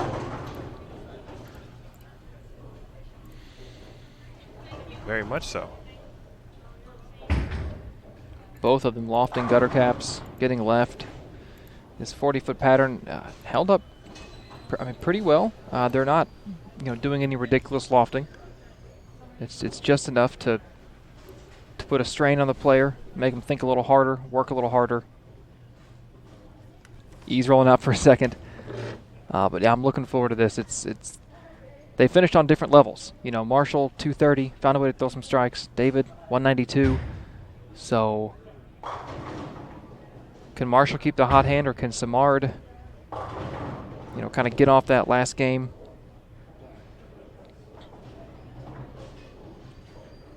See if I can update some scores here. Yeah, just give you some official numbers while we're waiting. Sean Rash took the lead. How about that? 446. Francois Lavoie, 442. Jesper Svensson, 438. Bill O'Neill, 427. So the top four separated by just 19 pins. Simonson, 375. Tommy Jones, 309. Tom Doherty, 309. Belmo in 8th at 304. Prather, 290. Larson, 267. That's your top 10. Sherman, 265. Barnes, 264. Maldonado, 254. Martin Larson and A.J. Johnson at 244. Rhino 243, Dom 240, Norm Duke 237, Ostrander 235, Smallwood 201. That's top 20. And then you get into the numbers. Novak 182, Bowlby 145, Chris Vi 140, Marshall Kent 120, David Samard 120, Verity Crawley 117. I thought Jason Sterner was going to need 240 to get in. He ends up at 112. So he would have needed 220, just 10 more pins and he's in. And then it's quite a drop down to Ronnie Russell, who might be if not for the roll-off, might have been the story of the day for the wrong reasons, just out the gate bad and never quite got it figured out. Chris Loschetter, 73. Machuga, 73. Osku at 71. That 132 the last game pretty much did him in. If he finds a way to shoot 190, he's in. Dick Allen, 52. Maria Jose Rodriguez got back to plus 32. Nick Pate, 15. And then Brad Miller, minus 35. And Vince Biondo, minus 58. So that's where the standings are after 32 games of qualifying. As we're trying to get some final things set up, it looks like both players may be ready. Samard's kind of quit. I think Marshall's about done. Still 2 minutes on the clock. I think they're ready, so we're about set to go here. Tell us in the chat, who do you think is going to win this match? Oh, there you go. I said it right when the poll came up. Marshall Kent or David Samard, who is going to win this? Open rule, the player with the highest block today gets to choose who started the match. That would be Marshall Kent, and he has graciously allowed Mr. Samard to start this afternoon. Marshall's sliding pretty close to the gutter cap and the foul line, so we've disabled that because it's not considered a foul and we don't want it to interrupt the match, because if it does go off, it will reset the pins. So those have been disabled. I'm going to serve as a foul line judge. Ladies and gentlemen, how about a nice round of applause to kick off our roll-off game for the 2019 U.S. Open Match Play Cut. Thank you. Good luck, players.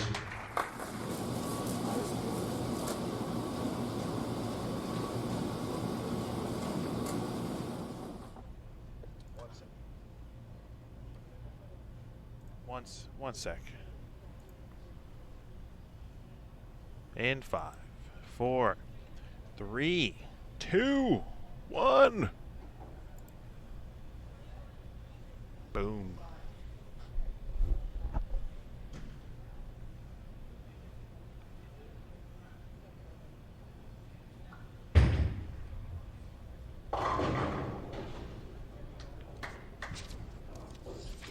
All right, that is David Simard starting the match again. Marshall Kent had the high block today of the two participants. And because of that, Marshall had choice of starting lane. He elected to have Simard start on the left lane.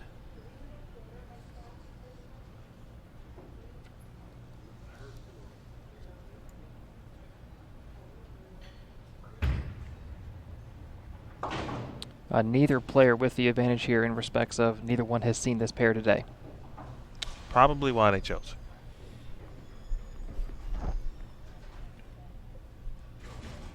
Sometimes when you do get into roll-offs, that is in most rules in regards to tournaments. And so if a player, for example, had seen the pair, then it'd go, well, when was the last time they were on the pair? You know, if it was game 1, that's different than, say, game 7. And a quick 2-8-10 there for Marshall Kent. I'm imagining they will play this one like match play. So probably go 1-2-2. I will say though, it's pretty cool. You can't see Kirk, but he is off in the off to the side, excuse me. He is acting as the foul line judge. They did disable the foul lights because Marshall in the right lane had been sliding into that cap area, and that's caused it to go off a couple of times, and so they disabled it to not disrupt the match. And so Kirk, the tournament director for the PBA, is serving as the foul line judge to make sure no fouls do actually occur. I've never actually seen that before in the roll-off, and I think that's pretty cool.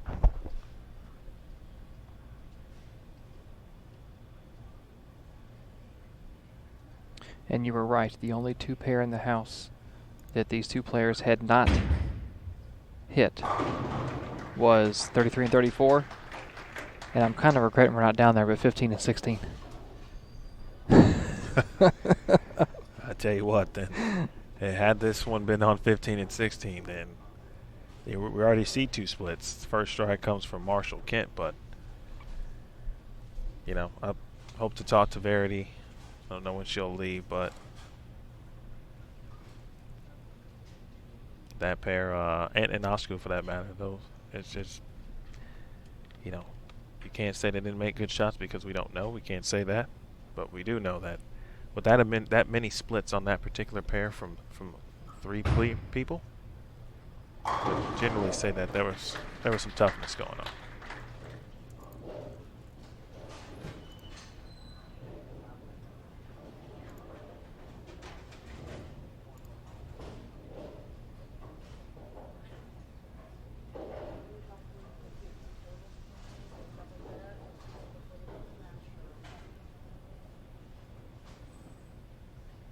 Again, Marshall Kent, David Simard, they tied at plus 120 for the final spot.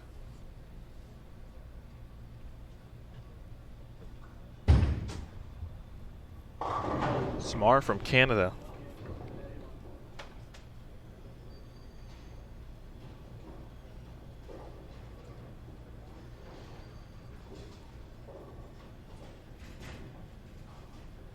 You mentioned some of the stats on Marshall regarding his history at the U.S. Open.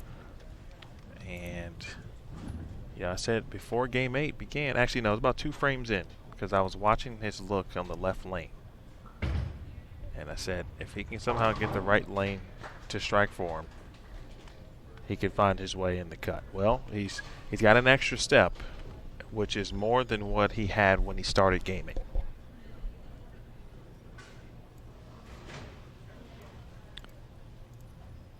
You know, we talked about Marshall's history at this event.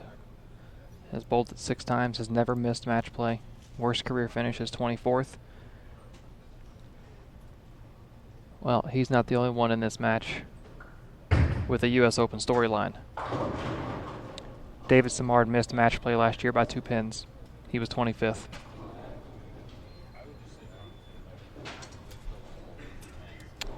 My oh my. Last year it was Dallas Leon getting the final spot.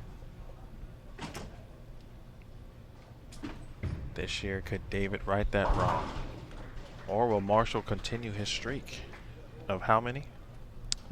This would be 7 U.S. Opens in a row that he's made match play. And he has competed in. This is his 7th. So that's a ratio, a percentage of 100.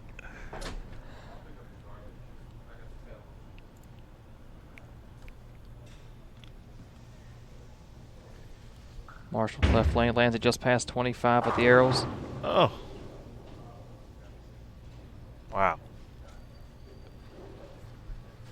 Quiet in the building, but nice, sizable little small group behind lanes 33 and 34 watching this. Other competitors certainly have I know where they are. went to eat, grill, and whatever else they need to do to prepare for match play.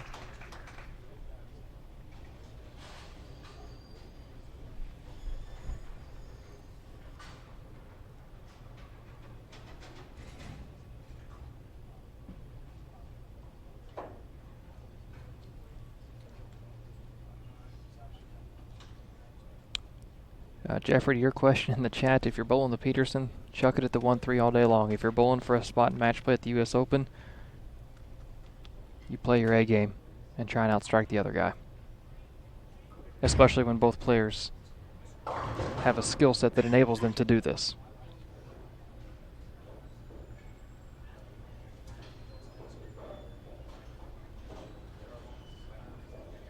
Thanks for everyone who has who stayed on to watch this roll-off. Absolutely. We tried to make that as quick as possible.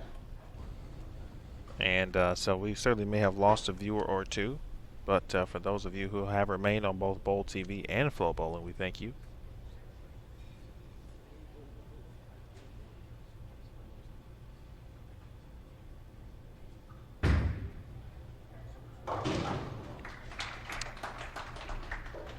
Right now the two just trading count as far as who's in the lead.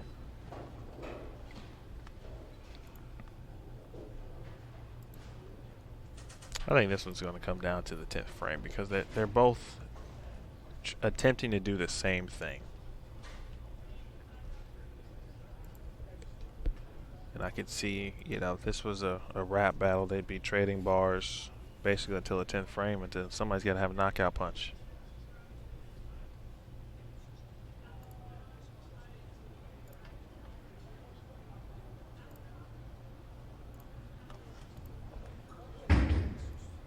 Good shot.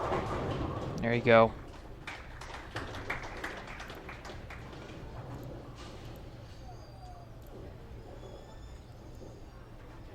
Kind of getting that first one to double type vibe here.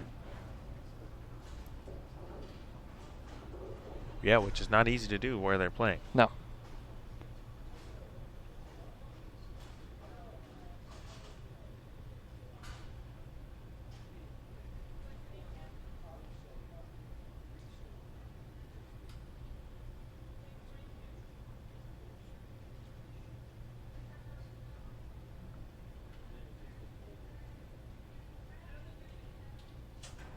See Marshall put his ball down.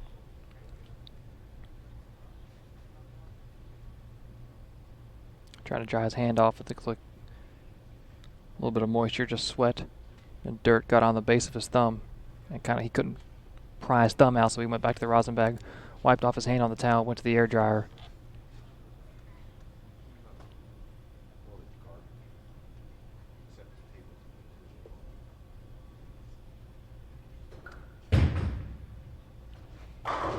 Great shot. Wow.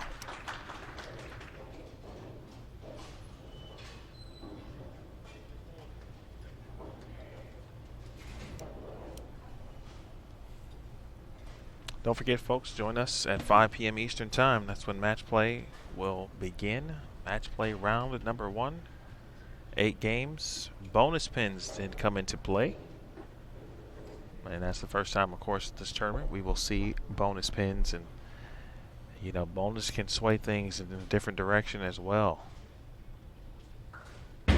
For a double. Give it to him. Big double.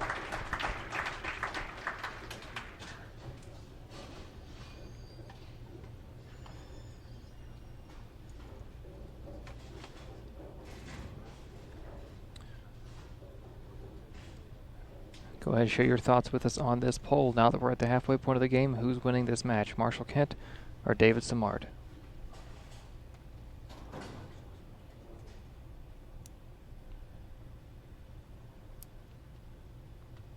Again, what's at stake here? In 6 career U.S. Open starts, Marshall Kent has never missed match play. David Samard, 25th last year, missed match play by 2 pins.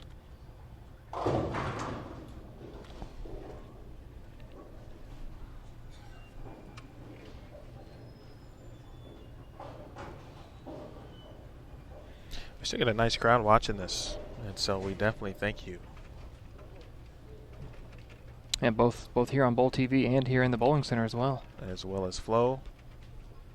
I'll ask you, Daniel, if you have been in a scenario where a roll-off was taking place and you were involved in it. Oh. Yeah, I've been in a good number of roll-offs. Okay. I enjoy them. I'd rather not have to go through it, but I feel that I have the advantage.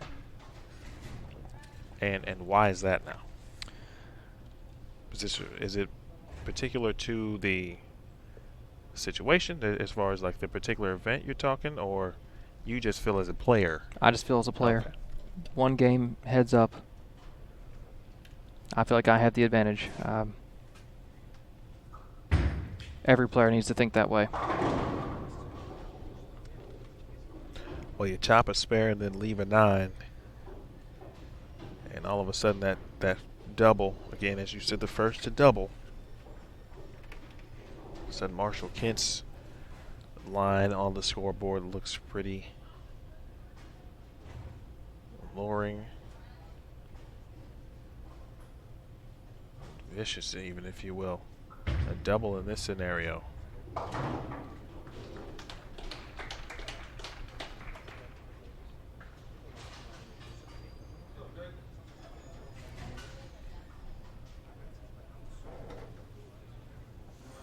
So Kent will step up here, 7th frame right lane.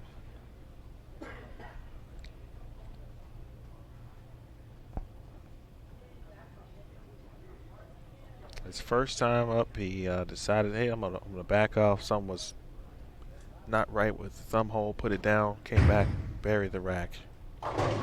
No, just walks it off. Walk it on over to the left lane, Marshall.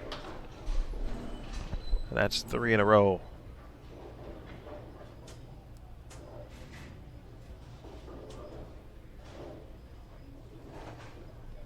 What was Marshall's line today, Daniel, in the cashier's round to get to this point?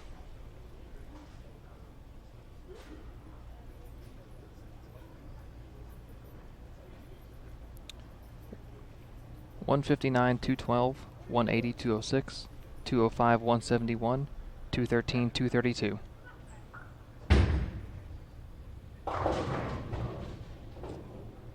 All right, through the nose, 3, 6, 10.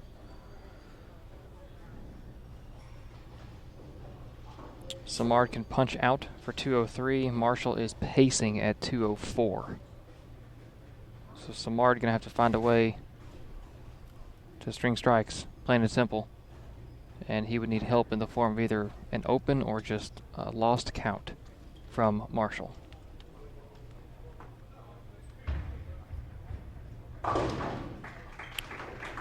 No open there. Converts to 3, 6, 10, no problem.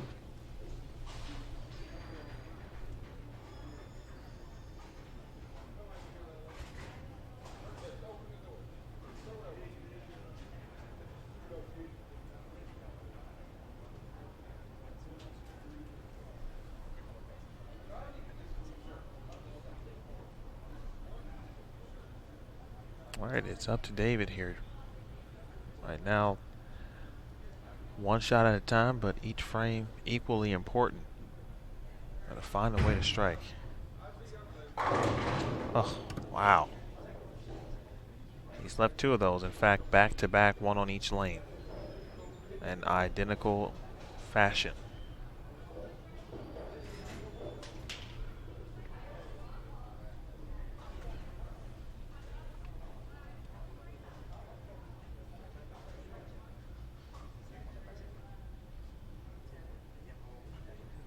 Now the lead, 32 pins.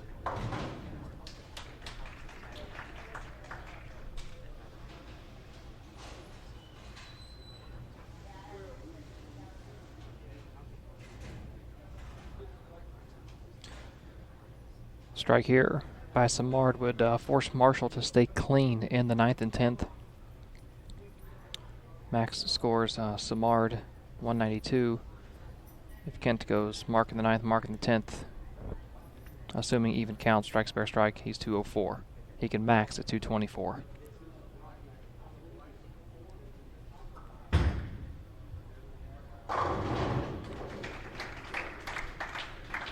Boy, carry is something else, isn't it? Not much different from that shot in the previous two, man. Subtle, right? An inch or two, which down lane can be something to take into account, but now Simard in trouble. It is Marshall's to win and advance. Had to stay mistake-free. And he'll be in match play for the 7th consecutive time. And there it is, right there. Not over yet, but inching closer. Needs to fill 10 here. If he gets 9, he shoots 192. David Simard could strike out to tie. Anything less than 9, Simard can strike out to win. Fill 10 here, and it's over.